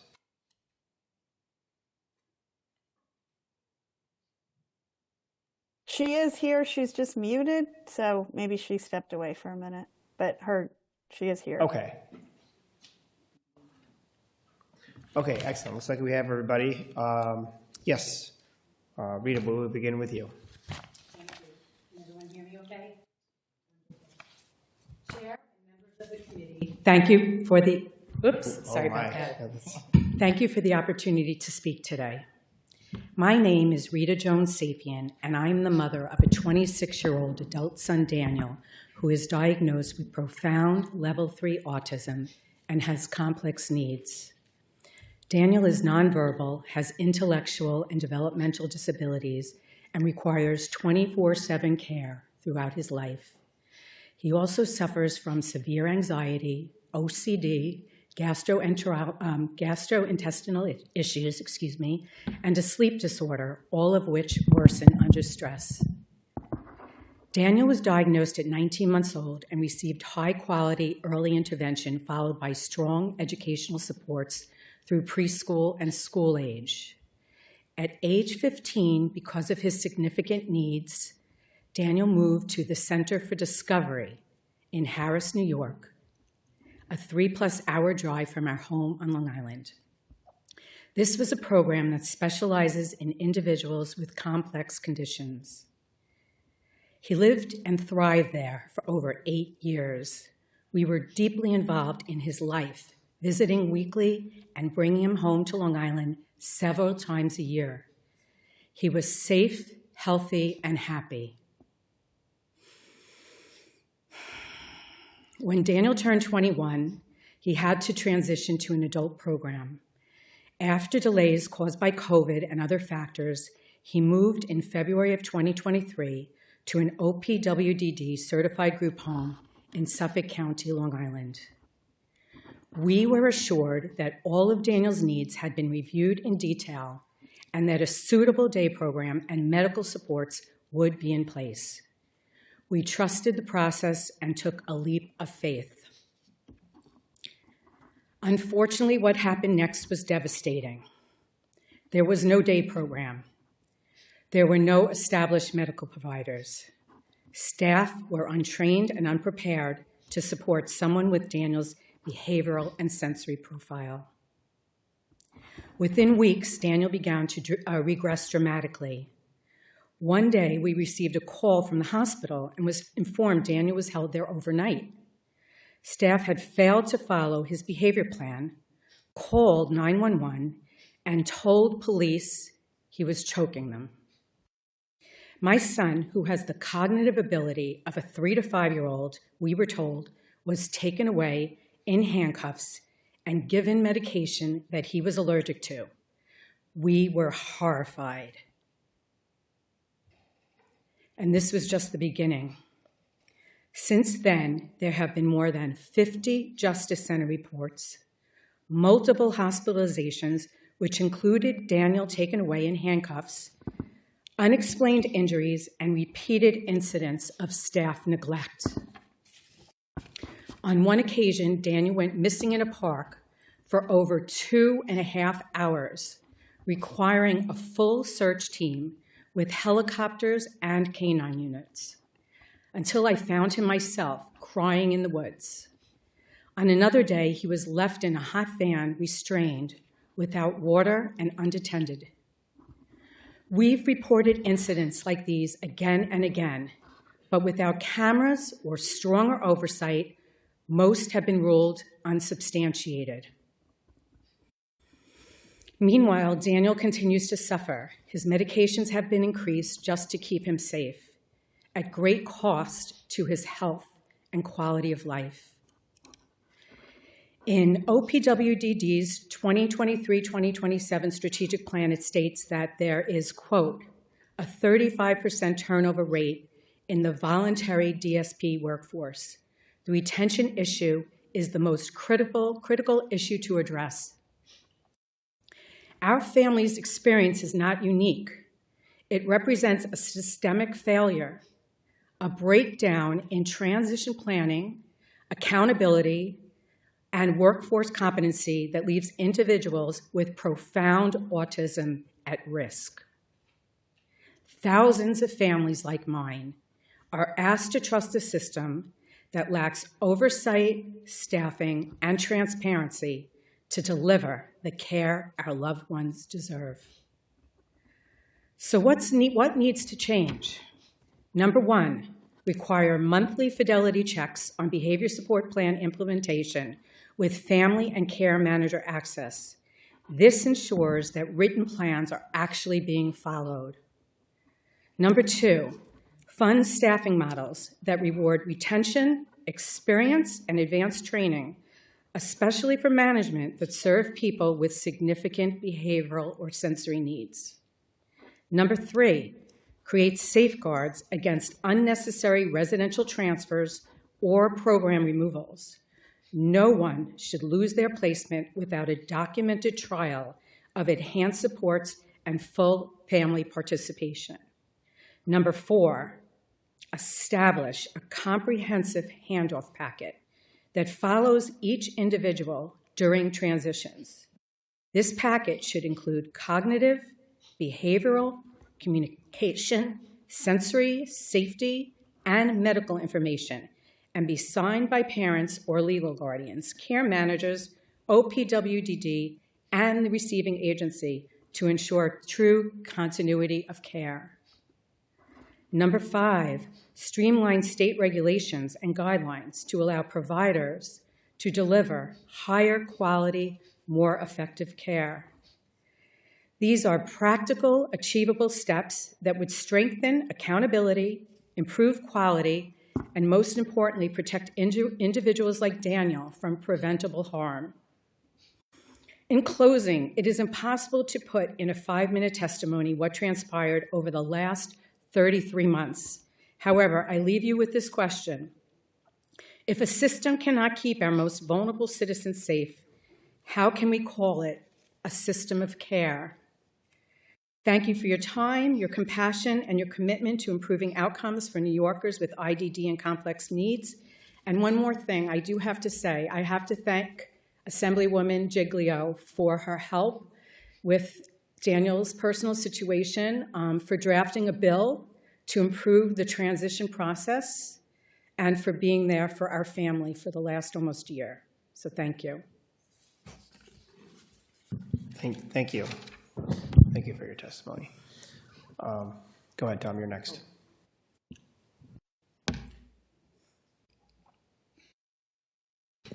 Not used to being on this side. Assembly members, first I want to thank you all for allowing me to participate today. I want to thank you for coming to Albany in this off-season to hear us. And in particular, I want to applaud the dedication and persistence of Chair Santa Barbara. He has worked, I've watched him work since he became the committee chair, and it's a formidable task in a very, very, shall we say, frustrating area. Unfortunately, I've heard Rita's story before, we've spoken, and unfortunately hers is not a unique story. It's repeated over and over and over again. I've given you a full statement. I'll summarize it. I'm the father of a 25-year-old young man, nonverbal, on the autism spectrum, who lives at home with me and my wife. As a practicing attorney, I've often interacted with people with disabilities or their families. I've served in government in many positions, most recently as a member of the New York State Assembly. Housing is a basic need. Suitable housing should be seen as a basic right. Having an appropriate place of their own choosing in which to live is the prime concern of people with disabilities and their families. Like the rest of New Yorkers, those with DD face a severe shortage of suitable housing. But the DD population faces an additional unique obstacle. The Office of People with Developmental Disabilities is limiting their options and limiting their choices. Virtually all New York services for people with disabilities are operated, regulated, or funded through OPWDD. But it's about policy, not just money. Many of the 130,000 people OPWDD services are living with elderly or infirm parents or family members with no place to go. Some 1/2 of OPWDD clients are under the age of 21. So it's well understood that thousands are seeking or soon will be seeking appropriate housing. OPWDD has no housing policy, no housing plan to ensure all have access to appropriate housing. OPWDD's response to the impending crisis so far has been bureaucratic. They've reduced red tape for provider agencies. They've tried to improve analysis methods to better understand their client services and their services needs. But these efforts do not facilitate access to housing. Now, let me note that there are many good, hardworking, caring people at OPWDD.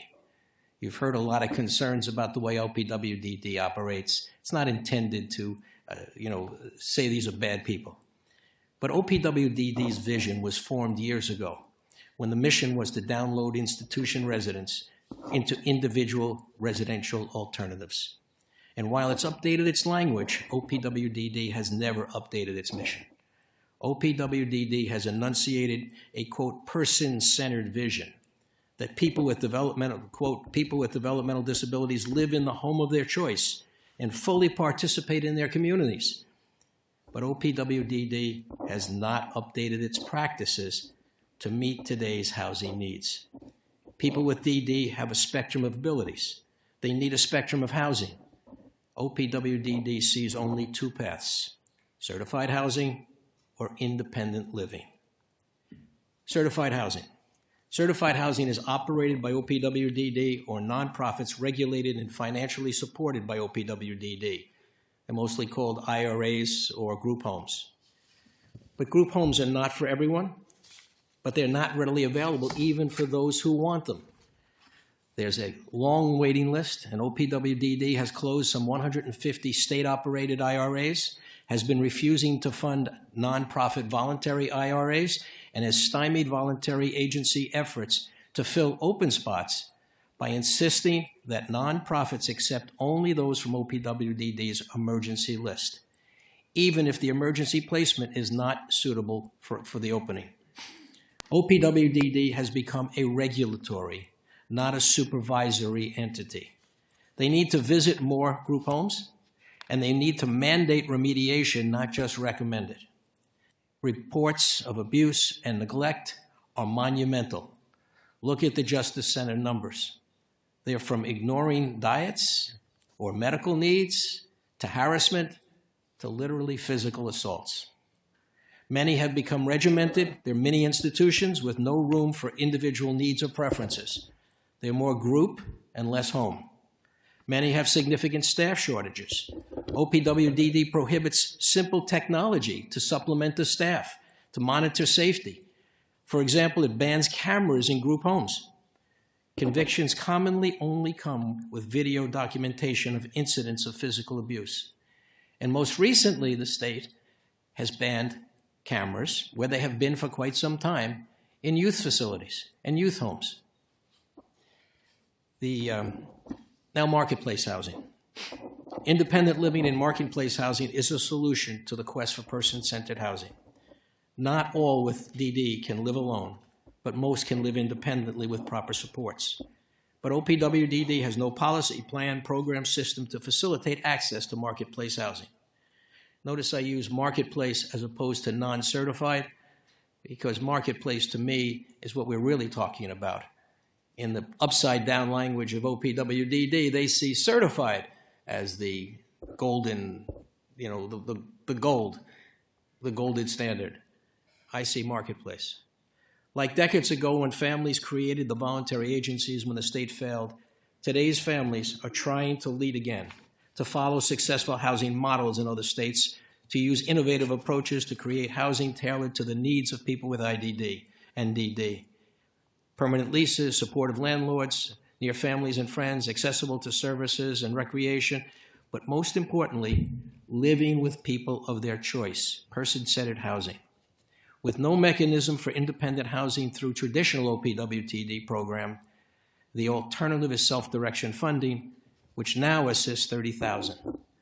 But in New York, the impediment is policy, not money.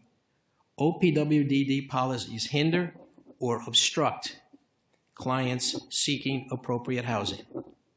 living in marketplace housing with services provided for in a life plan is far less expensive than certified housing. But OPWDD narrowly defines who can live in certified housing, insists only its staff can determine who is appropriate to live independently and where they can live. It has erected artificial barriers, such as requiring people with disabilities to stay poor to meet Medicaid requirements. And it applies Section 8 housing requirements, or requires that people with disabilities apply for all possible government services, including Section 8, even in places where there are no Section 8 vouchers available. So it's paperwork, paperwork, paperwork. OPWDD has repeatedly warned families that failing to follow OPWDD dictates could result in loss of all Medicaid-funded services. I heard some discussion before about the restrictions on settings, it being local, et cetera. If you want to discuss that later, I tend to disagree with some of what was said and would be willing to discuss it. Lastly, the legislature must act. Housing should be a choice. Otherwise, government is discriminating against people with disabilities because they receive government services. So the New York legislature must enact policy and require the OPWDD immediately fashion and implement a plan consistent with the policy. I commend to you, number one, on policy, a bill that's now pending in the state Senate, S4908A, which you all previously voted for. A few years ago, it passed the Assembly, but never passed the Senate. A part of it is attached to the back of my statement, which is the relevant part. And it sets forth a succinct, modern policy and a mandate to OPWDD, which kind of summarizes, I think, everything that people were talking about today. Secondly, a plan. While OPWDD should establish the plan, I suggest that part of it, and maybe you want to look at how to mandate this, includes the use of housing navigators, some kind of a system combining all of them with self-direction circles of support, helping them to find appropriate housing for DD clients per their life plans. And lastly, some interim suggestions. Again, I don't know if these are for the legislature or maybe you can have discussions with OPWDD. Number one, you heard about the housing subsidy. It comes out of the existing self-direction budget. It's not in addition to the budget. So it should be in addition. And the other thing is a very practical thing that was suggested. Live-in caregivers, which you heard of today, or ComHab staff, cannot live with the people that they're servicing. It may make some sense to change that policy so that they can live in the parent's home. So you can ease the burden for aging parents and prepare their clients for independent housing. And so people get eased out. They don't just have their parents die and they lose their home and they have no connection with anyone else. So the legislature really must step in. Otherwise, our future looks bleak. There will be many more people with disabilities living with their aging parents until their parents die, when they become emergency cases and maybe end up in a group home somewhere or in a homeless shelter or a correctional facility. Thank you very much. Okay, thank you, Tom. Next, we'll go to our Zoom participants. Carolyn Wember. Hi, can you guys hear me? Yes. Okay, thanks. Go ahead whenever you're ready. So my name is Carolyn Wember.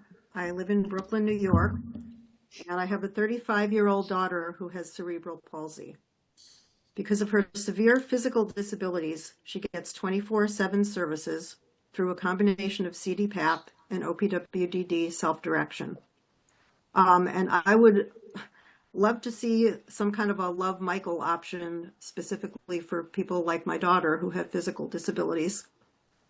I'm one of a growing number of aging parents who have opted to use self-directed services to support our disabled adult children in non-certified housing. For the most part, we do not want our loved ones placed in OPWDD certified residences, either now or when we're gone. And I think you guys have heard plenty about why that might be. But we are increasingly worried about how to sustain their lives in the community when we can no longer be there for them. And we need a better answer from OPWDD than try not to die. My daughter qualified for OPWDD services because of her diagnosis of CP and because of the extent of her physical disabilities. She needs total assistance with all of her activities of daily living, as they say. She can't even turn over in bed by herself. She uses a power wheelchair as her only means of independent mobility. However, it was clear to me early on that the traditional services offered by OPWDD would not be appropriate for her. She graduated high school with a Regents diploma and went on to get a bachelor's degree from Brooklyn College. During college, back in 2013, we launched her self-direction plan, and it's been a game changer. Self-direction has enabled my daughter to have a meaningful life after college while offering fair wages to the staff who work so hard to support her.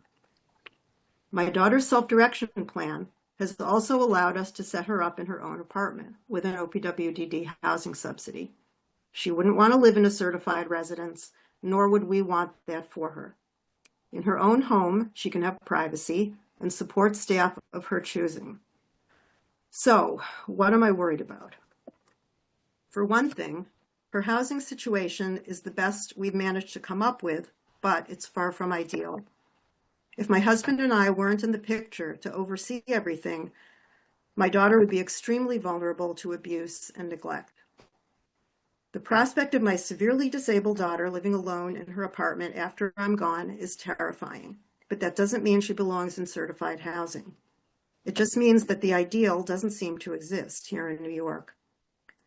In Georgia, of all places, for example, there's a residential community called Champions Place, which is a non-certified intentional community for young adults with physical disabilities. That would be ideal for someone like my daughter. But as far as I know, no such thing exists here in New York. And if anyone tried to replicate that model here, as you've heard, we're not sure if OPWDD would support it based on their overly restrictive interpretation of the HCBS settings rule. But what really keeps me up at night is that our circle of support is basically me, my husband, and my daughter's father. My husband is 72, my ex, her dad, is 68, and I'm the baby at 67. We have literally no family members in the next generation to hand the baton to. The three of us, parental figures, contribute countless hours of unpaid labor to sustain my daughter's life in the community. Her dad used to work in IT, so he can help with all her technology. My husband used to work as a carpenter, so he oversees all the home maintenance issues.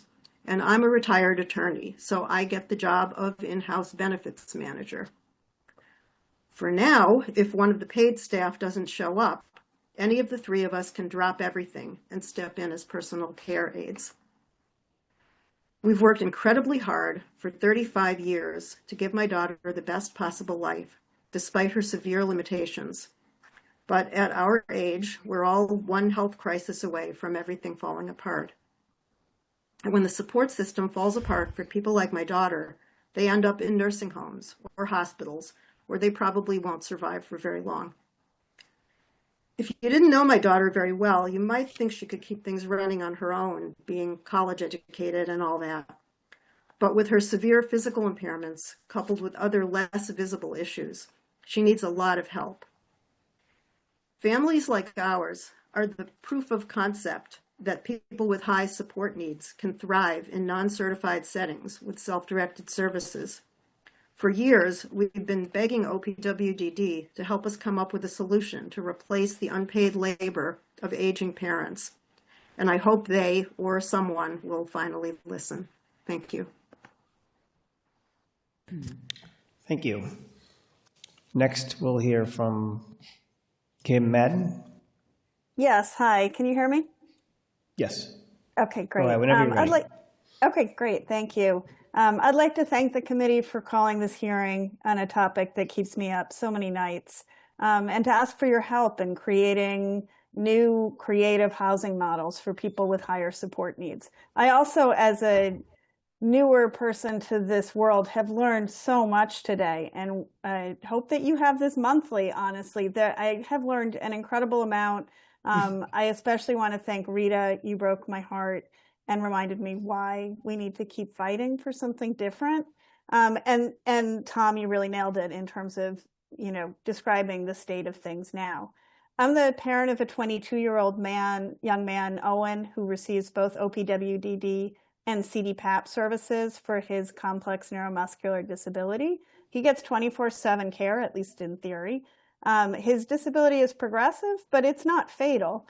He uses a G-tube. It's how he gets food and medication when he stopped being able to eat as a teenager. He uses an iPad to communicate. That's gotten harder and harder. Now he needs someone else to select the letter. He can point to what letter he needs to be selected with a head mouse with a dot on his eyeglasses, but someone else typically needs to push the letter for him. He's fully quadriplegic. He needs help with all daily living skills, including rolling over at night. Needs help with everything. He has seizures, but he also attends college part-time. He's there right now with his dad. He loves the Yankees, the Knicks. He loves seeing concerts at Madison Square Garden. If you're feeling depressed, and I think probably all of us are after today, come hang out with Owen. He is one of the most joyful people I've ever met. He's sure to make you laugh. I'm so lucky to be his mom, and I've learned so much from him. Unfortunately, I've learned also how far our government has to go in terms of supporting people like him with dignity. Although right now Owen has a pretty good life that we've been able to cobble together for him with the help of amazing caregivers through self-direction and CDPAP, I'm terrified for his future. I'm not bad at navigating government systems. I actually do that for a living. But I'll tell you, this system seems purposefully obtuse. I've been asking for over a decade what happens when I die, and I have not gotten any real answers. When we first were navigating the caregiver world, before we understood self-direction, not one agency was willing to help us with ComHab services. He had too many needs. Unless I'm managing the systems through self-direction and CDPAP, the systems have no good answers for him. From what I understand is agencies don't want to deal with his G-tube. They can't handle the lifting and the physical needs. It just complicates things for them, and they don't want to deal with that. On top of that, most agencies don't want to deal with a wheelchair. And despite decades of the ADA being on the books, far too little housing is wheelchair accessible. Most agencies I have spoken with, and those are the ones who will even talk to me, most of them won't, say that they can't take him and suggest an ICF. I've heard that ICFs are closing and are also super restrictive. I did talk to one agency where I live in New York City who actually returned my phone call and said they could meet his needs. They had staff who were supervised by nurses. They could do his G-tube and meds. I was excited, but then they explained that there are 24 people in their home, and they all use wheelchairs, and there's 8 to 10 caregivers for all of them, and they try to go out on weekends as a group. I felt physically sick after that call. My son goes out every single day where he wants to go. He's vibrant, he's engaged, he loves life. It sounds like he would be in prison or in that group home or with an ICF level of care. But despite all of that, for years I've been trying to get on the Certified Residential Opportunity List. At first, my care manager, who I do like, I'm sure this is someone else telling her this, warned me I don't want to do that because there isn't a wait list, and if I got something, I'd have to move really quickly. She said it would be less than a year. And what if I wasn't ready? And they said, if you get offered someplace and you don't take it, you'll be on the back of the list. That scared me, but then I thought about it and I thought, I'm not on the list. It's not worse than where I'm at. That doesn't make any sense. When my husband broke his leg, our lives got really hard. And I'm a planner by nature. I want to know about the future. So I pushed back and said, nope, I still want to be on it. Then I was told I needed a new evaluation called a CAS. It took months and months and months, almost a year, I think, to get that scheduled. Although the evaluation itself was terrifyingly short and completely ignored my son's needs. All the questions seemed to be about could a ComHab worker help train him to do daily living skills. My son is smart, he's creative, but no amount of ComHab can train him out of his neuromuscular disability. Next up, I think I need to get some medical form filled out. It's not entirely clear to me how or what it needs to say. His needs are all extremely well documented. And this seems like just yet another hoop to stop me from getting to the, on the actual list. So for those of you talking about publishing the Crow list numbers, please do. But no, there's a lot of people like me who aren't on it, and it's not for lack of need. I'm trying to work on that. But my sense is there are no good options for somebody like my son, or for many people in the community with complex needs who are thriving with their parents' support. At this point, I've realized the system is truly cruel. They don't want me to plan. They want me to keep my head down in fear and doing self-direction until I die. And they won't have an answer for him then, but I won't be around to call them on it. And he'll be in a nursing home or an emergency room, and that's not going to go well. The most terrifying places my son has been have been in the hospital, or at times in his schools, in the school system, when they had nurses who were not trained to deal with his needs. They all messed up his medications. He's so much safer right now at home with people taking care of him. And I believe he could be safe in the community with just a little bit of extra help and thought. I want details and lists of options. I want people to talk to. There's a lot of people I heard from today that I want to go meet. I think I might need to move to Long Island. It sounds pretty good. I want my son in the community. He should be able to live the life he wants to with all of his interests. I was so excited when I first heard about an ISH, an integrated supportive housing. But the more I've learned about where the integrated housing goes to, it goes to people who don't even need ComHab. So there's no way that would work for my son. And it does seem like the only options are group homes that don't want him, an ICF nursing home level type care where he'll be in prison, or an independent place in the community that has not enough support for him. My son deserves to be in the community too. With a few tweaks, it could work. And I know this because I do it every day. And although I'm a pretty good person, I'm not a superhero, I'm just a parent. I've learned a bureaucracy. There are parents all over this state who are doing this. People have come up with so many creative models. I hope we can hear from Max. He's one of my heroes. He's done incredible things for his son. I'm part of a group called Coalition for Self-Direction, where I run a housing subcommittee, where a lot of us are trying to untangle options and come up with ideas and implement things. I'm also part of a group called c2ba26f5bfcb, which is a group of parents in New York City where housing is prohibitively expensive. And we're trying to figure out how we could band together to create an integrated model that works for our children. I think that all these groups of parents have the solution. What we don't have is the support of the current systems. And although our society's understanding of disability has evolved, my son was included in public school all the way through. He graduated with a Regents diploma. He had friends. He was involved. OPWDD seems like it hasn't moved much further from Willowbrook, except now it's lots of little Willowbrooks broken out. And I don't understand that. We really need to radically reshape what exists. And I think that this can happen. And if we could make the circle of support and the life plan real instead of bureaucratic exercises, this could work. I hope that you'll help support new models across the state and recognize the dignity and worth of people like my son. Thank you.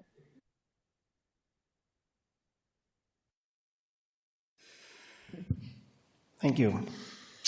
Next, we'll go to Heather Walters. Hello.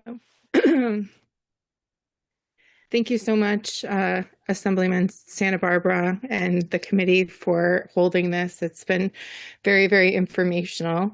My name is Heather Walters. I'm a parent of 3 adults who all have an autism diagnosis. And I have a 23-year-old daughter who is non-speaking, who resides in an OPWDD Direct certified IRA. I'm also a regional lead for NIAD, as well as I work for Parent to Parent of New York State as a regional coordinator.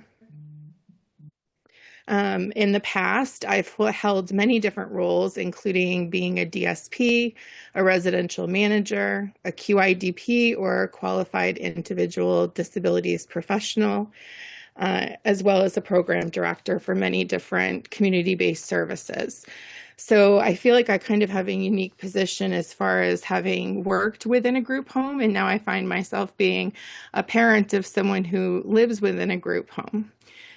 Most of my time at Parent to Parent is spent talking to countless families, similar to the ones who have testified here today, about how scared they are, how there's so much ambiguity of access, how many care managers are telling them not to apply for certified residential housing opportunities because they will, quote unquote, never get them. We're really in a state of crisis with how many families are looking to access residential services. And I think we've talked a lot about a lot of those different hurdles today. The other group of parents that I talk to are parents, and I actually run a parent online group for families who have children in or adults in a certified residential setting or not living at home. And there are so many topics that we talk about and so many things, and it all resonates with me because I've been doing this. My daughter's been living out of our house since she was 12 years old. Her first placement was actually an OPWDD children's placement, which is very, very rare for a child to be placed in the OPWDD system under the age of 21. That placement failed miserably to meet her needs as she was given a residence that was working, but the local school district couldn't accommodate a child with such significant behavioral and educational needs. At that point, she was recommended for a residential school program, which was fabulous. And she spent 7 years out of state because no program within the state of New York would accept her. She spent 7 years at an amazing private school in Pennsylvania. Now we talk about education, and when we talk about education, we talk about all of the rights that we have, free and public education. We have standards. There are things that we are entitled to as parents of children under the public education system. And then at 22, we miraculously age out. And for some reason, apparently, our children don't need any supports or services to that extent anymore. And we find ourselves with no standard of care. No standard of care, no standard of health care, no standard of behavioral support. And for those individuals like my daughter, I was told that they were going to leave her on my doorstep. And when she aged out, and as a parent, what do you do? And so again, we talk about choice. I didn't have a choice. The choice was that OPWDD would take her because none of the private agencies would consider someone with such significant needs. So I should feel like I hit the lottery because my daughter has a placement, but yet she sits in her residence day in and day out with no real access to the community, except for when one of her DSPs feels like they're going to take her out or for her required, quote unquote, monthly outing. And so to combat this, I've tried to utilize self-directed services. Now, self-directed services in a residence gives you a very, very limited budget. And my choice right now is, do I complete a developmental disability 2 profile, which is the DDP2, which is used to calculate an individual's personal resource allowance? Do I use that to show really what her needs are so that I can get a higher resource allotment through self-direction? Or do I make her behaviors look a little less challenging so that perhaps day programs who have significant lack of staffing and who are at this point able to kind of pick which individuals they choose to be accepted within those programs, very similar to how agencies pick, individuals who are living in certified residences. And I don't know what the answer to that is. Do I make her look more profoundly autistic and more in need of services? Or do I, quote unquote, make her look better so that maybe she'd be able to access services that already exist? these are not questions that parents should have to face, and they're not things that we should have to answer. We need a lot of change, and I'm really happy to hear all the discussions that have been occurring here today. We need more support for DSPs. We need more funding for them. We need to really work with the New York Alliance for Direct Support Professionals, the NADSP, in establishing a occupancy classification for DSPs where they're recognized, where they're paid for their skills. We need support. We need to look at having cameras within houses.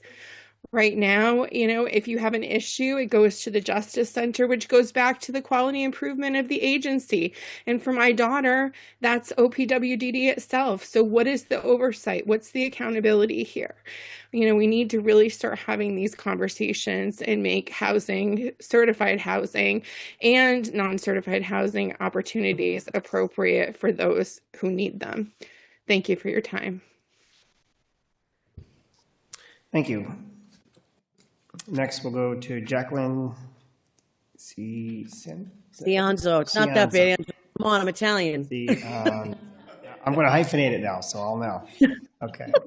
All right, please go ahead. Thank you. I just want to preface my statement by saying that this has been such a wonderful opportunity for you to hear from probably the foremost leaders and advocates in the state when it comes to housing. The solutions are in our midst, and I'm very grateful to you for listening to us. I'm going to go back to my statement now. So I'm Jackie Cianzo. I, too, am a member of the Coalition for Self-Direction. I'm the mother of a 30-year-old man with autism, Joey. Joey began to have seizures at 18 months old that continued for several years, unabated, until we eventually got some needed control. He's a non-speaker. He's been through 3 major crises of aggression and self-injury as a teen and as an adult. He still wears a pull-up, which I hate to say because he can hear me.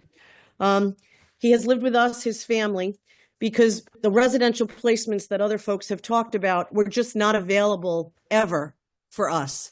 They could never address his complex, significant needs.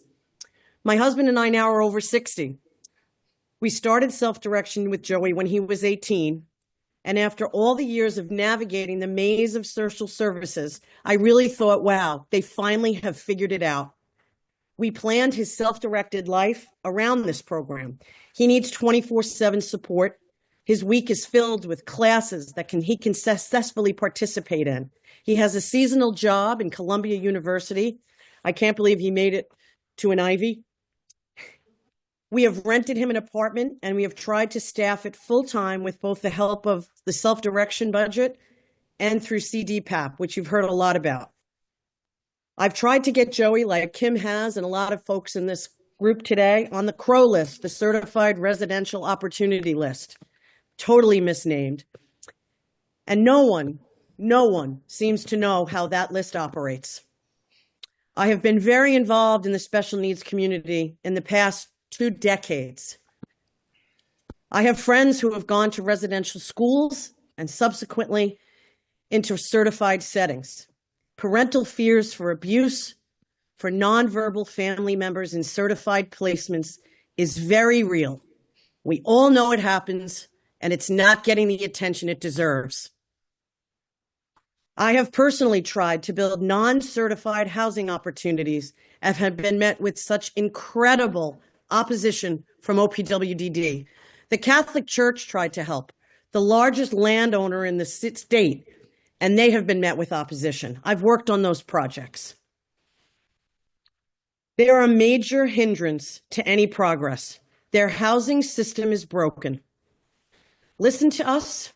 We all want to prevent our children from being a priority for the desperation list, which is what I call the CROW list. Or worse, the next homeless person on 2nd Avenue. This is where OPWDD is leading our IDD community if we don't get some changes made.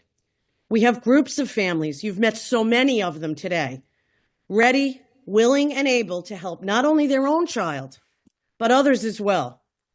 Help us to stop this madness. Thank you for finally having a hearing on this issue. The tsunami of housing needs is upon us. We need to be prepared and work together to make this generation of those with IDD the ones where we finally get it right. We have the programs, we have the pilots. Just ask us. You've only heard from some of them today. Please, we really appreciate it. I hope to hear from you all. Thank you. We will now go to Susan Platkin. Hi. Good afternoon, and thank you so much for the opportunity to testify. My name is Susan Platkin. I'm an advocate with the New York Self-Determination Coalition. New York Self-Determination Coalition represents people with IDD and their families who use self-directed services with budget authority. Founded over 15 years ago, we advocate to make self-direction accessible and successful for all who choose it. Although the current housing crisis clearly affects people seeking both certified and non-certified housing, I'm going to confine my comments to the latter. But mostly I'm mom to Ruth, who I'm going to speak about today a bit more frankly than I usually do, because I want to make it clear how vital self-direction and living in her own place are to her well-being and many who share her challenges. I appreciate that this committee recognizes that the critical housing needs of people with IDD. But like Lisa, I am disturbed that the announcement for the hearing implies that the support needs of a person determine where they should live. I disagree, respectfully. In fact, OPWDD's 1915C waiver states any individual eligible for HCBS waiver services may self-direct some or all of their services. Although it's often assumed that people with high support needs require residential placements in certified settings, I hope to help you understand how non-certified settings, or as I'd rather refer to it, living in your own home just like everyone else, is not only possible, but often the best choice for people with high support needs, especially those with co-occurring behavior and or mental health conditions, which affect at least 30 to 40% of this population. So as an example, my daughter Ruth is a 38-year-old woman with intellectual disabilities and bipolar disorder due to a rare genetic condition called Phelan-McDermott syndrome. Her last years of school were uneven, to say the least. She had been successfully included in regular classes with a lot of support until the bipolar disorder kicked in. I can summarize that time by telling you that the school nurse, social worker, and assistant principal all had my number on what was then speed dial. I jumped every time the phone rang. But with the right support, about 10 years ago, she stabilized and moved out of our home to live with a roommate who also self-directs. She loves having her own place. Her moods are still uneven, and she struggles daily with anxiety and obsessive thoughts. When frustrated, her behavior can be socially inappropriate. But despite her challenges, Ruth usually wakes up eager to start her day. Most important to her are being with people she likes and keeping busy with activities she enjoys. With the assistance of staff, she makes meals, cleans, takes out the garbage, and does laundry. A typical week includes running with her team, Special Olympics basketball, a fitness class at the Y, meeting a friend for lunch and bowling, an appointment with her behaviorist, and working 2 hours on Saturday mornings at Walgreens, where she's been working for over 15 years. She doesn't do well with downtime. To be able to function, Ruth needs to be supported by people who are upbeat and energetic, able to read her mood and figure out the supports she needs. Most important is having the freedom and flexibility to be able to skip an activity, postpone a chore, leave a class early, or take time for a nap. If Ruth was forced to live a life that was governed by someone else's rules and routines, I have no doubt that she would be put on high doses of psychotropic drugs to treat her behaviors and would end up spending her days mute and drooling in front of a TV. We've been lucky to be able to do the work needed to keep Ruth living in her community. However, many people are effectively barred from self-directing because they and/or their families are not able to take on the required financial, administrative, and oversight burdens, as well as to be able to provide direct care to their adult child when staff are unavailable. Because for people who don't live in group homes, assuring staff is an essential part of assuring housing. And it's obviously really important for people who live in group homes, but for people who can't be alone, it's really an existential issue. Further, as you've heard many times, families who are already using self-direction are tortured by the question, what will happen when I'm gone? With a little bit of calculation, I figured out that over 13,000 people by OPWDD who are living at home or in non-certified settings have parents over 70 years old. That's 13,000 people. We don't need a statistician to tell us that just about all of those people will need increased housing support in the next 10 years. So what's the plan? Some will live with family members, nursing homes, hospitals, homeless shelters, the streets. OPWDD needs to immediately tap into the accumulated knowledge of all of the stakeholders that are here and many who are not, to develop pilots, which you've heard many times before, to examine the most effective ways to keep people living in their communities. A few ideas. FIs could pay house bills and act as temp agencies. Brokers could expand their scope to help manage staff and the moment-to-moment crises that arise. Housing navigation should be added as a waiver service. Traditional agencies, who already have a lot of properties, could make property management available to people living in non-certified housing. As has already been said, DSPs should be able to administer meds, and this would require a law to be passed, exempting them from the Nurse Practice Act, the exact same way that CDPAP workers are exempt. And there are many more possibilities, but we will not know what's possible until we try. I also have been talking to OPWDD for over 10 years about these issues, and I'm somewhat encouraged because at least they're beginning to acknowledge them, which is really something that years ago would not happen at all. But, you know, for whatever the legislature can do to hold them to that, we would all be very appreciative. Thank you.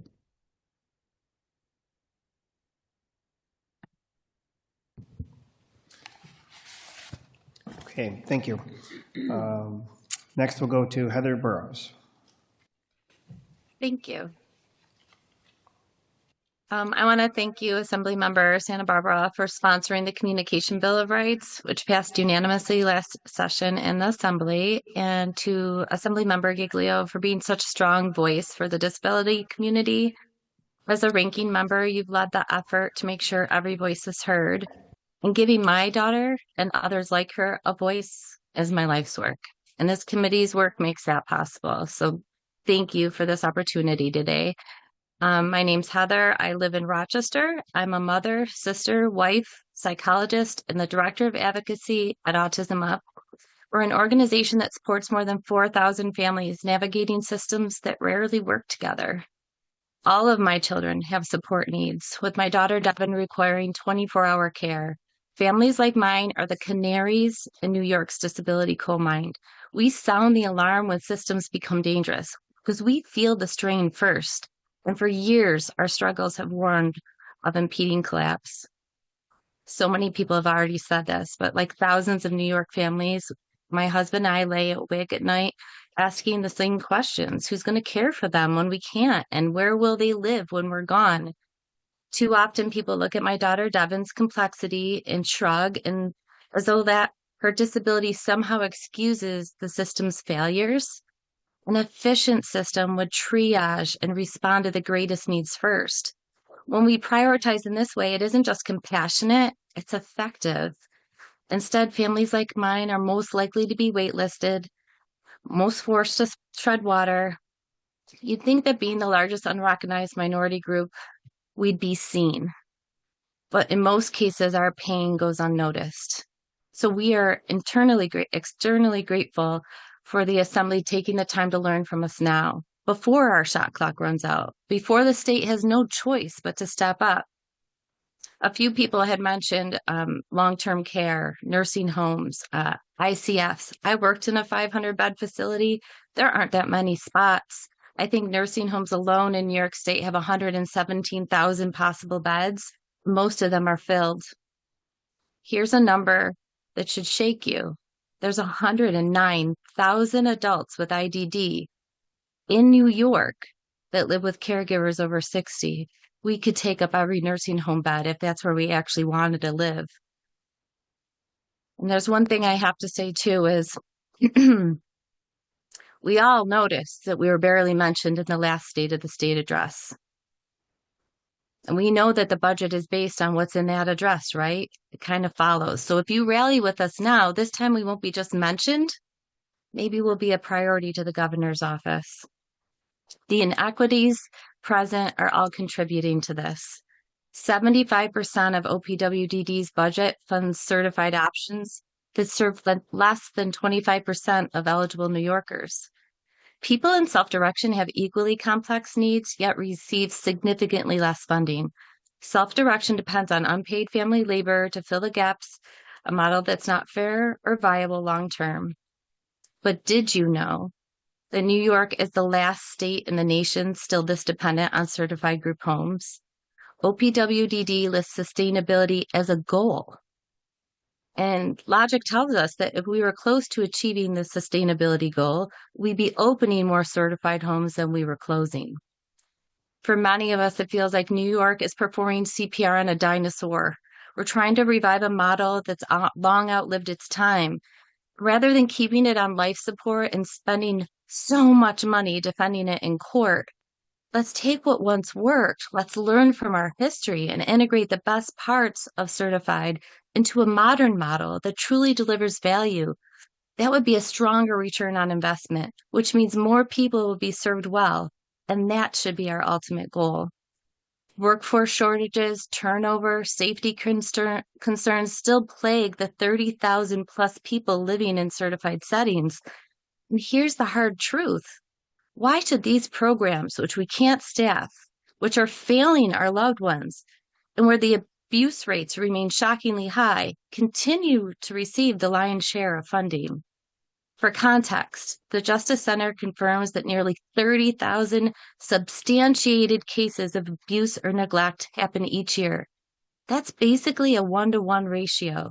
That means for every person living in a certified home, there's a substantiated case of harm. Let that sink in. I'm sure 50 years ago, some people thought Willowbrook could be revived too, but at some point, everyone had to agree that it was time to change course. I'm grateful for the powerhouses who bravely made this shift, who fought for what we have now, but the promises that started certified housing are not being honored. This model isn't protecting or supporting the people it was meant to serve, and it's time to evolve, to build a system that funds according to need, not based on what funding model you happen to be under. People with disabilities are boxed in by restrictions no other populations in New York face. For example, veterans and seniors can layer funding streams and choose where they want to live, who they want to live by, with fewer barriers than people with disabilities. This flexibility is flat out denied to us, which is not only unfair, treating us differently is the definition of discrimination. So yes, a lot is broken, but a lot is possible too. Other states are doing more with less. Arizona and Wisconsin have built cross-sector housing partnerships that reduced and even eliminated wait lists in some cases.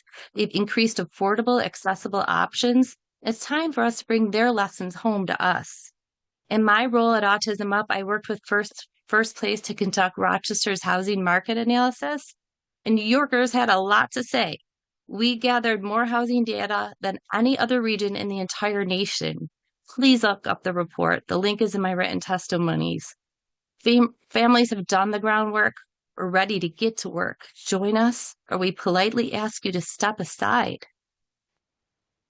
Here are 3 things you could do to make a real difference right now. Fund hybrid pilot projects, the ones that would blend the best of certified and self-directed model and make one equitable continuum of care. Add a housing sustainability budget line in self-direction so we could secure staff dedicated to helping families establish and maintain housing while we're here and after we're gone. And please, let's change the way we're interpreting restrictions and regulations, because right now, the only other population that is restricted in this way, who gets to be told who they live by and who they live with, are registered sex offenders. It is unacceptable that our loved ones are being held hostage by something that was never the intent of Olmsted. It should not be the intent of the settings rule. Let's follow the lead of other states by interpreting these in new ways that no longer block innovation and the dignity of choice. Right now, you have constituents who are being forced into impossible choices. Some are losing their income to stay home to care for loved ones, and as a result are facing homelessness. In Rochester, we just opened up one of the largest homeless shelters for families in our state. Others are heartbroken because they're being forced to surrender their loved ones in hospitals.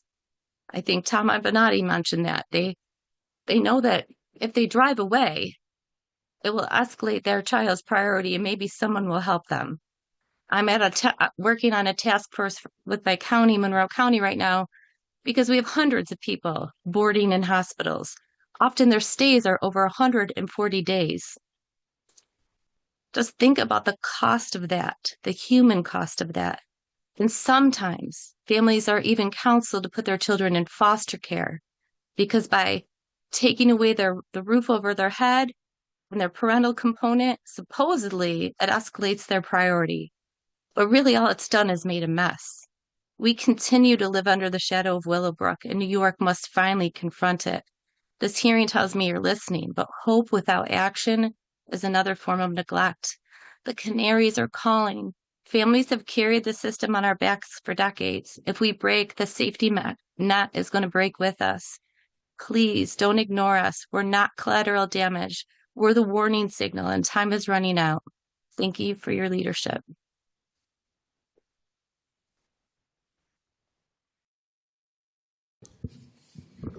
Okay, thank you. I think we got everybody on the Zoom. Let me see here. Yep. Okay, that was our last testimony. Okay, just going to circle back to a few questions. We'll go back to, I got some notes. Rita, thanks for coming in. I wanted to ask about, well, first of all, that drive to the Center for Discovery, I've made it for many years with my son, and it's not fun in the wintertime. We had an apartment there. Yeah, So that probably would have been it helped, helpful. and Yeah. hotel points too. We just And for the years that he went there, every weekend he was waiting for me on Friday. Yeah. And every Sunday I'd have to drive him back.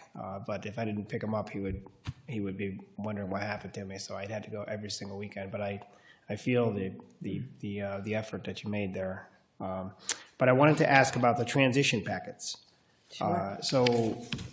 Or if I understand correctly, your testimony, that did not happen? There wasn't a proper transition packet or information given over? So we did actually, Center for Discovery had at least 7 meetings with the new agency. Yeah. Where we had their whole IDT team. Center for Discovery had their IDT team, which is interdisciplinary training. So you had the nursing, you had the education, you had behavior. And we had many, many meetings on every aspect of our son's life. In terms of communication, he used a speech device. He was on a speech device since he's 5 years old, AAC device, and he left the center without basically a speech device because no one could use it. So the meetings were there. Everything was, recorded. However, the agency sadly lost all the meeting notes. Then they also changed over in terms of like the assistant director that was originally opening up the house for Daniel. She left and another assistant director came in. They hired a manager that had absolutely no experience in running a group home, an assistant director or manager, that was also compromised herself. She had some, issues with her cognitive ability. So we kept undergoing change after change of management. But to, again, address your question, there was transition meetings. We've had 7 of them. And as you know, your son's at Center for Discovery. Yeah. They do a great job. And that's why I'm asking. They do an amazing job. They sent my son home and me home with about 100 pages of reports regarding every medical, test he had. And the problem is that the agency that we were transferred to didn't have any, they didn't have resources in Suffolk County. So they didn't have any type of medical setup, any type of psychiatric setup, any type of dental. So everything was, as soon as we got there day one, we had people that weren't experienced in working with our son. It was their first job as a DSP. And they had a behavior program, but they didn't follow it. And within 3 weeks, literally, he was in the hospital. The hospital called my husband and I the next day, and they said, your son's here. And they didn't have the Red to Go book that they're supposed to have. But again, that was the past. There were, a lot of incidents after that. It was really, really challenging. It still remains challenging. But, I think we need a bill or something for the transition And it's a little process. different. Center for Discovery has everything sort of on site, so things are nearby and close. And I'm going through the early parts of the transition now where it's, right, there's, to get to a dentist or to get to any kind of service, there's some traveling to do. Yeah. And it's not all right there.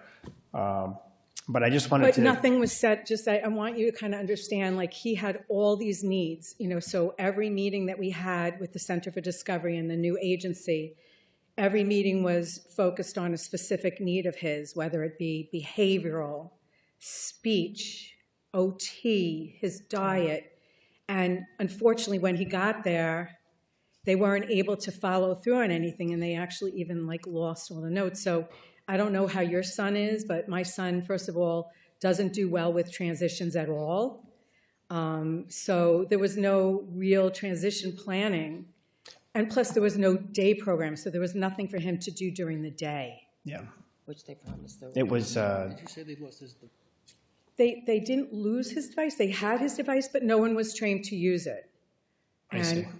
It's heartbreaking, honestly. Yeah. Well, the transitions are always tough. Yeah, we tried a few times with Michael, my son, and a couple times it didn't work out. Eventually, we got the transition done, but it's difficult. It's always difficult. There are other factors to it. Again, we can maybe take it outside the hearing because I do want to talk about the specific paperwork that we had to sign. There was an adult service plan, which in the adult service plan, it said that we were getting all these things for our son. So if you remember my testimony, it wasn't like my husband and I, just brought him there, to the new place, and we thought, okay, we were concerned, but they assured us, and everything was in the paperwork, right, that he was going to have it, but then he never did get it. So that's why he fell apart. Okay, thank you. That clarifies Sure. things a little bit for me here. I wanted to, you did mention cameras, and I know Tom has some experience. I carry a piece of legislation to put the cameras in. But I wanted to ask either one of you, I guess, what's... Yeah, go ahead. Yeah, you got to hold it, Tom. Just hold it for a second. There we go. Thank you. The ability of a group home to meet the needs is really a very big issue. I've heard your story before. I've heard several since then. I even heard of a situation where a young woman who was quite disruptive after a while because nobody was paying attention to her, she was deaf. Nobody in the home spoke sign language. And so there was no way for her to communicate what she wanted. And after a while, she just kind of lost it. And it was disrupting it for everybody else. So it seems to be that the group homes don't match services with the people who are in the homes. But I'm sorry, you're going to ask a question. Oh, Yeah, cameras. yeah. I just heard recently Go ahead. that there was a home out in Long Island for young people where there was cameras, and now they got an order to remove them.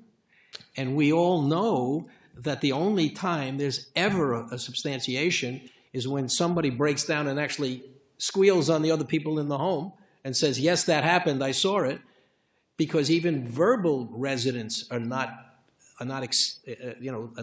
given credibility. So were those cameras authorized in there? Were those Apparently they were authorized somewhere along the way for homes for kids with young kids. And now they're being told they have to remove them. And you're aware of the situation at one of the residences where a young man, where just recently, fortunately, the person who, the staff person, I think has now gone to jail, but was attacking a young man in one of the homes in the mid-Hudson Valley. And fortunately, there was a person here from another country who was on a visa, a work visa, pulled out his cell phone, taped it, copied it, and then sent it to the parents. He first gave it to the staff director, and went up and they said, get rid of that. By the way, I'm understanding that the person who did that lost his visa and was sent back home. Okay? That was his reward for doing the right thing. But that video went viral. It was on News 5 in the city, Fox 5 in the city. And I'm told that after there was a conviction and but, you know, that just proves that you have to have a video. And OPWDD has said, well, it's a violation of people's rights to have videos. Well, it's a violation of their rights to get attacked and get assaulted, et cetera. So maybe you have to have some homes that, you know, give them the choice. Move people around on the basis of videos. You know, parents are all going to say. I mean, I don't know about you, but I have, you know, stuff in my house. We've got, you know, cameras in various places. And what parent these days doesn't have a video for their baby? You know, then they don't have to be in the bedroom. Just put them in the common areas, so you can see who was the last one to go into the bedroom, who was the last one to come out, and stuff like that. So I personally support your legislation, and I think a lot of the parents and family members of people who are in group homes would support that. Thank you for that, Tom. Thank you. Let me see here. Just talk about early on in your testimony, you talk about there's no housing plan or policy in place. Just elaborate on that a little bit. Yeah, there's really nothing out there that I can find. I haven't seen anything. OPWDD hasn't said this is our plan. Everything I'm looking at is that they're trying to backfill. You know, and as I said, I see it all as paperwork. You know, I mean, they're doing some things that are necessary. I mean, if you listen to the agencies, they're overburdened with paper, et cetera. But they're still not addressing this whole issue of you got 130,000 people that you have to make sure have decent housing. You know, the concept of I'd like to address, if I can, this concept of the settings rule. OPWDD, as a matter of policy, opposes intentional communities. They're giving, I think there's a farm upstate where people with disabilities have decided to relocate voluntarily. And my understanding, the last I heard, was OPWDD was trying to close them down. Why? Because there was too many people with disabilities in one place. Well, you know, I was at a hearing the other day. I heard a young woman who was deaf was saying, I want to be able to choose where I want to live, and I want to live with people who are deaf because we can communicate with each other. You know, I mean, the whole world doesn't speak sign language, but we could make plans to go to dinner. We can go to a movie. She was, you know, functional otherwise. You know, she just was deaf, so she speaks through sign language. And so what's wrong with her choosing to live with other people like that? Well, OPWDD says you can't have more than 4 people. I was listening to that conversation before. OPWDD says you can't have more than 4 people. They have a settings rule, okay?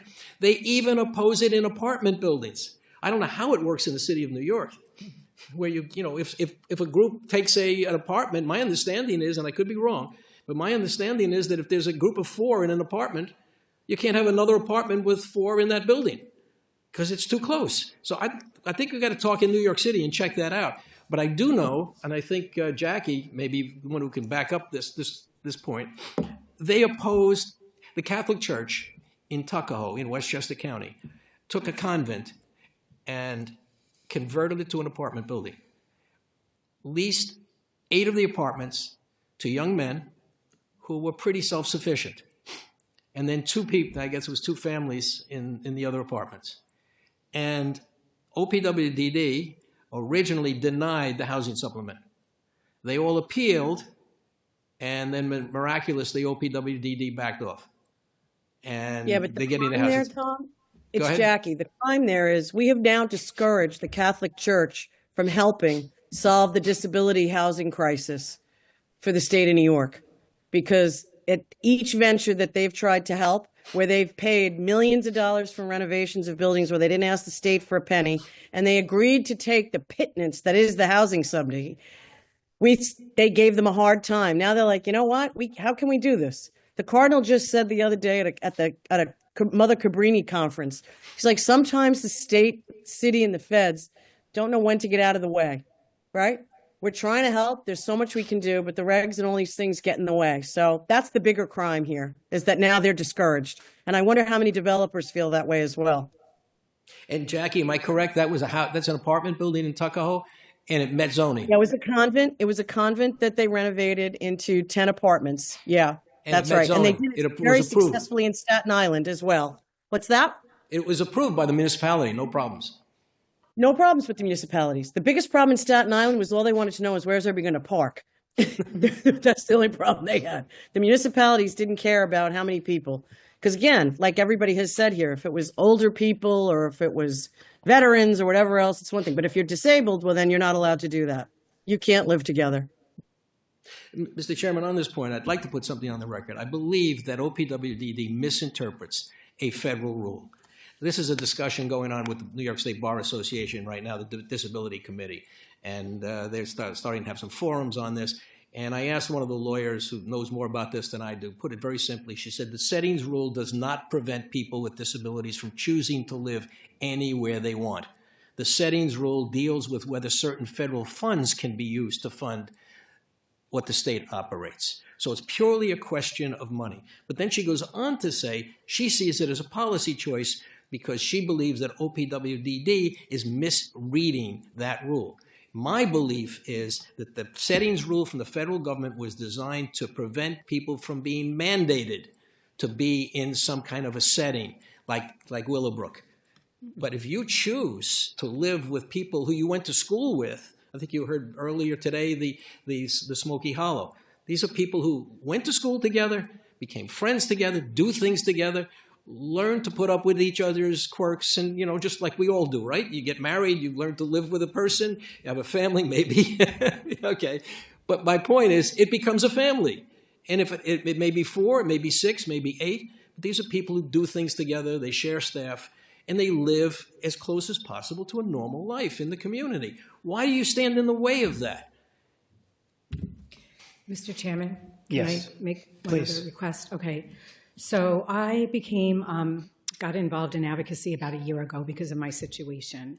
And I've requested like a FOIA list for housing. I'm all ready to work. I'm retired. I want to build a community for people like my son. I know at least 3 or 4 other families. There's all this government land and government property that's just sitting there ready to be demolished. I took a trip over to Southampton College, which is now owned by Stony Brook. I've been trying to find out how I can get in touch with someone there. You know, so, and I spoke with people from OPWDD, and they said that there's all this OPWDD housing that's basically just sitting there. It's not being used. So, you know, again, you see, there's so many people here. There are people online. We all want to help. We all want to do what's right for our loved ones and leave a sustainable community. So please, you know, hopefully you and the committee will help us to help the situation because we're ready to work. Yeah. Thank you. There's an old line that says, lead, follow, or get out of the way. Thank you. Thank you. Tom, I'm just looking through your testimony, just marked up the emergency list. You note here that placements are made even if they're not suitable? No, Just they're expand on trying that a to little make bit? them, and that's why I Okay. think one of the earlier speakers addressed that whole issue. I'm Yep. sorry I didn't hear them directly, but the problem appears to be that every one of the agencies is trying to fill all of their homes, but recognizing that people are already living in the homes, they want somebody that's going to fit. If you have 4 young women from Long Island, you don't want to take an old man from Buffalo. And if you have 4 old men from Buffalo, you don't want to take a young girl from Long Island and put them into that home. So they're trying to, but OPWDD has such a need for emergency housing. I mean, I just found somebody the other day who was being assaulted at a group home, and the parent finally convinced OPWDD to put him up at the top of the list. Okay, so now you got this man who's in his 60s. You got to find a place for him. You're not going to put him in a group home that has all young women or whatever. You're going to find a suitable place. So OPWDD is basically, as I'm understanding, what I'm hearing from the agencies is that they're being told, you got to choose from this list. And if you don't choose from the list, well, we'll give you another list. We'll give you another list. But they never get to the people from their neighborhood who maybe even make contributions to the agency and have worked with the agencies for years and say, hey, you got an opening there for an elderly gentleman. We've got an elderly gentleman. My cousin needs a place to live. Can he go in there? And OPWDD would say, no, he's not on the crow list. This is a discussion, by the way, that's going on right now with various groups. But look, I understand what OPWDD is doing, that they're trying to solve these problems. My answer to that would be tell OPWDD, if you have a group of people who are very difficult to place and they're from a particular location, open your own group home. Open a state group home. Or pay an agency extra to open another group home to fit this group of people. Solve the problem. Don't just stand in the way. You know, you've got the big list. You've got enough people to make new group homes. And just move it. Thank you for let me that. add one more thing. They're also saying that they're scanning their list to see if they can move people out of group homes into community housing. Great idea. But what are you doing to find housing for them? You know, we're back to that issue again. Do something if you want to take people out of group homes, fine. I'm sure many of them would love to come out. You've heard testimony to that effect. But help them find something. Help them move them to self-direction. Help them set up the system. And with the self-direction, I just made a note here, the housing subsidy, and we talked to Love Michael earlier, you heard a testimony that the issue they had, which I think they said they don't even take it. So your suggestion is to make that an addition or a subtraction? Yeah, my understanding, again, and somebody can correct me, my understanding is that you get a budget in self-direction. So let's say you get $100,000. Now, if you were to move into an apartment, out of that $100,000, you can dedicate a certain part for rent. That's the housing subsidy. You don't get additional money. It just comes out of. So the object for those people who don't want to, that's my understanding of it, they don't get additional money. That's correct. Yes, and if for somebody who has very few needs, it works. For those of us who need every ComHab hour we have, it doesn't work at all, which is why it's actually cheaper for people who have the resources to. So the assumption is that you're not using your entire budget. So what she's saying is she uses her entire budget, every penny of it.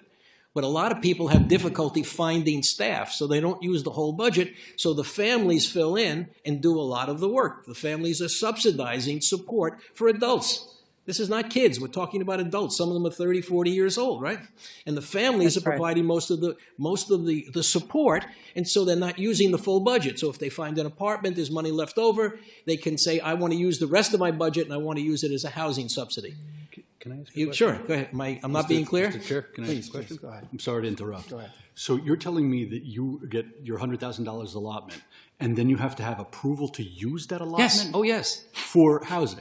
For everything. Okay, I get the heads, but wow, that's remarkably bad policy.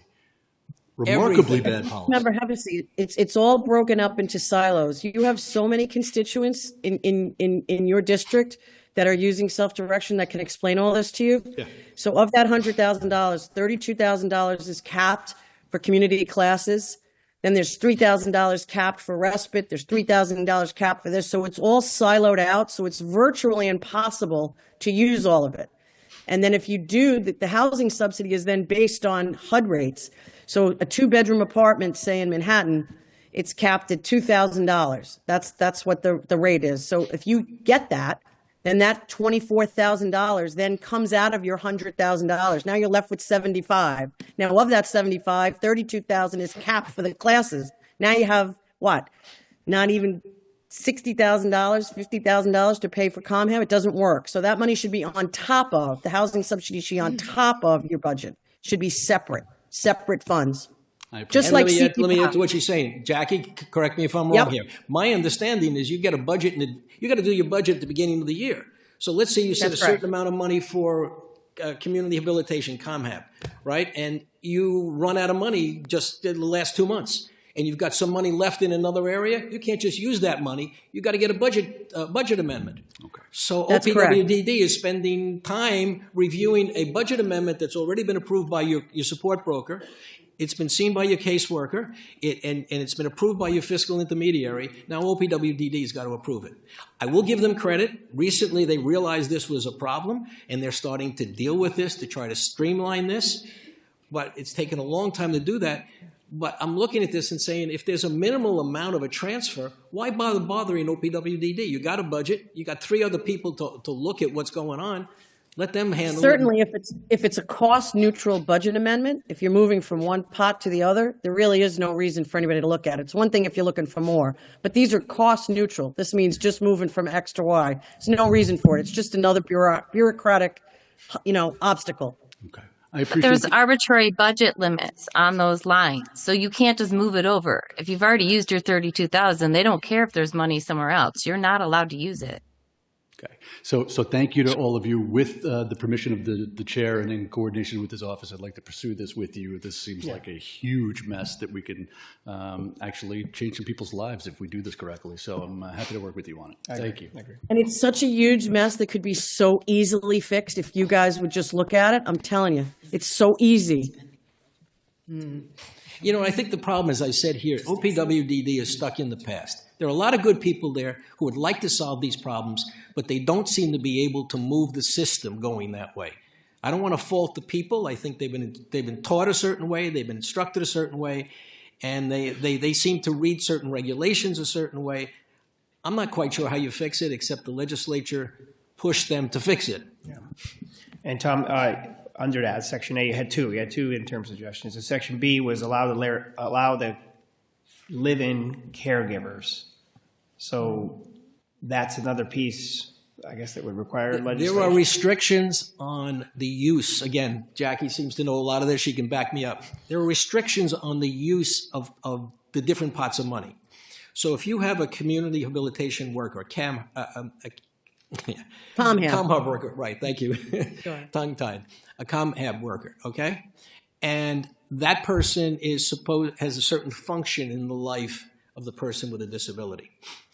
That ComHab worker can take the client to a job, but can't be there as a job coach. Why? Because that's not his job. So they could stand around, you could pay them their hourly wage, they can be there to help the client go to the bathroom, or if the client happens to get upset and has a behavioral breakdown, but they can't be so now if you're going to have a job or job training, you got to have another person come in at the same time to be the job coach. Now, I understand the skills, et cetera, but why not let the ComHab worker get a little bit of extra money and learn how to be a job coach if you have only one person doing this? So, but it's the same kind of thing with every other category. I went off a little bit on that, but I think it was answered. What was your question again was? The question was about the live-in caregiver. Yeah, same thing. Yeah. So the ComHab worker can't live at the house of the person with a disability. So you have your son, you bring him home for the weekend, and you and your wife, you're busy. You're working, she's working. You're saying, I can't do this. I'm just not strong enough. I don't have the time. I'd like to have a nanny, right, and for an adult come in and take over. You can't use a ComHab worker for that. You can't have a live-in caregiver for that. These are programs that are out there, but you can't do them in your house. Well, if you're 80 years old and you're supplying the place for your son or daughter to live, but you can no longer do it, well, and your intent is for your daughter to inherit your house, and you've set up a trust, why not let the ComHab worker come in now, or the live-in caregiver come in now? You could set up rules and regulations to restrict this, but that would be one way to solve this housing crisis right now. It would ameliorate it a little bit. I'm just putting that on the table and for discussion. Jackie? That, and also, when you have somebody who needs 24/7 support, sometimes you need awake staff. So a live-in caregiver is like a paid roommate in essence. So that it's not really a sufficient role for some people who need 24/7 care. So that's just another issue. All of these things need to be looked at. But the bottom line is self-direction can work.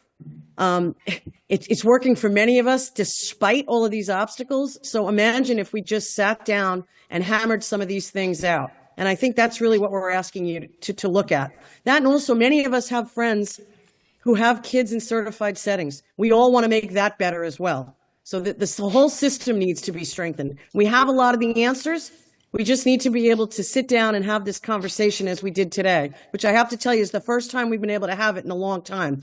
Usually at these hearings and these meetings and these forums, we're not allowed to ask a question unless it's been pre-submitted, and then you can't get an answer, which is really stands in the way of progress. This has been enlightening.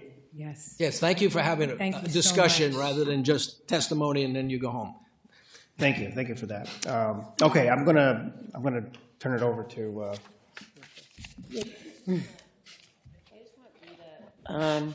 Rita, if you could just explain what we have been talking about, where your son was promised the services and then couldn't get the services, and we've been on calls with OPWDD and with the agency, and it's kind of what Tom is saying about, you have one-on-one 24/7. So to go to a day hab or to go to horseback riding or whatever it may be, it's problematic because you have to have that one-on-one 24 and the agency has to pay for that. So in order to go to the day hab, it couldn't happen because someone else from the day hab would have to be hired. If you could just explain that, please. Sure. So the agency that my son went to that's supporting him was supposed to open up a Suffolk County day program, which I put in the testimony. They were not able to open up the Suffolk County day program, so they tried to have him go to a Nassau County day program through their parent agency, and my son hated it. He wouldn't go. It was too long to drive back there and back. So for, I would say, since Assemblywoman Giglio got involved, it's been a year since we've been trying to figure out this day program thing. So to answer your question, because Daniel is actually, he went up from a 3-to-1. Actually, at the Center for Discovery, he was a 1-to-3. And now when he came back to Long Island, he's a 2-to-1 in the community. So because he's a 2-to-1 and he needs to go to a day program that's going to be through another agency, no other agency will take him because of regulations, because they're not allowed to have a ComHab worker or a DSP from the agency that's supporting my son at the new agency. So it's the same thing that like Tom was talking about, everyone's talking about, like all the regulations. And then, I said, well, why can't you do an MOU, Memorandum of Understanding? Oh, no, we can't do that. Why can't you do this? No. So, meanwhile now he just started ComHab R, but he doesn't go out because it's the same people that are helping him with his ADLs in the morning that are supposed to be taking him out to the community, and he doesn't associate them with that. So, we're still working through it almost 3 years later, and I'm hoping, again, we can have another discussion about it, not in this forum, on how to fix this situation, because, again, I represent hundreds of families, so it's not just my situation, it's other families that I work with that also have loved ones like Daniel that don't have a day program. Same, Heather Walters spoke as well. Her daughter doesn't have a day program. So, these kids, they thrive on the routine. Yeah. But did I answer your question? Yeah. And the agencies that do have day programs are not accessible to That's right. the other people that have the 1-to-2 because they won't take their ComHab or their DSP into their agency, which, I just think with the shortage of day habs, it's so important in the lives of people that don't want to be stuck in a room or in a house all day long. And the shortage of them, that we need to change the regulations to make it so that the caretaker can follow the person. That would be such a great solution where the caretaker could follow, just like you said, the loved one into another program. And a lot of times the programs are like a couple of miles away. You know, it's like. And then also the transition plan that we've discussed and that I've been speaking to. You're almost talking of a voucher. Yeah. A voucher system. Similar, yes. So Good idea. Each person has different expectations of what their day is going to look like. And when Daniel was told in the morning that he's going to horseback riding lessons in the afternoon, when you had specifically said in the life plan, you can't tell him until 20 minutes before. Right. Otherwise, his anxiety builds up. And then, so that's why I think it's so important that each person be looked at as an individual in a certified setting or in a an independent setting, that they know, 911 knows, the people that are in the house, if there's a turnover of the DSPs, whatever it may be, that they know what the expectation is of the worker in the home to that individual. Can I interject Thank really you. quickly? Just from a civil rights perspective, a DSP is an accommodation for the person. They're accommodating their disability and supporting them. Like a service dog is allowed to go to any environment. I cannot believe they would block a person who would come to help. Like, to make that setting work for the person with a disability.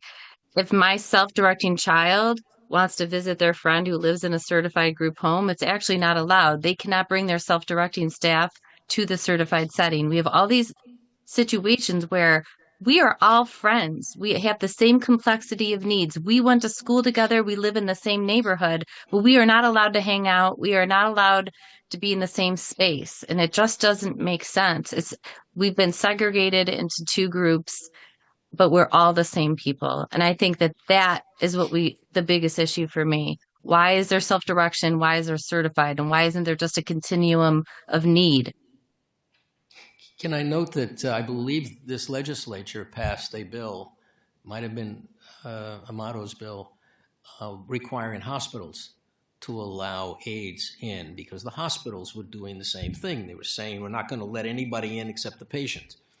And if the patient has a disability and can't communicate, well, they need somebody there to communicate for them.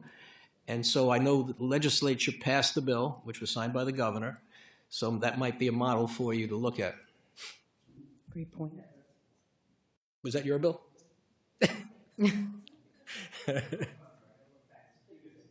Yes, it was. Yeah. Joe. Yeah. One question, then a couple comments. I'm looking, Rita, at your testimony, and you reference more than 50 Justice Center reports. That's an astonishing number.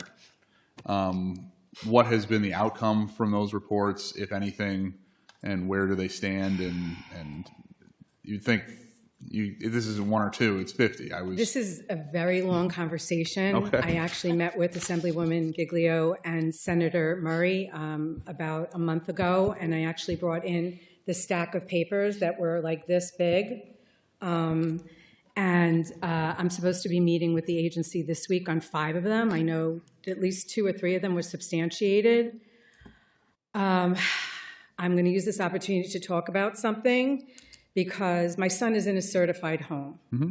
There are no cameras there. The agency will not allow the cameras, and I respect it. The way that the ADM is written right now, they don't have to have cameras. So.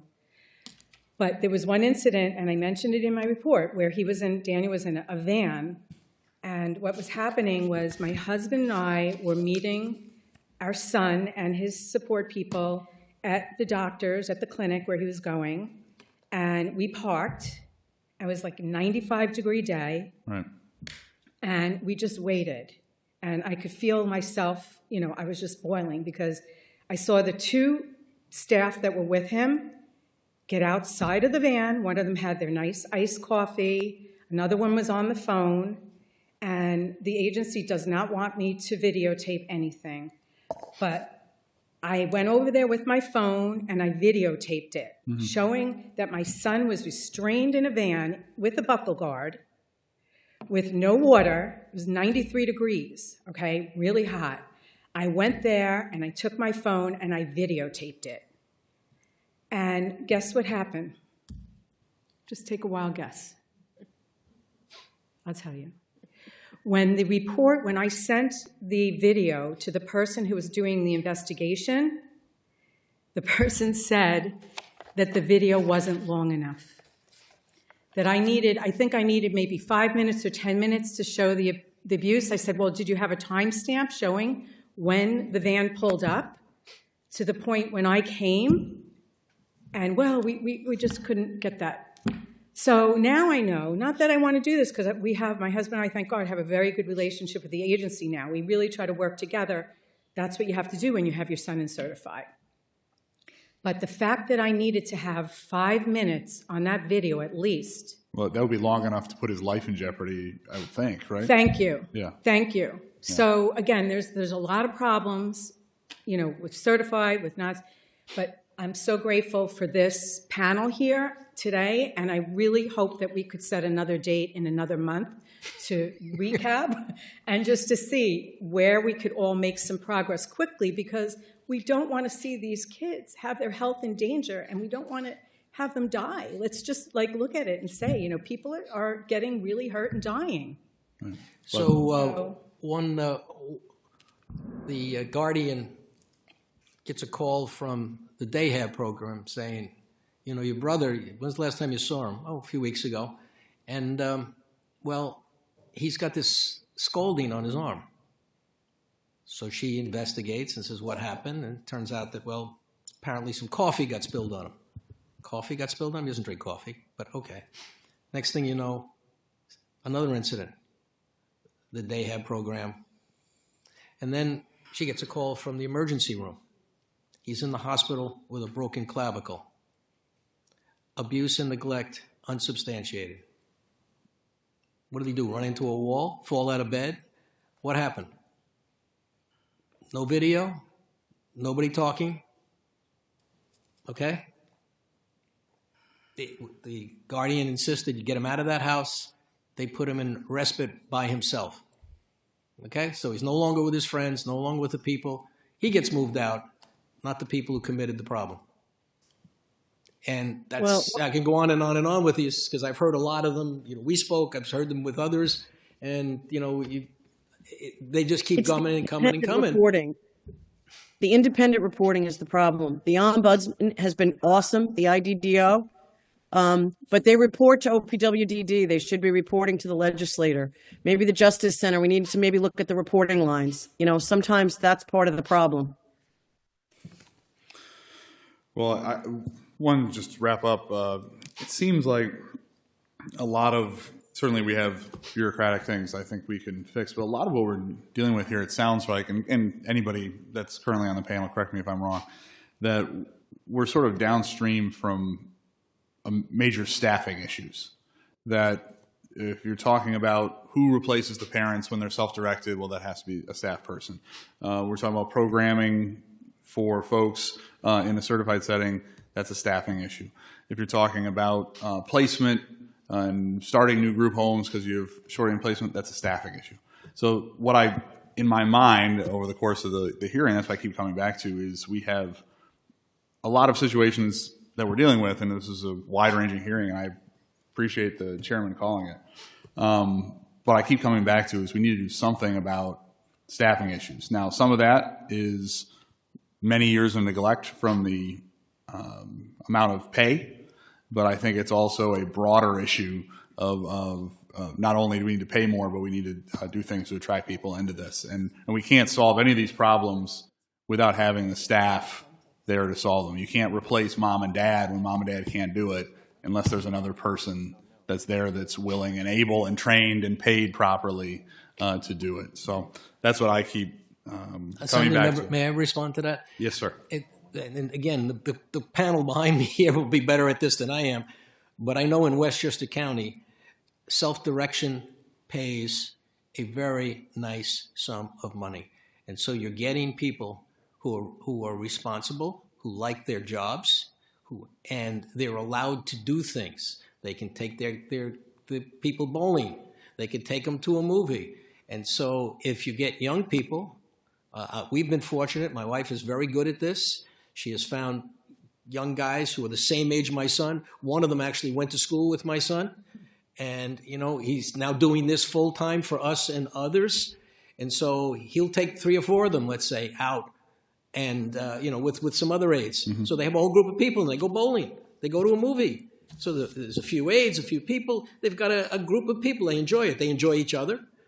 You don't get that in a group home. Right. And, you know, I don't know what they're paying in group homes, but you've put a lot of money into the agencies.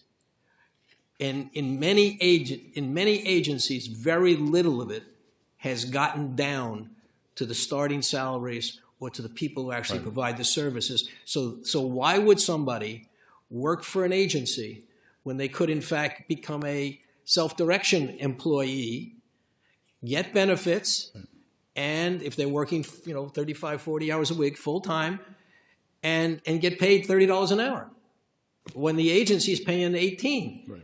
And, the other competition is Amazon paying, I'm just using Westchester numbers, I'm sure you got the same in Brooklyn or Queens, Amazon's paying $25 an hour. Right. Why would you take a very difficult job in a group home unless you're really, really, really dedicated or can't get another job?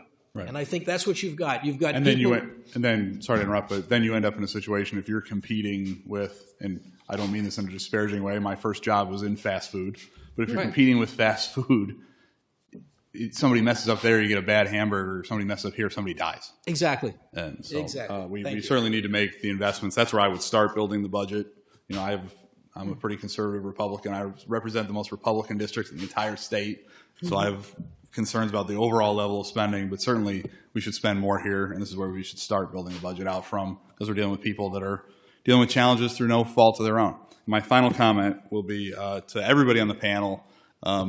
I'm going to be you in a couple decades. And so I appreciate as a dad, everybody standing up for their children. And it's very inspirational to me personally, and I appreciate it.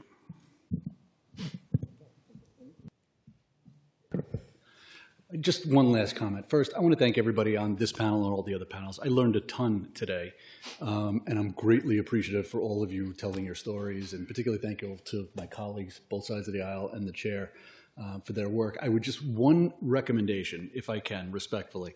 The budget deficit that we're about to face is real.